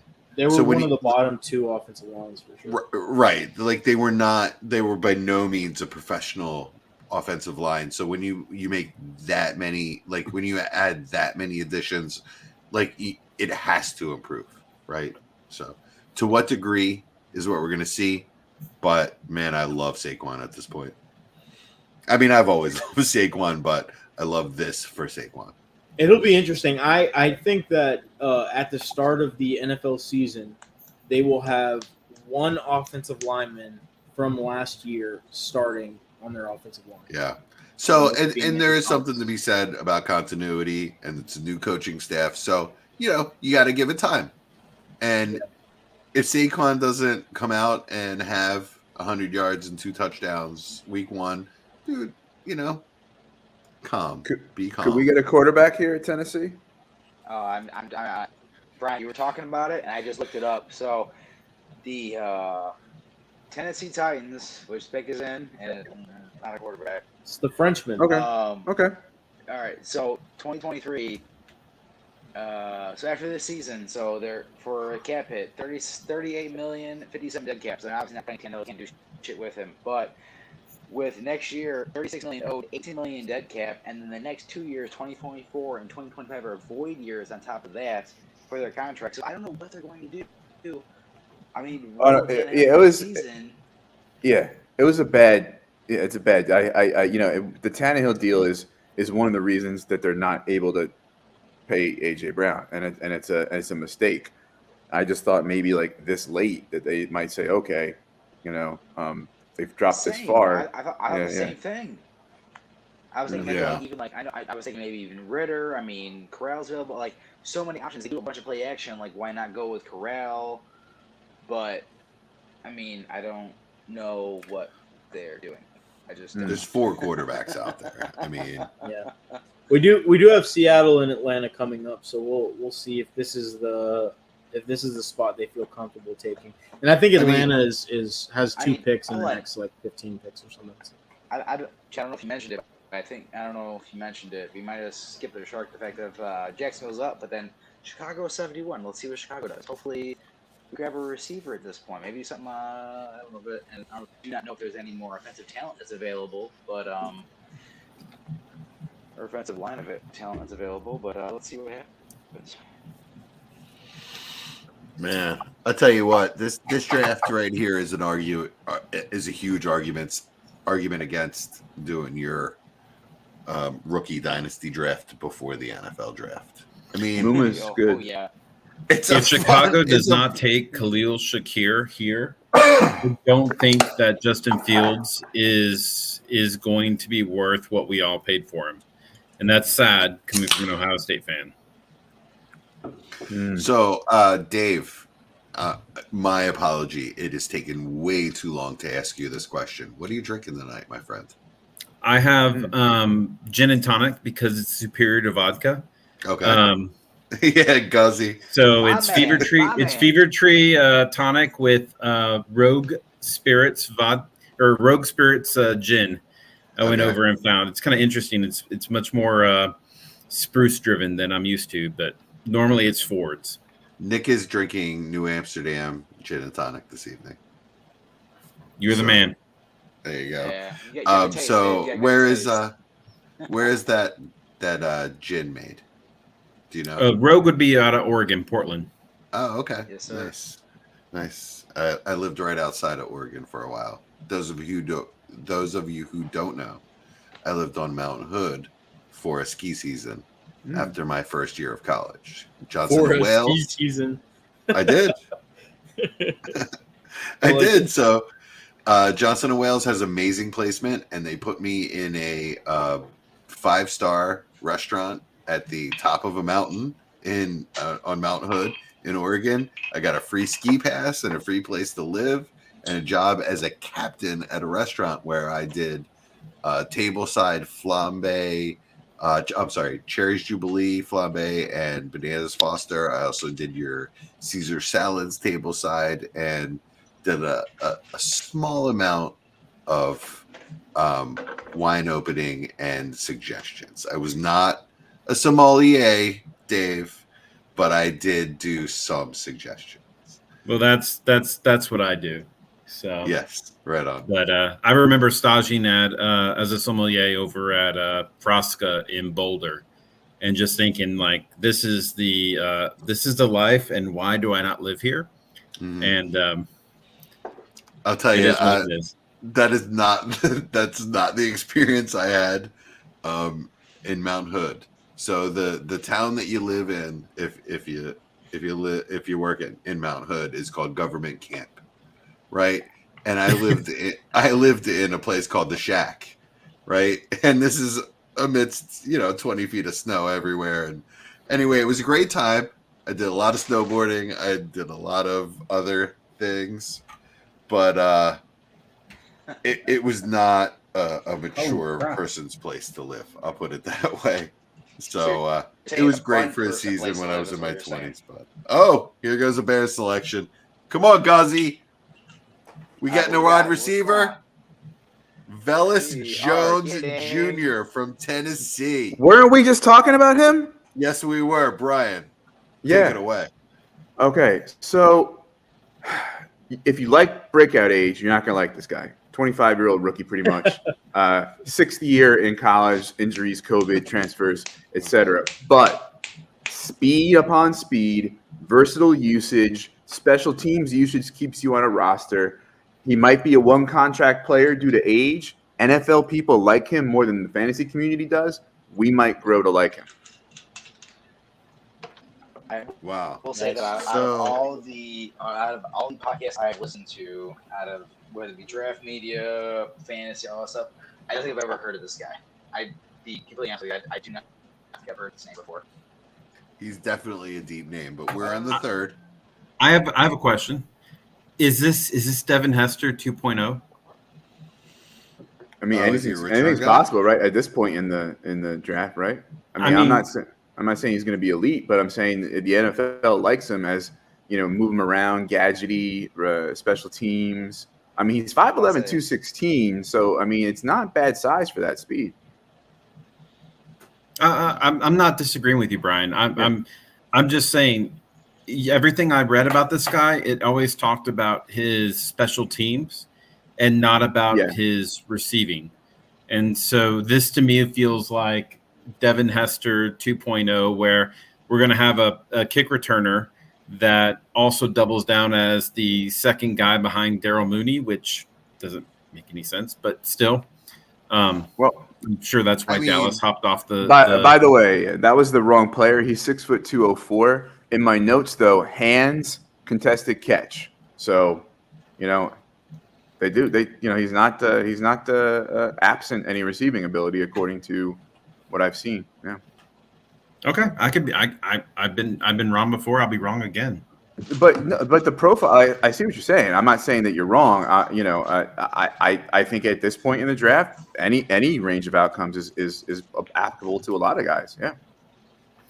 I'm of the opinion. I remember who was it? The FF educator, Matt Hicks, went over and said that when you get into the second and third round of your rookie drafts, the most important thing to go over and look at is people who can go over and contribute on special teams. Yeah. Because if they can contribute on special teams, they're more than likely going to make the roster. By the way, he put Velas on my radar. There you go. So this to me is the perfect kind of example of the type of player that we should be looking at in the third round as somebody who late second, early third, as a person who has the draft capital. I mean, you're looking at day 2 draft capital on a team that needs wide receivers. Maybe we take a flyer. So, yeah. Well, I will say, talking about special teams is, if I remember correctly, Cohen was the punt returner, which he is now gone, obviously, and then who was the? It was Patterson. They used him up the gut and whatnot. He was also a major kick return specialist, and they don't have much to replace it. So if Jones can be a great special teams player with returns and whatnot, then I guess this will help. I'm with you. Anything that will get you onto the field, or at least keep you on the roster, gives you the opportunity. Because I think the most important thing for us in terms of fantasy is just straight up opportunity. True. Cordero Patterson, for example, took God knows how long to go over and find his niche. But before that, he was a great returner. So we kept him around, and because he kept on teams, and we prayed, and eventually found his way onto the field. So it is what it is. It's crazy to think that he's 25. Like, I know we're talking about like age or whatnot, but yeah, damn. I didn't expect him to be, not looking into it, I didn't expect him to be 25. So, but I mean, yeah, but at a certain there are certain players that you have to decide to live or die on. At a certain point, everybody in fantasy, in Dynasty, talks about how we, you got to trade the player a year before, or else he loses all value. If you don't get that year before, then you got to look at it and say to yourself, is this a person I'm willing to ride or die? So am I going to trade him for nothing, or am I just going to play him out and know that I'm not going to get anything for him in the end? There's some players that works for, and some players that don't. Zeke is one of those players for me that I think you're just going to have to ride, because what you get for him in terms of value is nothing until next year when they draft a running back in the first round, or the early second round, or something like that. So, 100% agree. I mean, yeah, with older players like that, like their value, not going to get anything making a return, you might as well just ride them until they die at that point. 100% agree on that fact. Either that, or you trade them in the middle of the year when you are faltering, and somebody's willing to pay a little bit more than what you would normally get for them. But now is not the time. Yeah. Off season is not the time to get rid of veterans like that, especially running backs. No, now is the time to pick up veterans. I don't know about you guys, but I've started seeing a bunch of 2022 draft picks going on the board. I put my 101 in one league up about a week and a half ago. Talking about trades or whatnot, I mean, so I mentioned this a little bit earlier. I made a trade for Chris McCaffrey, and see what you guys think about it. I got Chris McCaffrey, Jacoby Myers, and the 209, if I remember correctly, this year for a 2023 first and my 2023 first and Pat Freiermuth. What do you guys think about that overall? You won. I think CMC is worth 2 firsts. Everywhere I've been trading him, it's been for 2 firsts. So I don't necessarily believe in him, but that's what I've been trading him for, because I had him in about 3/4 of my leagues. So I was trying to reduce my exposure. So Colts again, Dave. Oh my! Did Brian? This is for you, man. Oh, really? No, is it my boy Woods? Please say it's my boy Woods. Jesse, you're muted. You're muted, bro. It is. Now you and I are gonna have to fight over him in every single league we're together. Yeah. My grandson shares though. Oh no. Yeah, I was trying to scoop him up too. Yeah, absolutely. Yeah. But the good news for any current Colts tight end is that it's not like this. It's not like Wood steps on the field day one as reliable in any sort of way. So I mean, he's gonna need development. So Granson still viable. Yeah.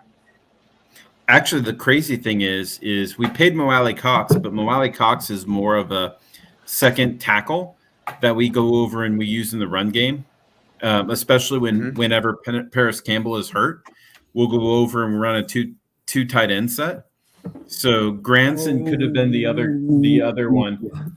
Oh, wow! Chad, is Chad here? Chad's muted. Chad is gone. Oh, Can I tell you, in one of the most epic f-ups in my podcast history? Holy crap! Thank you for telling me I was muted, Mike. Holy shit! And I didn't mean to say your name like Mike. No, but you had Shane Manila on, and he was on his best behavior, and you dropped the S-bomb now. No, we just can't say F-bombs. We can say anything else. I spilled my drink over Jelani Woods, and I'm screaming my head off, and Brian, Dave, blah, blah, blah. And Mike's like, I saw it, yeah. Yeah, I know. I had to tell you. I felt it was pretty epic, and you missed it. Oh, no, I was going to let him keep going, because that was hilarious. I screamed my ass off. I mean, how Eagles is it to go over and yell and scream and have nobody hear you? Chad is smiling. Chad, where's Chad? There he is. Guess what, Chad? Desmond Ritter to the Falcons. Ritter.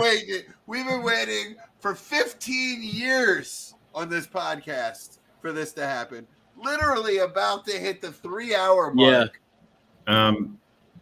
Chad. Yeah, maybe not literally, but we definitely have been waiting over 3 rounds. It's been long enough. I like to use literally when I mean figuratively, because it's the epitome of hyperbole. So yeah, go on. I like it. We have got to work on your English, Jesse. It's route, it's hyperbole, it's that's the joke, my friend. So question. So Texans just traded into the Broncos spot. You think they're taking Willis here? Oh, that would be crazy. That would be crazy. Well, they're trying to jump ahead of Indy. You know what's sad though? They're jumping ahead of Indy. Mills, they're going to take Malik Willis. Mills and Kellen Mond almost were picked guarantee you sooner than Ritter was last year. That's insane, Mike. Chase Vernon's comp for Ritter was Kellen Mond. Kellen Mond. Wow. And good landing spot for a quarterback. But too bad it's Ritter, and he's not a quarterback. But if I have Mariota, I don't care. I'm good. You don't know me. I got Mariota. Probably care a little bit, but yeah. Yeah, you definitely care. No, I don't care. I don't care. I mean, Ritter's probably one of the most ready. Him and Pickett. Seriously, because there's no way that Ritter is getting the starting job over Mariota. And there will be, this is what I'm telling you about Mariota. There will be a team this year that needs a quarterback in your 12 or 14 SF leagues, right? Get what you can get. If it ends up being a second, great. But man, I'm telling you, you can get a 2024 first for him. For who? Mariota? Right. You got to time it right, though. You're dreaming now. You're dreaming. Ritter's going to be the quarterback by week 9. Dude, you're not getting it now. I'm telling you. You're not getting it ever, Jesse. Ever. You have him in a few Ever. spots. I'm just saying. Ritter will be the quarterback by week 9. 9? Week 9. Nah, that's hopeful. That's hopeful. The moment I'm serious. Mariota, well, all right. If you have Mariota, what you do is you wait for him to show out early and you trade him. Exactly. 2 seconds or a 2024 or 2025 first. Telling you. Jesse, you're not. Oh, if you're talking fantasy, that's one thing.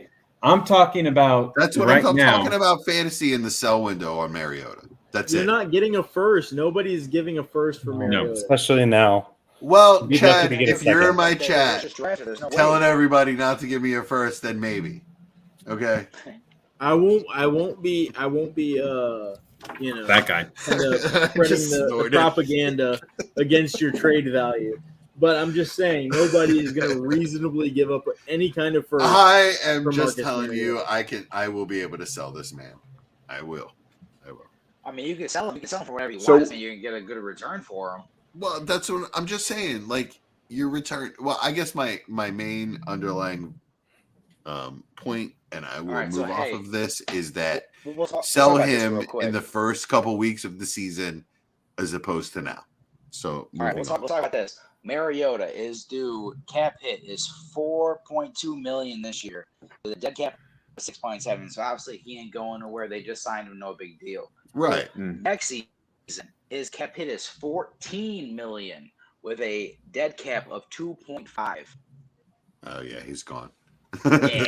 So- Well, unless he's good. Former first, Desmond Ritter, We've 2.04. seen him, but he's also been with the. I was just about to ask where does this now, like now the bottom is with the falling has stopped. Where does this put Ritter in Superflex rookie drafts? I put him at 2.0, about 2.04, because I think that Indy is about to go over and pick Malik Willis, and that's going to go over and drive him back into the first round. And if they don't, then I'm going to be really sad. And I probably might have to mute and walk away for a minute. But Hey, Dave. They'll probably take Sam Howell over Malik Willis at this point. Wow. I thought about that, but I don't think so. And the reason I don't think so is they're very driven on character, and trying to create that Chris Ballard concept. And while I like Sam Howell, and I think he's got a great deep ball, and I think he's got everything that he's got a lot of characteristics I like, and I would not be upset if it was Sam Howell. I think that Malik Willis has a better deep ball, and I think Malik Willis has more mobility. And if you put an RPO system into place with Jonathan Taylor, Malik Willis, Michael Pittman, and your new wide receiver, Alec Pierce, going over the top, I think that's going to be a really, really interesting situation to put a lot of teams into, because where do you defend? Because elite, you have Alec Pierce going deep, you've got Pittman going mid, you've got Jonathan Taylor short, and you've got everything else in between. So it makes a really awkward situation in terms of situational football. Well, the question is, how old will John Taylor be when the Malik Willis actually sees the field?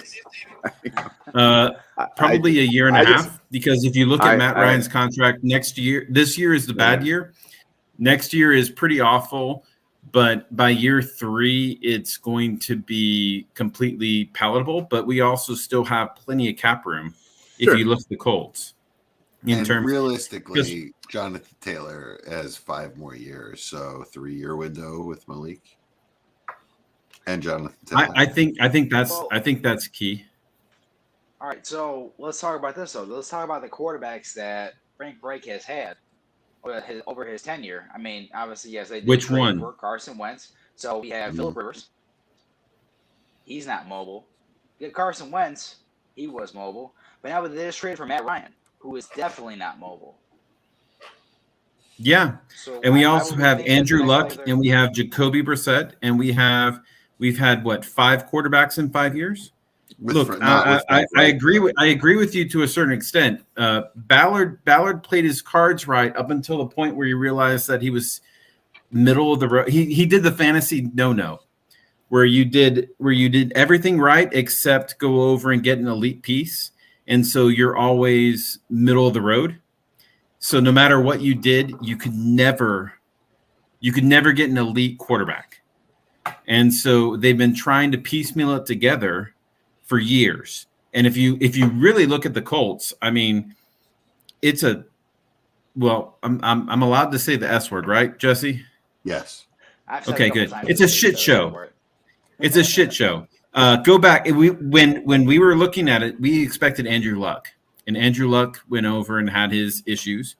And God bless him. I wish him the best, because that poor man got beat up. And I want to destroy the general manager. That I'm not even talking about his name because I don't like him. But if you go back and you look at it, after Andrew Luck, you have a series of quarterbacks won pretty much every single year. And so there's no consistency. They built a great team around it, but there's no consistency at the quarterback. And so I love Pittman. I barely have any shares of him. I love Jonathan Taylor. I have 0 shares of him. Why? Because I don't know who's going to be calling the plays from year to year. So I can't trust how it's going to end up becoming, like how it's going to end up being. Yeah, right on. So my question is, are the Ravens about to take a running back? No. No, they just went I haven't D-tackle. seen the selection yet. Oh, D-tackle. Okay, thanks, Mike. I have too many Davin shares for them to take a running back right now. Yeah, me too. They're not allowed. It doesn't have anything to do with us. Let's just pass that whole thought process. Yeah, right on. I'd also like to say that Jonathan Taylor does not have 5 good years left. Okay, right on. I mean, I guess I'm optimistic on running backs. When I say good years, I mean good years. I don't mean like RB1 years. Okay, well, okay, yeah. I thought you were going to make a good joke about the tire or something. I was going to say, he'll get hurt. He'll get hurt at least 2 of those. I mean, Jonathan Taylor is going to have the same trajectory as Zeke, in my opinion, in terms of he's a little bit faster than Zeke, but he's going to end up getting bigger. And Wasn't he an RB1 last year? Yeah. Yeah. I expect him to be one this year too.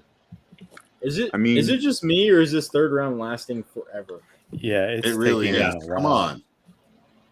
Travis Jones. So let's talk about the Ravens though. So there's like a defensive tackle. They traded away Marquise Brown. Who's their? They have no. They are very lacking in weapons. So, I mean, is it going to be run centric? That's a good question. I mean, what are they supposed to do at this point? I mean, Rashad Bateman. he looked really good last year. I do think he's I do think he's a premium option with Andrews, but Dobbins coming off the ACL, you can't expect him to be healthy all year. And Gus also coming off the ACL, you can't expect him to be healthy all year. Yeah, exactly. Yeah, so you got Dobbins, you got Gus, both off the ACL. I don't know what other running back they may have back there, but on top of it, so the receiving core was Sammy Not Watkins, Malik Willis. who's now in Green Bay. So No. Rashad Bateman and Miles Boykin is now gone too as well. So I don't know what they're Duvernay doing. Yeah, they need to sign a player. Although I would say, let's say they sign Landry. Does that make them look more attractive or no? Anyone? Landry. Why? I mean, I wouldn't Landry be an overlay of Duvernay at that point, though. Yeah. Why do you sign? But I mean, Landry is going to go to a team that is going to be competing. Yeah. I mean, Baltimore should be competing, right? You would think they're close, but at the same time, who's he? Landry has always been really good in terms of quantity of snaps. He's had a really high target share. He really had a lot of targets, but he thinks of himself which I guess as could work one in this offense. But I mean, he thinks of himself as a number one. So, it would make a lot of sense to me that Jarvis Landry thinks that he can be what the Ravens need, right? Because I really think that Jarvis Landry is one of these individuals in this world that thinks he's a lot more than he actually is. So, the problem is I see the Ravens as a good, savvy organization. It may not agree with him, but I do see him as a nice complementary piece to what they have.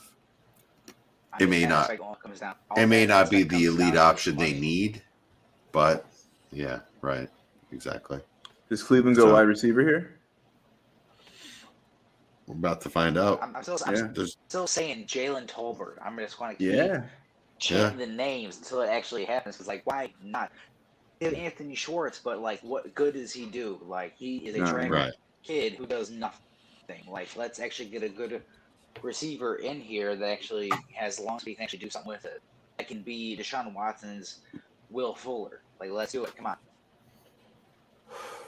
All right, so we got this Brown selection. The most quarterback unfriendly draft that happens in 2 days for most of us. I mean, there's been two we've ever seen. We're gonna be like, oh well, I pick a quarterback at number 8, and it's gonna be the first pick I'd make. That's a quarterback. This is gonna be the first draft where Superflex and one quarterback are pretty much along. Yeah, it's weird. Agreed, 100%. So weird. Mike, how close are we to the Broncos? So Broncos are right after the Chargers, who are on the clock right now. Okay. So, and then the Giants are right after the Broncos. Do you think we can get one of your games in real quick? Yeah, sure. I mean, we could try it. All right, cool. Let's do a little Mike inspired fantasy Jeopardy. Is what we got, right? Yeah. What category do you guys want? So this is based off 2021 results and then some other stuff too. But I got quarterbacks, running backs, receivers, tight ends, team sport, which is 2 players from the same team that maybe did something cool, all-time greats in fantasy football, rookie fever, and then draft me, kind of ADP edition. I got a couple questions for each of them. So I figured y'all can answer, and I don't know. We just go. Okay. Anybody have a preference for a quarterback? I'll do whatever. No, I'm all up for games. All right. Quarterbacks. I heard quarterbacks. Let's go with that. All right. We'll just go ahead and say your name if you got the answer. So quarterbacks for 100. Who had the fewest interceptions in 2021 to finish as a top 5 fantasy option? Jesse. Yep. Tom Brady. Nope. Can we repeat the question real quick? Sorry. Who had the fewest interceptions in 2021 and finished as a top 5 fantasy quarterback option? Mm. Come on, guys. This is easy. Dave, 100. Kyler Murray. No. I'm not good. Chad. Russell. No, wait. Fuck. No, he didn't finish the. There's number 2. Chad, you did it. You Oops. tired man. 3 hours. F-bomb. I'm so tired right now. Like I'm just gonna say whatever. Brian, Guzzy, any guesses here? Aaron Rodgers. Yes, Aaron Rodgers. There it is the is. answer.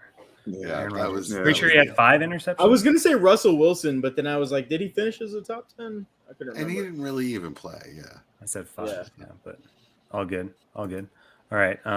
Is this BT Dubs? Is this total points or points per game? Total points. Sure. Top 5 quarterback. He's Louise. Brian doesn't right. understand how we do it. This top 25 quarterback threw more interceptions than touchdowns. Top 25. Mm-hmm. 25 is a big range. Jesse. Go ahead. Zach Wilson. Nope. Chad. Yep. Trevor Lawrence. Yeah, Brian. that's correct. I Trevor knew it was Lawrence. one of the 2. Trevor Lawrence is correct. Good job. 12 touchdowns and 17 interceptions, but everyone gives him the I was trying to decide between him and Sam Darnold. All right. Which QB rushed for the most touchdowns in 2021? Jesse. Yep. Jalen Hurts. Absolutely. Knew one of you would get that. All Really? right. All right. So wait. Eagles we did something right. Can we pause? No, they didn't give it to Miles Sanders, dang it. Because I know. I felt that one. all right. We gotta pause for a moment because Mike, you're obviously not keeping score. It's Chad's just winning. happening. Oh, you want to keep score? You want to be serious now? Sorry. No. We always keep score. We have had 3 questions. So Chad, you're red. Just remind me because I'm not going to write your I name got down. 100. No, Who else? Who else got is the answering? 300. You got the 300 question. All right. So I have Just 300. remember your color, okay? Jesse, you're orange. Chad, you're red. Who else has answered questions correctly? Let's argue over how we're going to keep score. Nobody, Jesse. Geez, let's keep the game Jesse, rolling. relax. All right? I'm online at Uber. Answer. You and All right, Chad I'm are tied at I 300 did not points. answer. Let's I'm gonna win this game. Let's go. Chad, what kit are you wearing? Leeds. All right. Mike, Broncos are on the clock, by the way, so I'm hoping to see who they get here at 80. All right. So Chad and Jesse tied for 300. So quarterbacks for 400. This QB only started 12 games, but still finished as a top 20 QB. Brian. Russell Wilson. Brian, you got to say your Tua. name, Jesse. Jesse. No. Not Jesse. Tua. Okay. Russell Wilson. No. Dave. Dave. Yeah, it's Kyler. No. Say it again. Possible? A top what QB? Top 20. Top 20. How many games did you say? 12. 12. Brian. No, you don't get to go again. Oh, what? Come on. No one else is saying Jeopardy, anything. bro. When you're Jeopardy, you're red. Hold on. So, I'd vote for you, Brian. Like, is that like what? Sorry, what was it again? He only started 12 games, but still finished as a top 20 QB. Chad. Go ahead, Chad. Russell Wilson. No, Jesse already said I already said that. Oh, Jerk. Guzzy. God damn it. Chad needs a nap. I'm so tired. Shit. 5. I feel for you, my friend. Josh Allen, 3. but I know he only got hurt one. No. Chad, if you Lamar need Jackson. Oh, Chad. Lamar Chad. Jackson. Is the Oh, it's only one. Chad, gosh, can you listen to instructions? Yeah, If you let me go twice, I would have won. So if you said Wilson, then I'm out. And you're out. I've been calling this. What happened? What Oh, happened? Greg Wait, what just Dulcich. happened?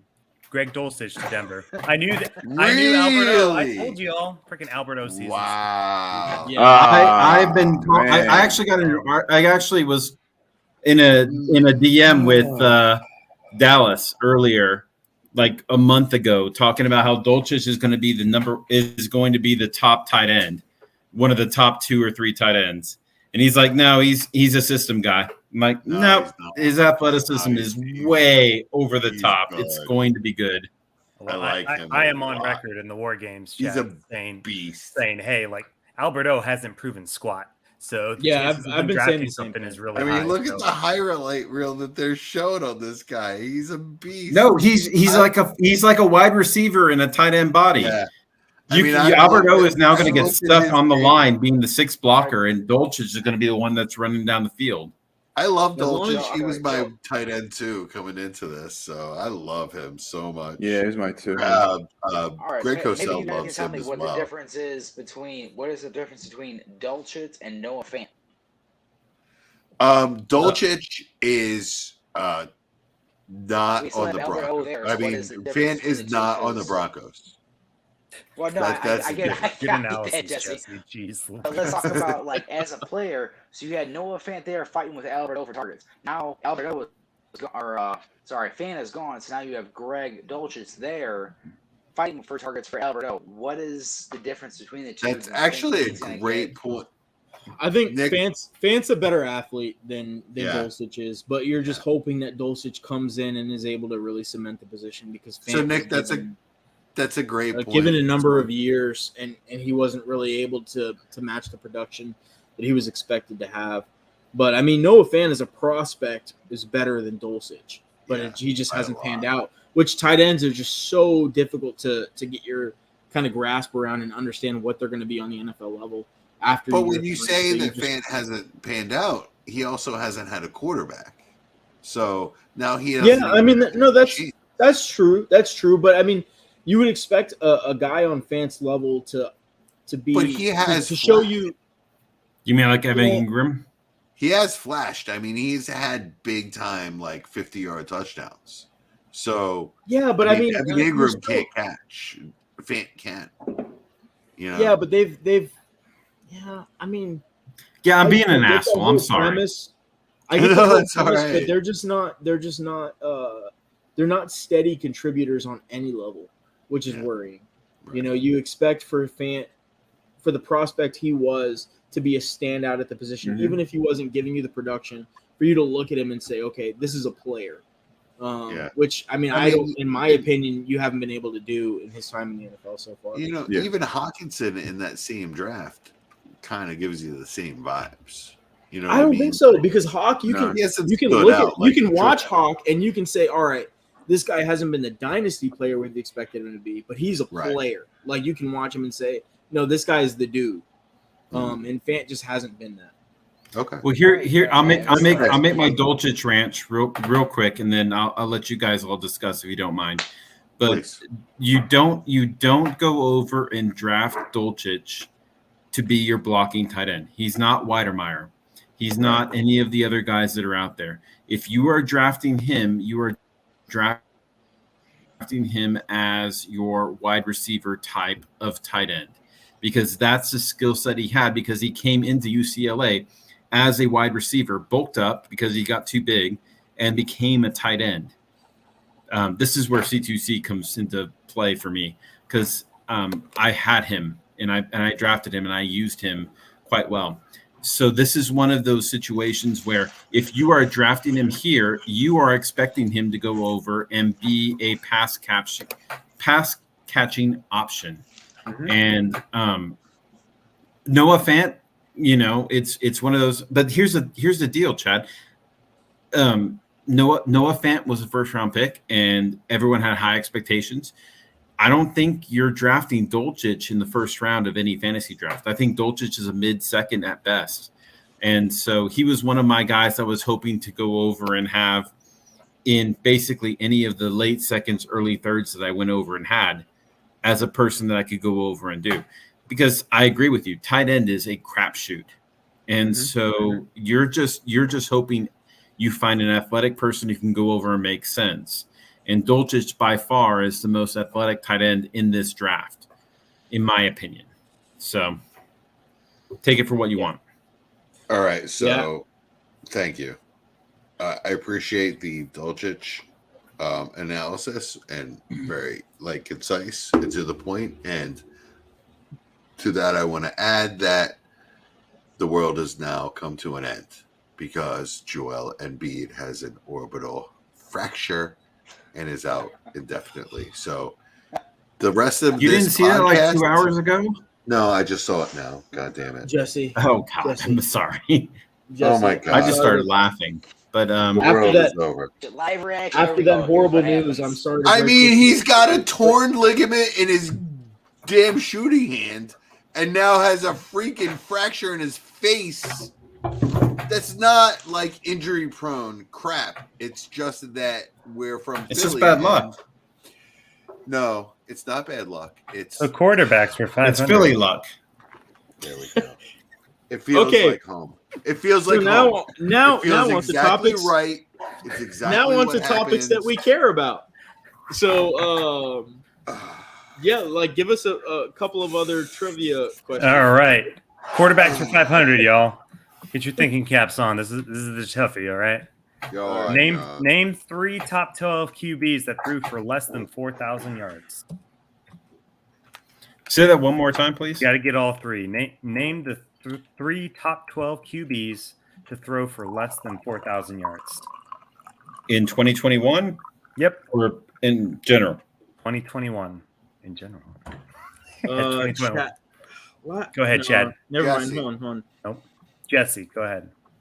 Hurts. Tannehill.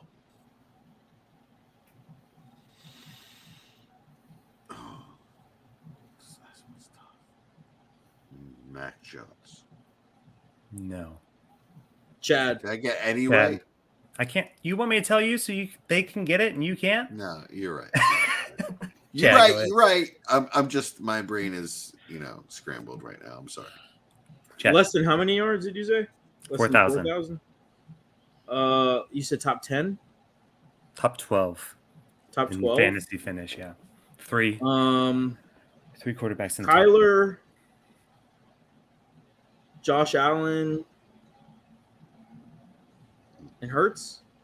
No. I mean, not Josh Allen. Sorry. No, Whoa. No. He Murray, already said Murray, no. Murray, No. Murray, Murray. You Kyler. already Yeah, said. you already You already said said no. Kyler.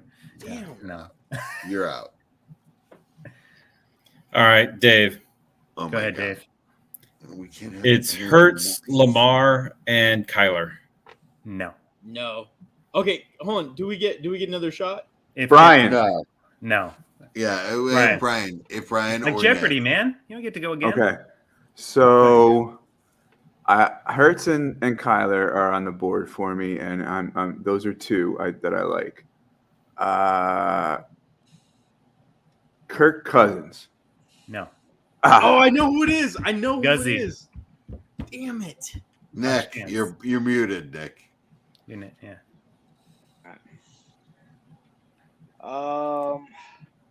What are you looking at? Did you Google it? He absolutely did. Oh, I already have a tab open with 2021 rankings. Like, fuck yeah, fuck you all. Oh, and 2 more F. Oh, there it is, number 3. Thanks, There's Brian. the F-bomb F 3. 3 and 4. And now DWZ is off of YouTube. Have a nice day.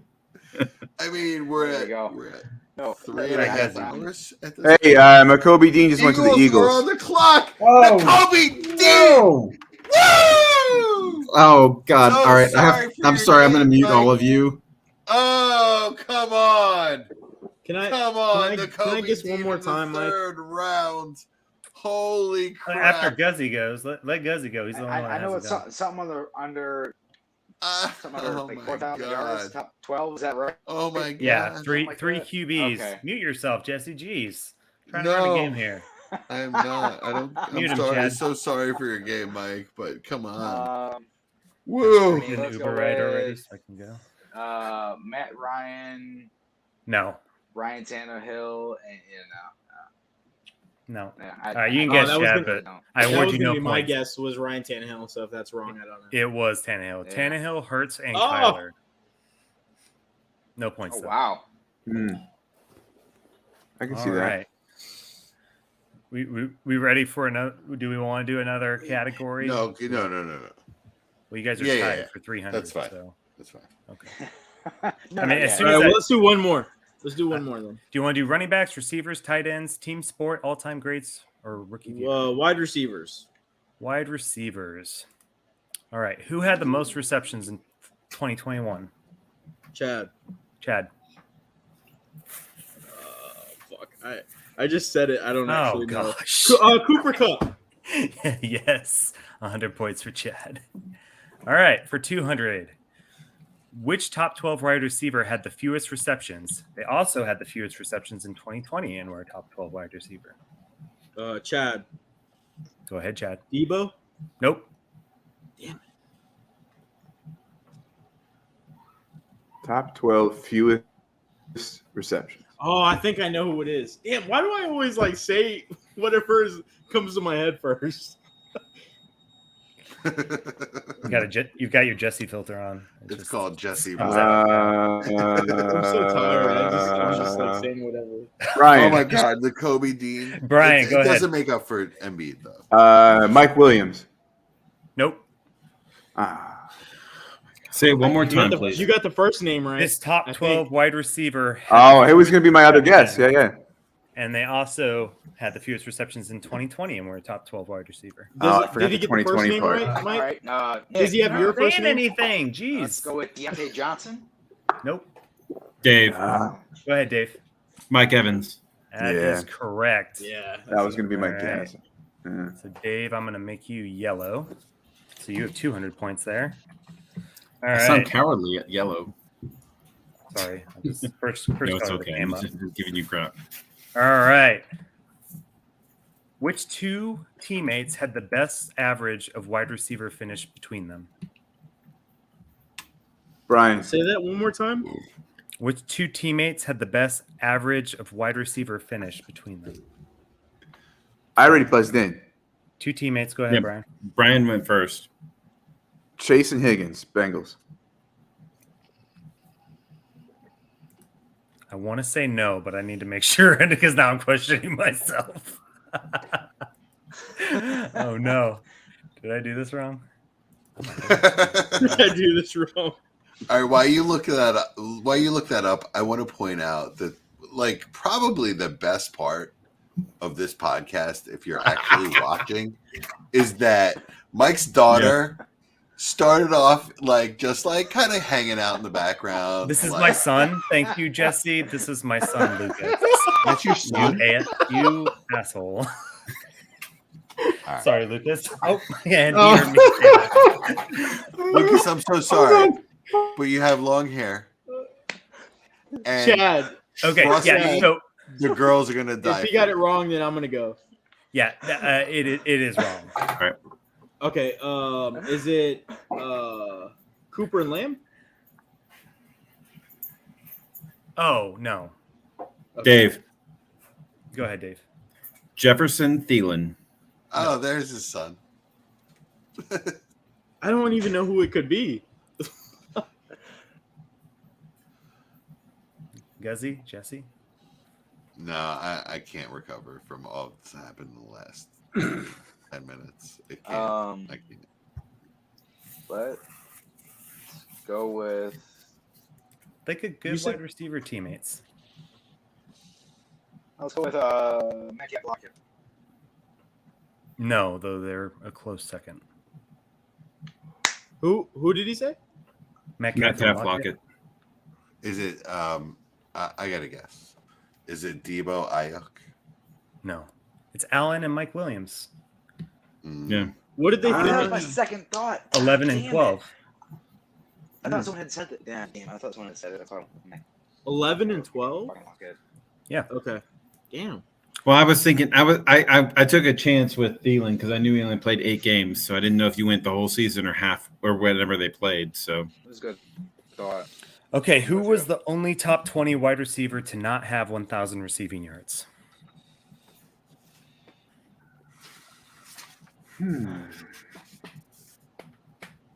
Dave. Go ahead, Jesse. Dave. Mike Williams. Nope. Jesse. Brian. Go ahead, Jesse. Devonta Williams. I mean Devonta Smith. No. Brian. Go ahead, Brian. Debo. No. Oh, thought maybe he's Top rushing. what? And, Top what? No, he did. Top Top 20. 20? Debo still had 1,400 yards or 1,300 Oh, yards. didn't know right? that. Go ahead, Chad. DK? I know. Yes, DK Metcalf is the answer. Just Yeah. over 900 yards. So that's That's 400 good. points. That's really good. Chad taking the lead here. All right, for 500. Ooh. Okay, considered by most to be the number 3 on his team at the beginning of the year, he finished with 259 fantasy points in the wide receiver 10. Chad. Dave. Go ahead, Chad. Hunter Renfro. Brian. That is correct. Yeah, Damn it. my guy. You Yeah, just beat me. Correct. Waller and Ruggs ahead of him before the season started. So Chad's now up to, gosh, what is 1,000, 1,300. Chad, go take a nap. I'm so tired. I'm legitimately falling asleep. Even tired Chad, he's like, yeah, I'll take this Jeopardy thing. Chad, I'll win it. honestly, Chad, like we're at 3 hours and 34 minutes. If you need to go, brother, we will hold this down. Well, I'm gonna win first. Oh wait. Hey. Okay. Let's talk about the Titans real quick. Oh, we got Dallas. Chicago picking? No. All right, guys, I'm gonna go. Come across your screens. I'm going to have to go too, guys. I am active on All right. Uber and trying All to. right, so Chad, when you make go, money. we'll still be able to continue the stream, right? Yep, should be good to go. Yeah. All right. We just won't be able to add or subtract anyone or what. Yeah, I think it'll pass it over to Brian. Oh, okay. To Brian? Yeah.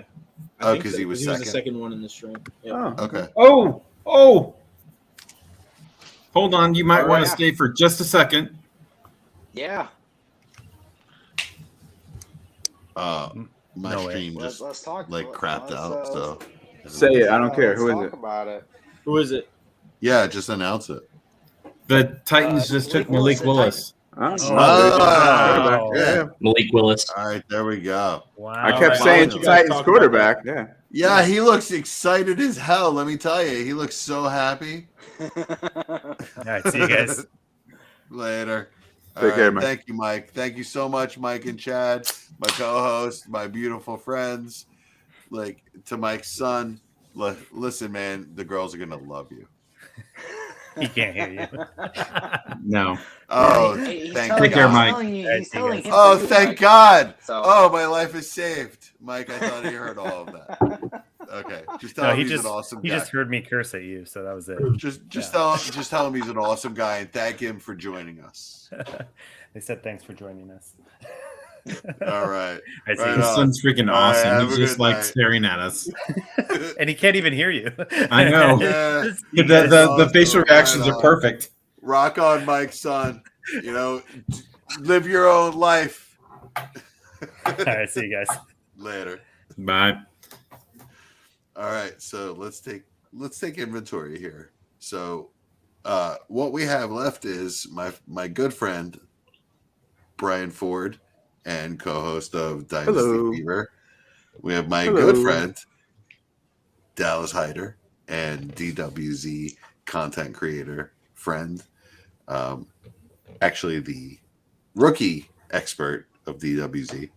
And then we have my friend and nemesis, Dave Donaldson, the man that I have beaten in a league and will beat in many more leagues. And one of the more savvy Devi and Dynasty players I've come up against. And then we also have Nick Guzzi, who, man, I'll tell you what, this is a tough guy to trade with, and a savvy Dynasty player in his own right, Bears fan, Nick Guzzi. Hey, it's all about making it worth it, bro. I mean, Yeah, that's all it right comes on. down to. Right Hey, you on. know how hard it is to trade with sharks? Yeah, exactly. I mean, this is kind of what we're down to at this point. Is like this is DWZ like shark level. So Nick, we've made trades, but I don't feel like I've ever really won any of them. I've won trades against. I mean, and the same aspect too. I mean, like we made trades together, and either way, it's like it's kind of something out of necessity that I wanted. Like I'd trade you for Antonio Brown, and I mean the W League. Like I mean, remember in the W League, you had told me about G. Scott Jr. and I drafted him, but then traded him back to you and whatnot. Like, yeah. Either way, it's been just kind of meh. Yeah, right. Forth, exactly. But... We both kind of got it. And you know what? I mean, I like that because it on a basic level, you always want to keep trades level, even on both sides, so that you can trade with these people again, right? I don't want to kill you on a trade and have you feel like, oh shit, And especially like I've had a couple like trades on the clock, trades pending. And then news comes out about a player that's in and I'll retract those trades. I don't want to get somebody. I want both of us to feel good about it. It's a dynasty league. We're going to be dealing with each other for years. Let's keep it friendly. Let's keep it about our evaluation. 2 years from now. Yeah, exactly. So Cardinals take a defensive end. I guess that's not much to talk about. What do we got? What do we got? Are we burying Willis here? Yeah, let's talk about Willis. So Willis went to Titans. Yeah. Yeah. So I had been saying Titans dark horse quarterback a couple rounds now, and it comes true when I wasn't even thinking about it. Or a couple picks. I'm sorry. Being that I don't like Willis, maybe I'm not the guy to talk about it, but by the time he develops, will that bad contract we talk about with Tanny be, movable, and therefore the timing works? I don't know. Yeah, I mean, it makes makes too much sense for them. I thought it made sense for them in the first round, and they got him in the third. So there's a Dallas wide receiver on the board right now.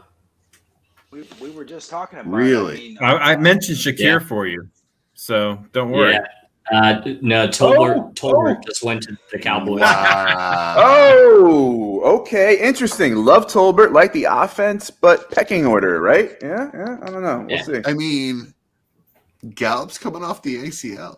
Yeah. Amari Cooper's gone. Tolbert makes sense as an outside receiver. Yeah, you got James Washington you brought in. You're going to try to keep CeeDee Lamb in the middle, in the slot. You can play CeeDee outside, but Tolbert comps pretty well to Gallup in general. They have the exact same type of play style in general. They don't have a tendency to really play in the slot, and they win at the catch point with getting separation. So I don't hate that at all. Yeah, I mean, the last two like true offensive pieces to come off the board, like we were talking about with Malik and Tolbert, are both steals for their resultant teams. I mean, I feel like this is just kind of an insurance policy on the injury for Gallup more than anything. Yeah, he's similar. He's similar to Gallup. I think he's got better hands. I don't think he's as fast or quite as dynamic, but also a little bigger. So I like Tolbert. It's a great landing spot. I hate Dallas, and I hate that they got him there. But aggressive. That's a steal for them. It really is a steal for them, and it really fits a need. If you look at CeeDee Lamb as the Amari Cooper replacement as the alpha, and then you look at Gallup and Tolbert as the complementary receivers with Dalton Schultz, probably a mistake to franchise him and not extend him at like a slightly lower rate over longer years, but I'm confident they'll actually extend him. But then with the running back hierarchy that they have, it's a solid offense. Borderline elite, depending on how you look at Dak.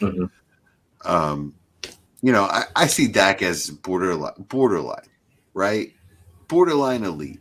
There are just times where he just doesn't see it, right? And that's what just frustrates me about Dak as a dynasty player, as a fantasy player. But like, From an NFL standpoint, they should have everything they need at this point, right? Yeah.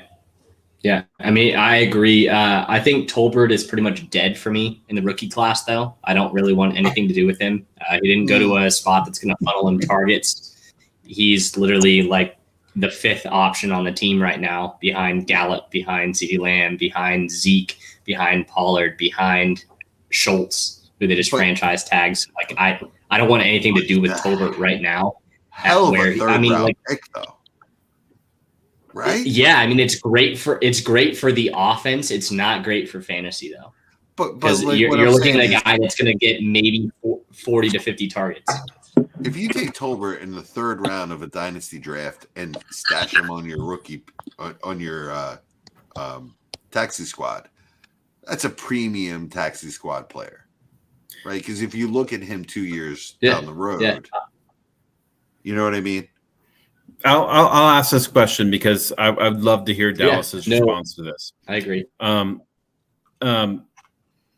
Would you rather take Tolbert in the third or Dulcich or some of these tight ends that are about to come off the board? That's a good question.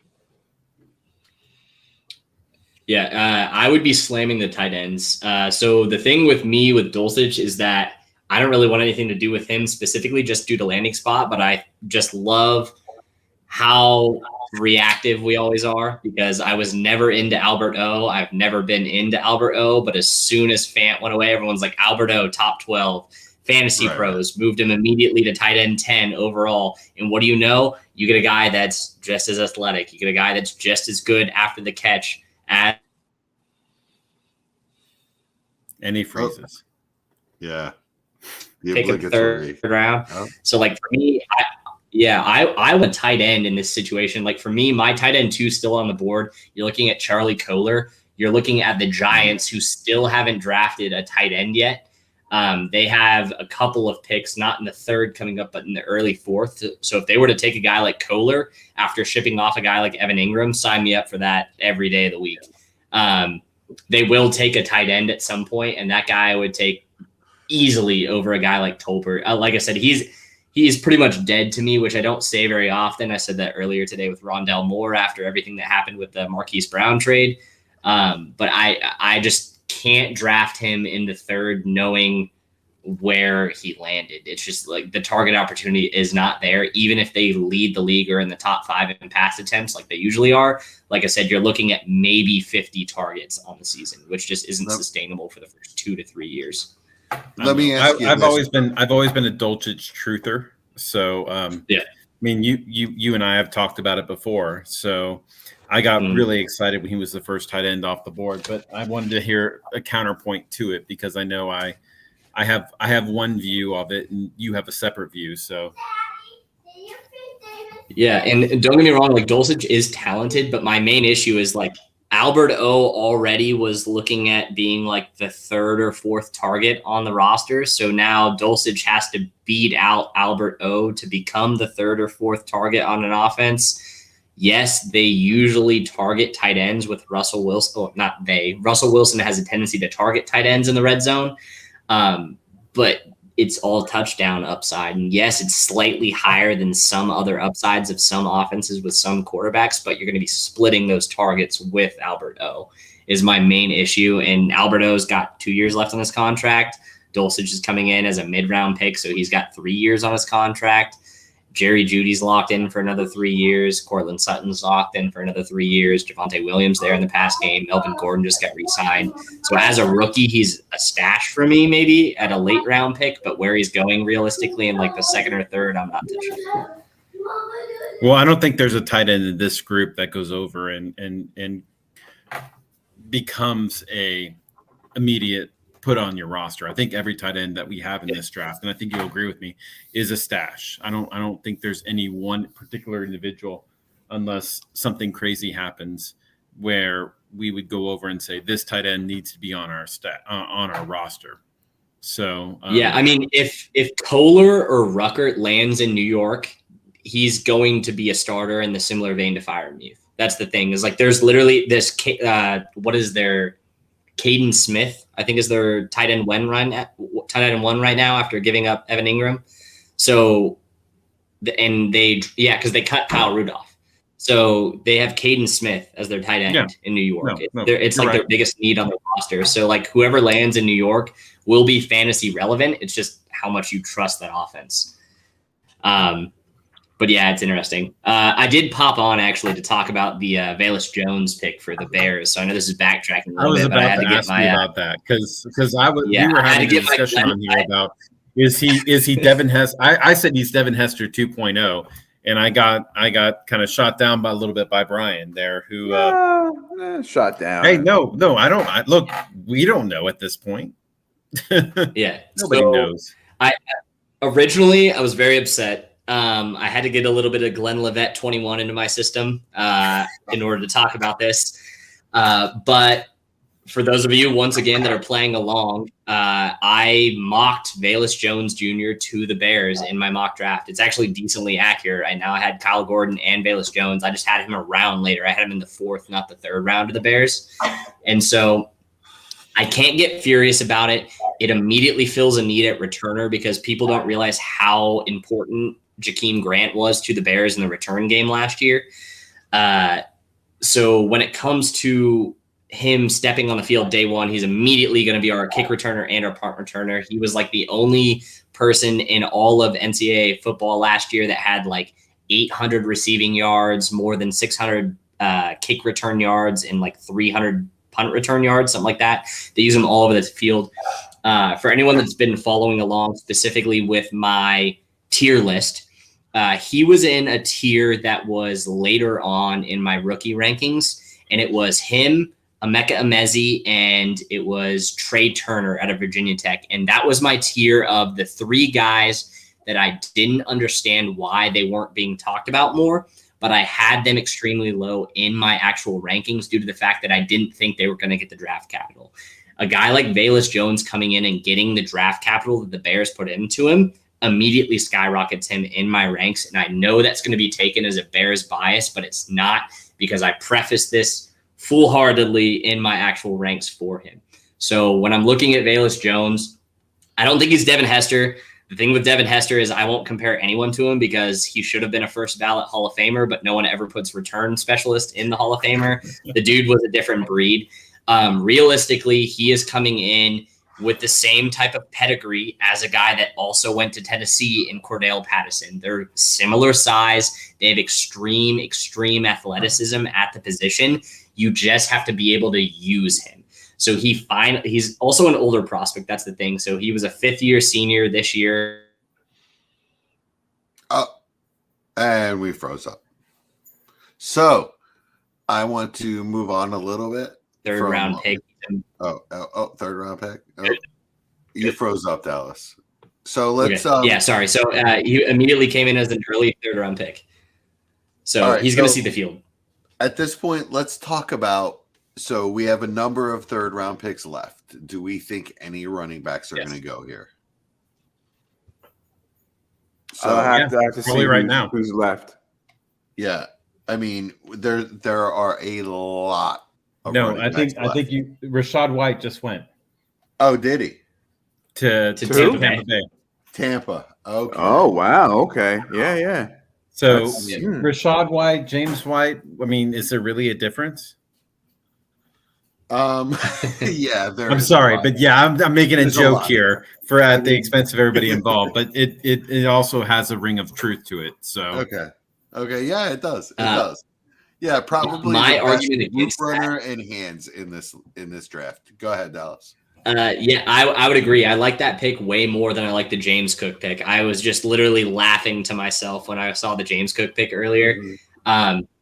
The only thing I will caution you is that they keep adding pass catchers to this offense. And in order for everyone to be viable in a fantasy skate with Tom Brady, you're going to need them to lead the league in passing attempts again. And that's asking a lot when you have a guy like Leonard Fournette, who is so good at running the ball. So like, it's just one of those things where it's like, yes, he's a pass catching back. Yes, that can be beneficial, but I don't think he pokes anything even remotely higher than a low end flex play on a regular basis, just due to the fact that like look at last year when you have Gio Bernard, who is one of the best pass catching backs in the entire league, seeing absolutely no work because Leonard Fournette has proven over time that he is a very good pass catcher when you actually feed him the ball.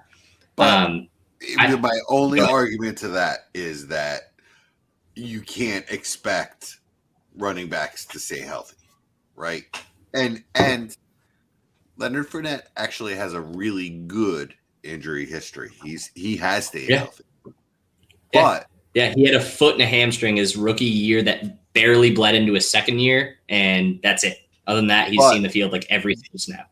But it's the law of averages with running backs. They play the position, it will happen, right? So to have a guy like Rachaad White in the late second, early third that might, this year might get his shot as the receiving back for Tom Brady. Woo, you know what I mean? And I'll tell you, for future dynasty value, who knows what that offense is going to turn into. And I don't love him as a premium talent. And there's a reason he goes in the third round. But actually, as the third running back off the board, kind of says a lot.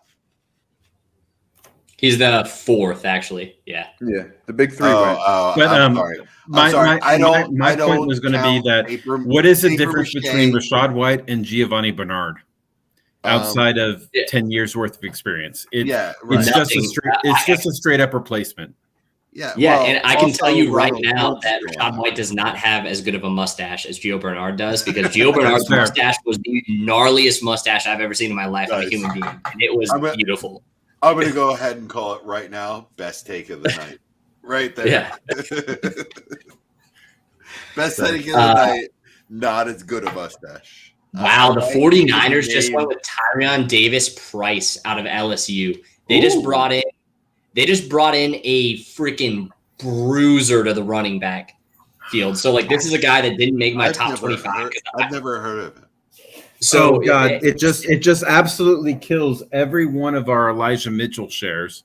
Because TDP is a big, bruising, heavy style LSU running back. Oh my God, he just destroyed that guy. No, that's his style. He was never able to stay healthy. There was a lot of potential in him in terms of both C2C and college, in terms of what he could go over and do. But he was never of the same caliber as Fournette and everyone else. But seeing him go this high God, I hate the Shanahans. That's gonna be my new name on every single one of my fantasy teams. I hate the Shanahans. Jesus, these guys are assholes, huh? Yeah. My favorite thing though is that you 100% spurred this by asking when do we think the next running back are going to go, because there's literally been 2 running backs in the last 3 picks back to back. I knew it was close. I knew it was time. And Dallas, you're one of the few people I listen to in terms of where things are going to happen, because I try to keep up with as much of it as possible. But especially this month, it's been hell. Let's not talk about that. But yeah, I mean, it's just, God, really, TDP goes in the third round, day 2. I figured him to be day 3 capital, fourth, fifth round. Yeah. 2 down running back. Like I said, he wasn't even ranked in my top 24 that I did at the running back position. So that's the thing with TDP. So when I'm in all reality, if I'm just looking at straight up face, the top 3 biggest reaches, I wasn't here for it. I wish I was. What the Titans? No, he was talking about Tyquan Thomas. Tyquan. Oh yeah. I guarantee you. Thornton, get his name right. Thornton. Sorry, I don't know him because I'm not drafting him. So. Dallas, you froze up. Tyquan Thornton is Brian's guy, not mine. So. Yeah, so your top the 3 biggest reaches based off of ADP that I've seen on the offensive skill position player list have been Tyquan Thornton, Velus Jones Jr., and TDP just now. Those are the 3 biggest based off of. By the way, I like Thornton, but I agree that's a reach. Yeah. My issue is, why has nobody taken David Bell? his athletic his athleticism is always been in question, but the dude has just produced as a freshman. You go over and you look at his analytics and you go over and you say, well, that doesn't make sense in terms of speed, weight, and you're like, okay, but he had an 18-year-old breakout. Like what the hell is wrong with these people? I'm sorry. That's my rant. Well, because 100%. because being a film guy, I hate breakout age. That's the one thing I can't cool. He broke it at 18. I understand he's younger and he's dominating like 20-year-olds. At the end of the day, I don't care. I want to see your tape. David Bell is always open. He's always open. He's one of those guys where when you watch the film, you're like, okay, I don't give a crap if he runs a 4.6 or a 4.7. He's going up against guys that run the 4.3s, that run the 4.4s on a daily basis on his defense and on the Big Ten defenses and on the SEC defenses that he plays every year. And he's still dominating. And against some of the better press corners in the league, in NCAA, that play for Iowa, they play a press-heavy system. He destroyed them, absolutely destroyed them. So when I'm looking at David Bell, trust me, I just kept my girlfriend sitting out there, and I was like, I want David Bell to the Bears. I want David Bell to the Bears. I want David Bell to the Bears. And it's like, oh, okay, cool. We took Velus Jones. Awesome. We should have flip-flopped those, but it's fine. It's just one of those picks that doesn't matter. Also, Matt Corral just went to the Carolina Panthers. No. Okay. Oh, there it is.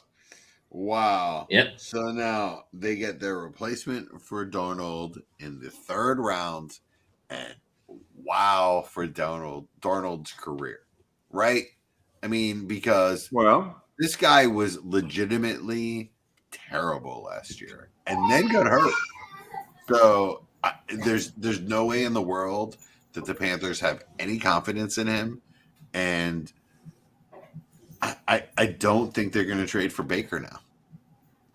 No, they were never going to trade. Nobody's going to trade for Baker. Look, Baker's contract is so high that there is no reason for anybody to go over and trade for it. The Browns are going to have to end up cutting him or give him away for a 6th or 7th round pick. That's the only time you're ever going to see Baker leave. I'm sorry for everyone out there, but that's how it's going to be. So I love in Dallas. I'm sorry, my kids were coming in screaming, so I didn't want to ruin the podcast any more than I normally do. As part of our pod.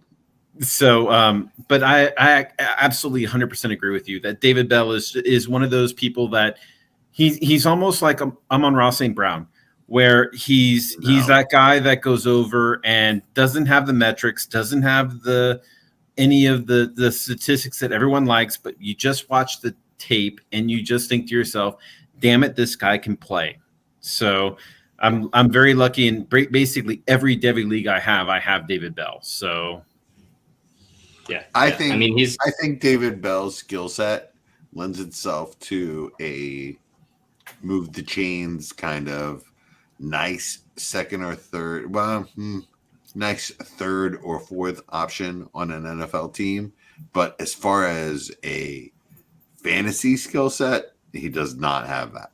So what you just described, Jesse, was Jarvis Landry. No, Jarvis Landry can go look at the numbers. Jarvis Landry was a beast coming out. Look at the numbers. David Bell is bigger than you. I'll make you. We'll make a bet. Sorry, Brian. Love you. No, I'm sorry. David Bell has nothing more than average. He is Greg Jennings at best. Not even. All right, Jesse, you and I are betting after this. I hate David Bell more than anyone in this draft. I will tell you that right now. So he definitely is an Eagle here in the next round. No, we don't have a 4th. Thank you very much. Not yet. We traded our 4th for AJ or Jordan Davis. Thank you. No, just wait. You'll give up your 2023 third to go up and get David Bell, and then I'm gonna laugh so hard, and then I won't draft him because it's not fair because Jameson Williams is better. But I mean, I So. think we have a wide receiver room, right? I mean, I think we're good. You have 2. You need 3 or 4 at this point in this league. No, we've got 3 or 4. You know, Rager's fine as a third, and Pascal. Oh, don't talk yourself into Rager. You know you're lying to yourself right now. You know, What I think is hilarious is I'm looking at the monitor and hours. everybody is laughing when Jesse tries to make Rager be a competent fine wide as a receiver. spot. I'm sorry, he comes in my backyard. I literally drive by TCU twice a week, but no, I'm sorry, brother. You He's foobar. fine as a slot third, fourth. You know what? Hey, we'll trade him to the Chiefs, the Packers really need a receiver, right? Yeah, I mean, I want to okay. talk about Matt I think Corral. with David Bell. Okay, yeah, no. Go ahead. David Bell. Is there any difference between an athletic profile or a production profile coming out between David Bell and Allen Robinson? I will answer the question no, because that is my comment. It is a guy that. If there is a slug running in front of Allen Robinson, he can outrun it. That's the difference. Okay. The difference I will tell you is that 3 back-to-back games this year against Ohio State, Michigan State, and Northwestern, the 3 best defenses outside of Michigan, so 3 out of the top 4 in the Big Ten, he put up 11 for 217 and 1, 11 for 103 and 1, and 12 for 101. Wow. And the real point you need to make is who was his quarterback? The answer is we don't freaking know. Exactly. Allen Robinson is one of the top 5 route runners to come out in the draft in the last 10 years. All right. And it's not his fault. Well, kind of his fault for signing with the Bears. But, like, he's never had a quarterback. Never, ever. Never have I ever had a quarterback. Allen Robinson. Right? So you don't like Big Dick Nick, do you? All right. So, Big Dick Nick. yeah. I did that on purpose. Man, that is the most Jesse bait thing that you could say on this entire podcast is to throw out his entire nickname, not even say BDN or Nick Foles or anything. BDN. You got to throw out Big Dick Nick, right? So he's the streakiest, most the greatest late 3rd round quarterback of all time. But he's a he's a Super Bowl MVP, but he's not a franchise quarterback. Come on. Allen Robinson has never had a quarterback, and now he's got Matt Stafford. That man is gonna eat this year. Hey, I'll trade him for 2 firsts. No. There you go. you can go take yourself and I mean, they're going to be late, right? I mean, come on. No. Oh, so I see your confidence level. Look, he's old, right? He's 29. Oh, so now we're switching. No, he's gonna be great. For your redraft leagues, you need Allen Robinson. But for your dynasty leagues, no, you're not giving up a first. Come All on. right, so I have a hypothetical question for you. If you had to put money on it right now, who has a better fantasy season?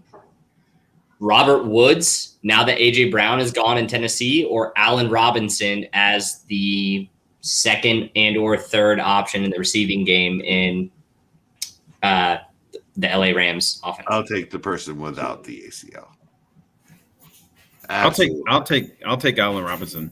Yeah, absolutely. I think that all the coverage is going to rotate over to Cooper Kupp, and you're going to have nickel basically 90% of the time, because Cooper Kupp doesn't play anything outside the slot. So you're going to have Cooper Kupp basically 90% of the time in nickel. And they're going to put the safety over the top on Cooper Kupp, and so Allen Robinson will play opposite of him on the X side, on the left side. You'll put Cooper Kupp on the right side. I think that Allen Robinson's going to feed. Yeah, I agree. But I want to say that I just said that on podcast, but luckily it's 4 hours in, so nobody's going to listen this long. Yeah. No, you're right. Trade me you're all of your 100% Allen Robinson because he's going to be terrible. He's like the third wide receiver on that team. There are going to be games that, like, there were games last year where the Rams were like, holy shit, we're neglecting Robert Woods. And they made Robert Woods a thing, right? But he's not their thing, right? But it's going to be kind of the same with Allen Robinson, except that Allen Robinson is a much better player than Robert Woods. Allen Robinson is one of the elite players in the NFL, and he will show this season. So when they say we need to make someone else a thing besides Cooper Kupp, Allen Robinson will excel at a higher level than Robert Woods. Well, and Allen Robinson will just have better efficiency. Cooper Kupp. I love you too, Daddy. But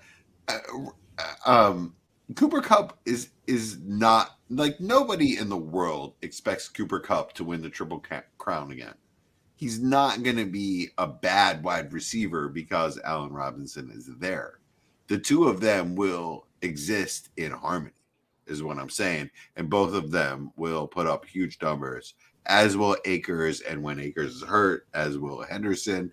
And it's going to be a lot of switching off, which game which. But I think overall, you're going to get, like, reliable, good numbers out of everyone in that offense. Dallas, you're shaking your head yes a lot. Yeah, I mean, I agree with you. Yeah, I mean that makes sense. For me, I don't know. I'm higher on Robert Woods this year than most because I think there's going to be some growing pains with them assuming that Treylon Burks is going to stand and be AJ Brown.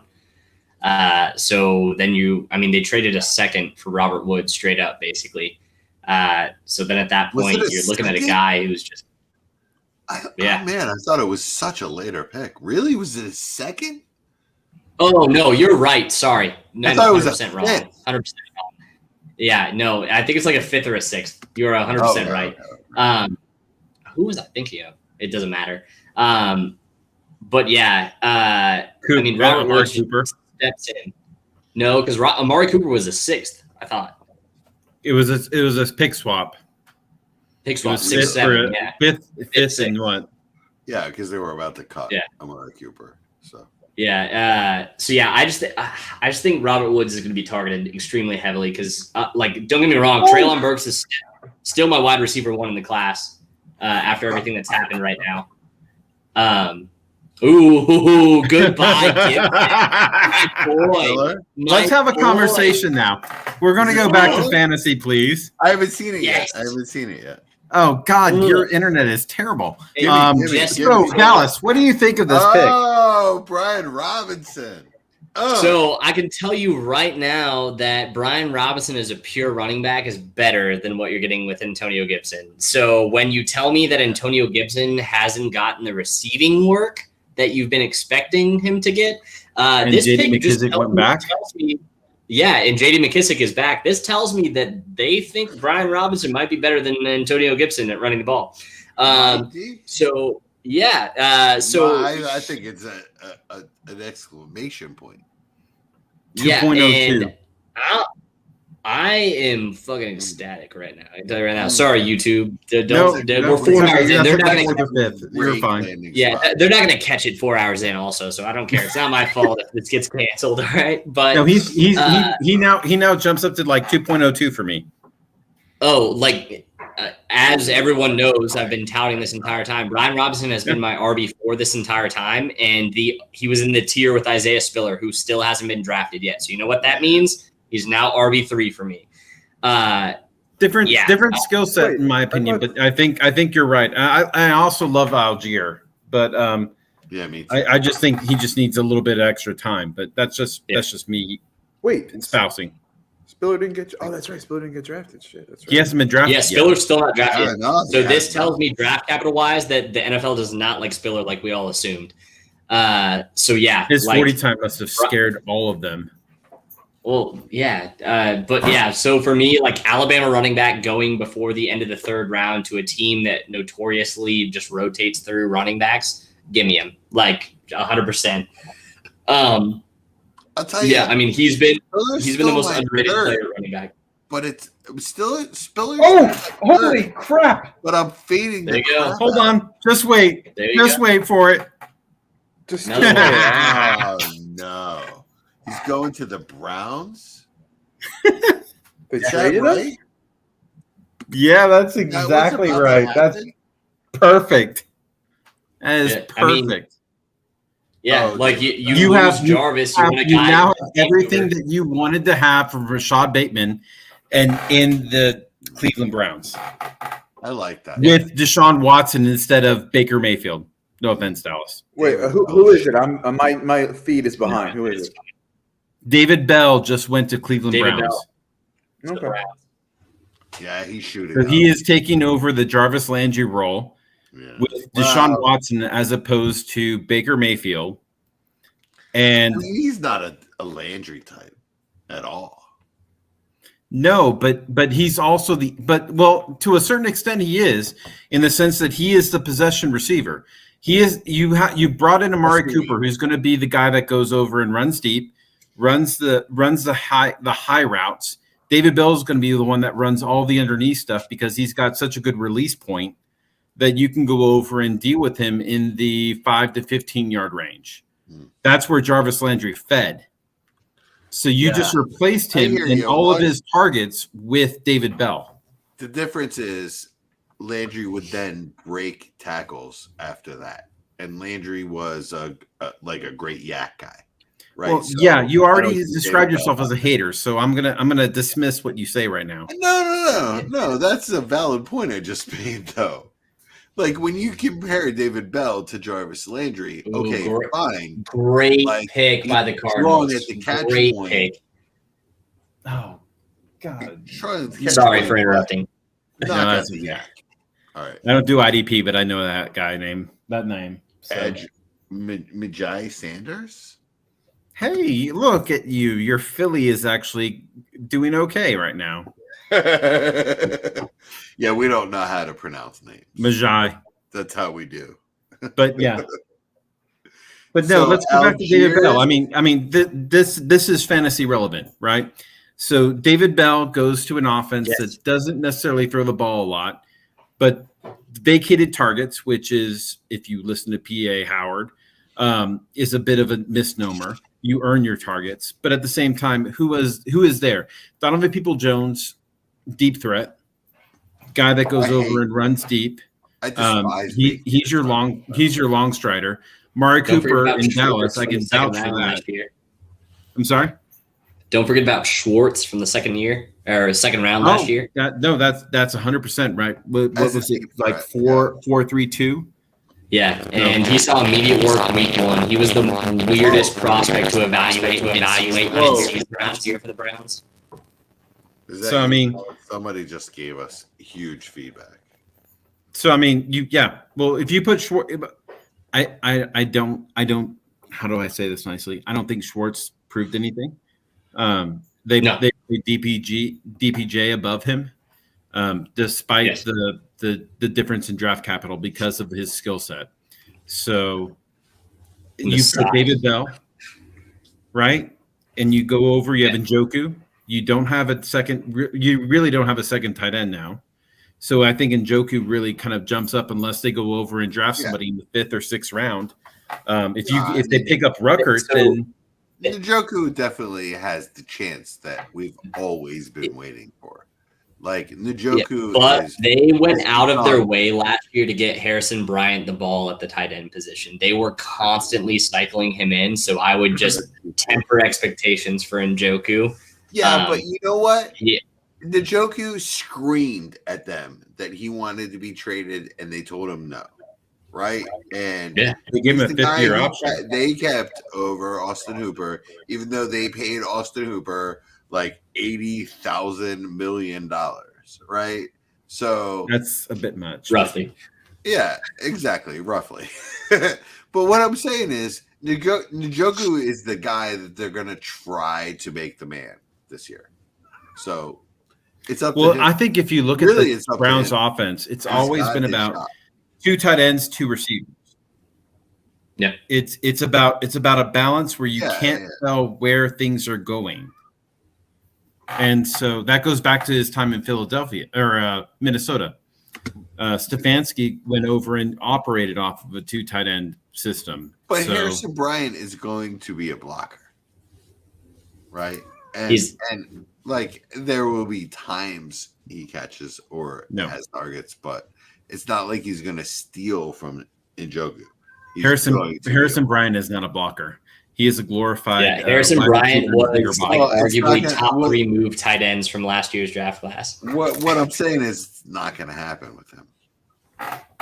I'm just saying I'm excited. I'm excited about David Bell going here because I think the opportunity for him he's not going to be your touchdown scorer. He's going to be your guy that gets 3-4 touchdowns a year. Would you take him over Tolbert right now?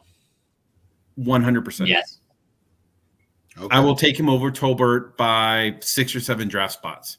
Wow. 6 or 7? Yeah. Who are those other people? I'm not going to tell you because I have plenty of tell me right now, bro. I basically given up all my leagues except for DWZ, so I'm not going to give you all of this stuff. Come on. Dave, you tell me or I drop you from the podcast. Well, guys, I love you. Good night. Have a wonderful evening. Look. No, my point is that David Bell is what we all expected and wanted Rashad Bateman to be, and so now that Hollywood Brown is gone, none of us can afford Bateman. So I would say to anybody out there that is not drafting with me. Think of Bell in the same wavelength as you think of Bateman. He may not be as athletic, but when you look at his contested catch, when you look at his production, when you look at every statistic that makes sense outside of how fast you run, he excels. And I know this because I'm an Ohio State fan, and I hated watching him play me every single year. And I was like, how can we not stop this guy? This is the only person, and he still would kill us. So, nonetheless. All right, right on. Rant done. Thank you. I mean, for me, just looking at my ranks with how I have everything right now, my boy from Boise State is the only one that's left that hasn't been picked that can hop David Bell. And I had him immediately following David Bell. So again, like a situation.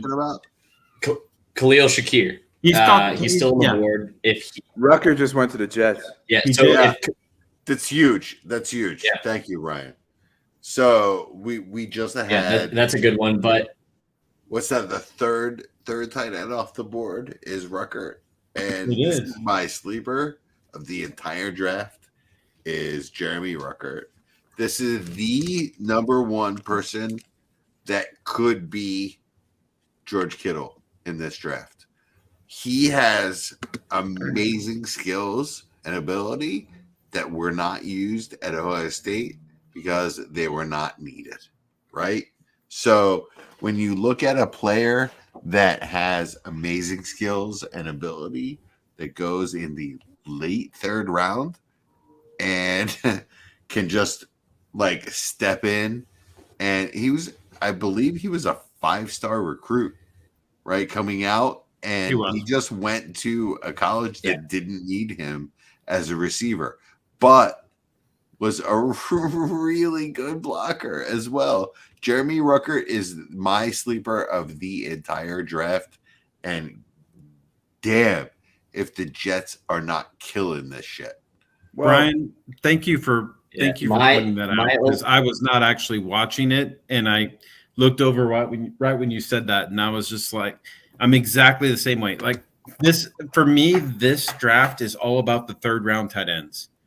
Just draft as many as you can and hope that one or two of them are going to hit, because there's so much depth but there's nothing elite. But eventually, you know, I don't know about you guys. I got George Kittle in the 5th round of one of my dynasty drafts because people didn't think Iowa tight ends could do anything. And I was like, I'll just take this guy as on a whim. It was not, but that was my only dynasty league before DWZ. But it was one of those situations where it's like, I'm going to give it a shot because if this guy hits, it's great. If he doesn't hit, then hey, it's okay. The 5th round. But that's tight end. For me, the 3rd round, I think is all about tight ends.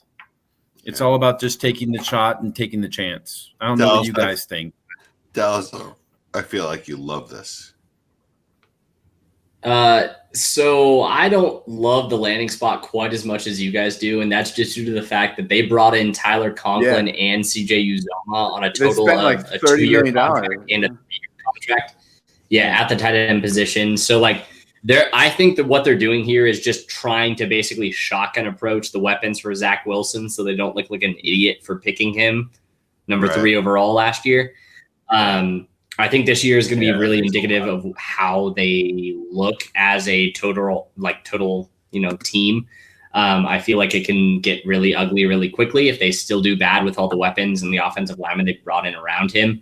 But I don't love the landing spot. Like I said, I would have been really ecstatic if he had gone to the same stadium, just a different team wearing blue as opposed to green. But I do like Rucker. Me and you have talked about this at length before, Jesse. Like a big fan of his overall profile. It's just I can't project production in the NFL, especially if I didn't see it in college. And if you don't land in a spot where you're immediately the tight end 1, I have like some overall concerns in general for you. So, okay, yeah, that's great. That's great analysis. Like I love the player, right? I think Jeremy Ruckert.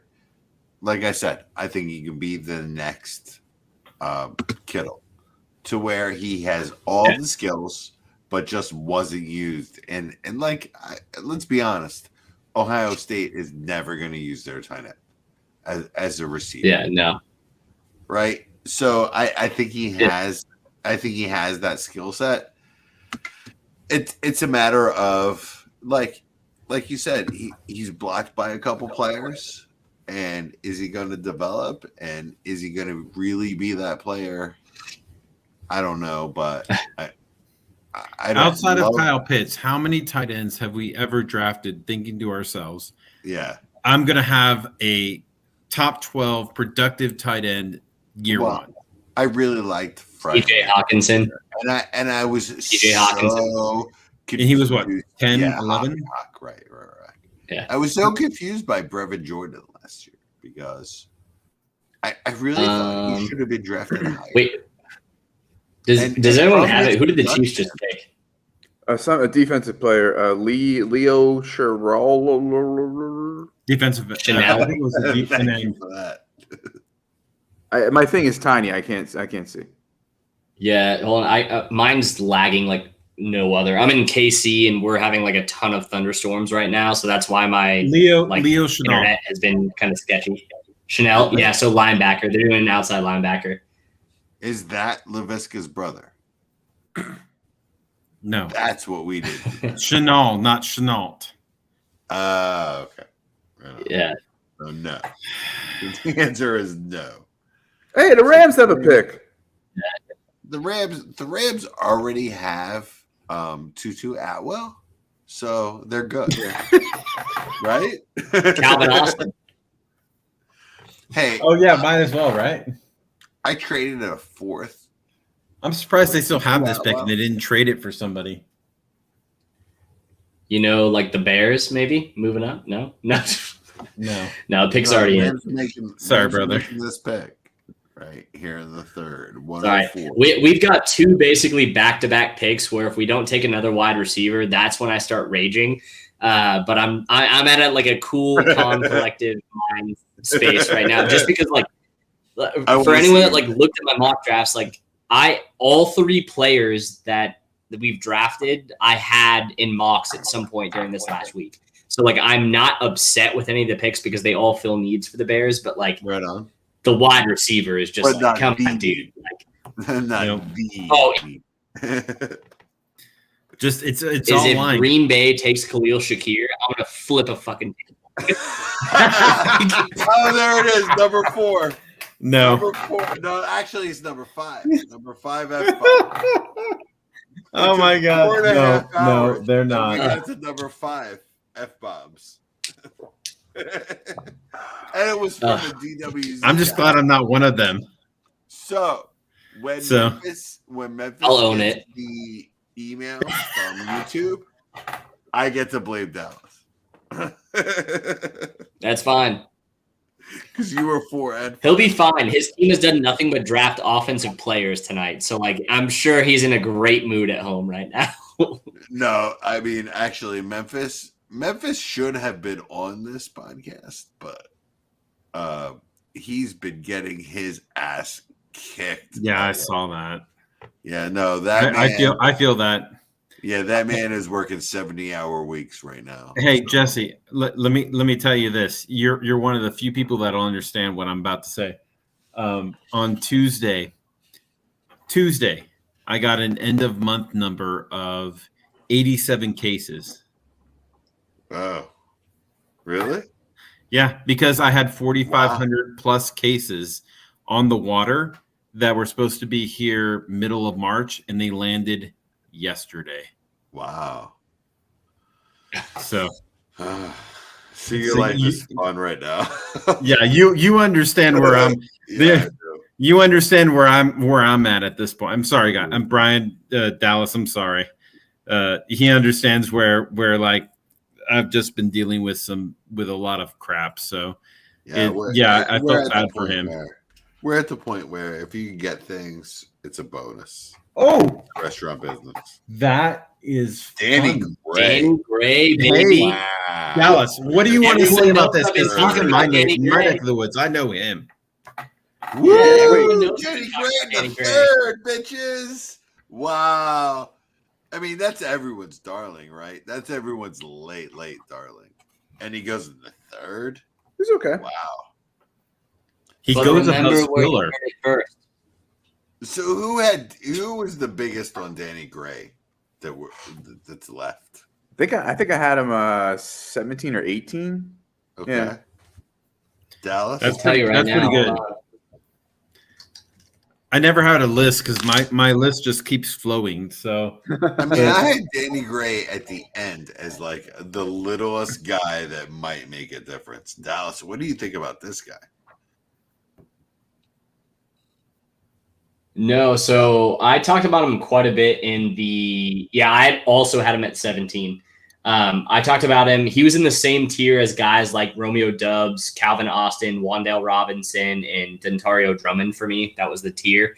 So it was big slots and small guys that I wanted to see draft capital for before I actually elevated them any higher. He's the slot king. He is like, if you guys remember Odell earlier in his career when he would catch a slot pass, just a little slant over the middle and take it to the house. Danny Gray is like that epitomized. Like if he touches the ball and he has anywhere from like 2 to 4 yards of space, he's going to find the angle and get 15 to 60 yards somewhere in there. And so you like have to press man him if you want to stop him because he's weak at the press man point. That's like his biggest fault. And so like when you're 5'2". looking at a Shanahan offense, though, he's like right at 6. He's like right at 6 foot, and he's just like 180 pounds. So he's like the Devonta Smith frame. But he like legitimately in a Shanahan offense, he's the move piece, kind of like the Kendrick Bourne was before he got shipped out last year, to where like he's the guy that's just going to somehow get like 4 or 5 touchdowns in a season, get absolutely no work from like a PPR reception standpoint, but he's just going to get the insane plays that score those long touchdowns for the 49ers. And he's going to be the guy that people chase now that he got drafted last pick in the third, but it's going to be interesting. He's going to be elevated for me just because he went to that offense and they were just screaming for need at wide receiver, especially if they do need like move Debo. But I mean, on the team right now, he's wide receiver 3. There's no one else on the team that I would elevate above him just from a skills standpoint. So his I'm looking at his stats right now. So he is just barely under 6 foot, 186, 433. So his metrics actually kind of mirror a lot of kind of Debo style. So this may be one of those situations where you're trying to go over and hedge your bets, if you will. What do you guys think? To an extent, he's obviously not as heavy, but he's at one, like he is in the exact same like body build as guys like Khalil Shakir, like Sky Moore. He doesn't have as much shiftiness. He's a lot more straight line speed, kind of like a Henry Ruggs was, more as opposed to like what you're looking for that lateral movement. But like I said, like he is a guy where he's your Z. You move him around in motion to where he has a running start basically behind in the backfield or whatever you want to do in motion. And as soon as you snap that ball, he's probably got 2 to 3 yards on the average cornerback, unless they're running 4-4. Like specifically in a Shanahan offense, that is like the best landing spot that he could have landed. All right, so we have a lot of guys still on the board for day 3. I mean, there are some amazing picks that teams can make. Anybody have any takes on who has not been taken and would be a good day 3 pick? Dynasty. Yeah. 100%. Khalil Shakir and Romeo Doubs are my highest rated wide receivers that are still left. They should have been drafted today at some point. Charlie Kohler at tight end for me. And then the running back position, pretty much everyone else that's left is kind of dead to me. I don't really want to take the flyer on them. And then Sam Howell still being left is confusing. I will say that I am really, really interested to see Spiller's landing spot, because at this point it could be you've got Buffalo, you've got Vegas, because Vegas didn't pick up Josh Jacobs' 5th-year option. You've got a few other people that could really make this to where it's one of those, like, you're the 4th or 5th running back off, but I kind of want to draft you. 1,000 guys to go still. So there's so many running backs out there. Yeah. So for me at receiver, I'm looking at 2 guys. Not that I love them, but interesting stories. So as we crept towards the draft, it seemed like confidence in Justin Ross's medicals, if you will, had him climbing some boards. And, I have him at 14 and he hasn't gone. And people loved Calvin Austin for his speed and special teams. I would have expected him. I don't like him, but I would have expected him to be gone by now, based just on like the way people loved him. And obviously, like, there's 10 gazillion running backs, and the way running back is like, like I said, mixed bags and red flags now. So wide range of outcomes, but also like with day 3 capital, not much hope. And so I don't know. I don't know that I'm going to name 1 or 2 of them that really is interesting to me. So yeah, that's all. And of course, quarterbacks are so. Dallas, Skylar Thompson, Kansas State. Oh, nice.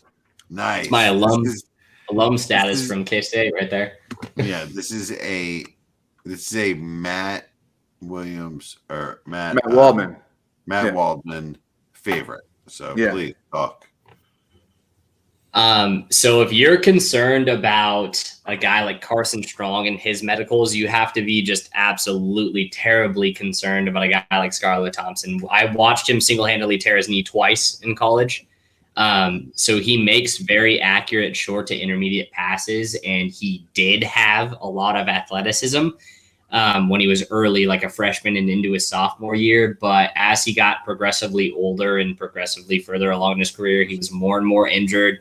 He doesn't know how to evade contact as a rushing quarterback, so the classic RG3 mannerism, but he also is not even remotely as close as RG3 to when it comes to like the speed standpoint.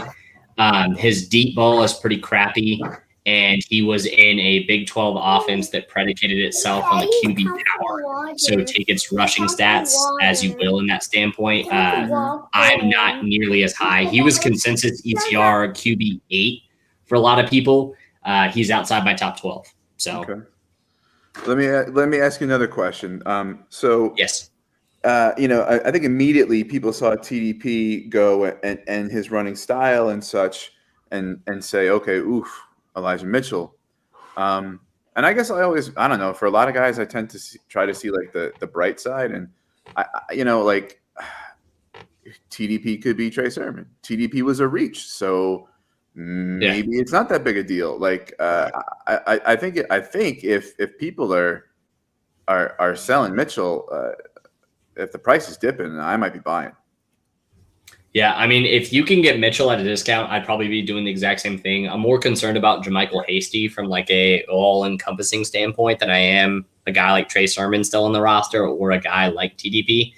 TDP's drafting is more concerning to me for Zamir White and more affirming for where I had him in my overall ranks than anything. Because you have a guy that everyone was hyping up for being a true bruising running back that didn't have pass catching upside, that also had injury concerns, that everyone had like, the equivalent of like 4 rounds in a rookie draft higher than TDP, and TDP just went in 3rd. And Zamir White's still in the You and I both don't like him. Yeah. Yeah, like for me, that's just more affirming for the guys that like are true running backs that people like and were hyping up in this pre-draft process. I feel good about where I had Zamir White outside my top 12 as opposed to inside of it. Okay, another question, and this is not. I'm not instigating here. Like they're strong. Yeah. 6. What now? So like, pretty much every running back that I had above James Cook now slides back. The only situation is that tomorrow, if one of the running backs that I had above James Cook or slightly behind in the same tier as James Cook lands in Miami, I will be higher on them and keep them higher than James Cook was. But it has to be like in the 4th round. Pretty much all of these running backs we were assuming to go in the late 3rd didn't go. And so I'm just pretty much leaning into it's Breece Hall, Kenneth Walker, Brian Robinson, and then nothing else for me at the running back position. Pretty much. It was pretty much confirmed today. So that's just me. So if I may interrupt, I'm sorry, Brian. I don't mean to cut you off. To me, this just makes that 3rd round more about pick your RB and pray, or pick your tight end and pray. Because at this point, we've seen wide receivers are definitely a class above everything else. And so you're gonna take the quarterbacks in the 2nd round, just hoping that Ritter or Howe, when he goes at the beginning of this in the 4th round and whatnot, you're gonna pray that those guys make sense, and the wide receivers are gonna dominate, and then you have 2 or 3 running backs that make sense, and then after that you're just gonna pray. And it's just like everything else. You have one injury, and Pierce or Pierre Strong or any of those guys could go over and make an impact. You're just hoping at that point that you make your 3rd round pick work. This is a great draft for 3rd round picks. It's a terrible draft for 101 now. Right on. Okay, one more. Guys. All right, one more. This is it. Yeah. I didn't get to talk about Corral. So Dallas and I both have Corral QB2, right? The Panthers added a couple tackles, but still the Panthers. Still pressure for Matt Rule to win. Corral may undergo regime change early in his career, very early in it. Of course, Darnold not good, but CMC and DJ Moore have outs in their contract after 23, and Robbie Anderson has an out in his contract after this year. I don't like this at all for Corral. I do think it's a good fit. but the draft capital makes me think that they will draft over him or trade. Yeah, I mean, it kind of depends. For me, it didn't move my rankings of Ritter still at 2 and Corral still at 3 now. I forgot. It just basically, Me and you were. You mean you were different on that one? I'm sorry, I forgot. Yeah. No, we were right. I had Ritter 1 and Corral 2, so we both had Corral at 2. Right. But with me after yesterday, it's draft capital when it comes to quarterbacks. Kenny Pickett is my QB1, and I'm not going to fight anyone that says anything about Kenny Pickett now. Like, draft capital proved he's the only one that anyone wanted in the first round. He was the first one. He's coming in. He's going to get a starting role at some point, either in his first year or second year. Do I think that Ritter and Corral have an opportunity to start at some point during their rookie season? Yes. I agree. I didn't really like Carolina as a landing spot in general unless they brought in another receiving option. So, I mean, but when it comes to like where the quarterbacks landed, I think Corral, with the person that he has in front of him and Darnold, might have the quickest path to start out of all of the quarterbacks that have gone this far. Just because Darnold's the most influx. Like, I would trust Mariota over Darnold just to start and sufficiently run an offense for like 6 or 7 games. Absolutely. Darnold has proven the fact that he has maybe a 4-game cap, which is what we saw at the beginning of last year before he just starts to fall apart. He had a good year. He had a top 10 year, actually. Believe it or not. Yeah, but he didn't have Tepper. He did. Believe it or not, he had a top 10 year.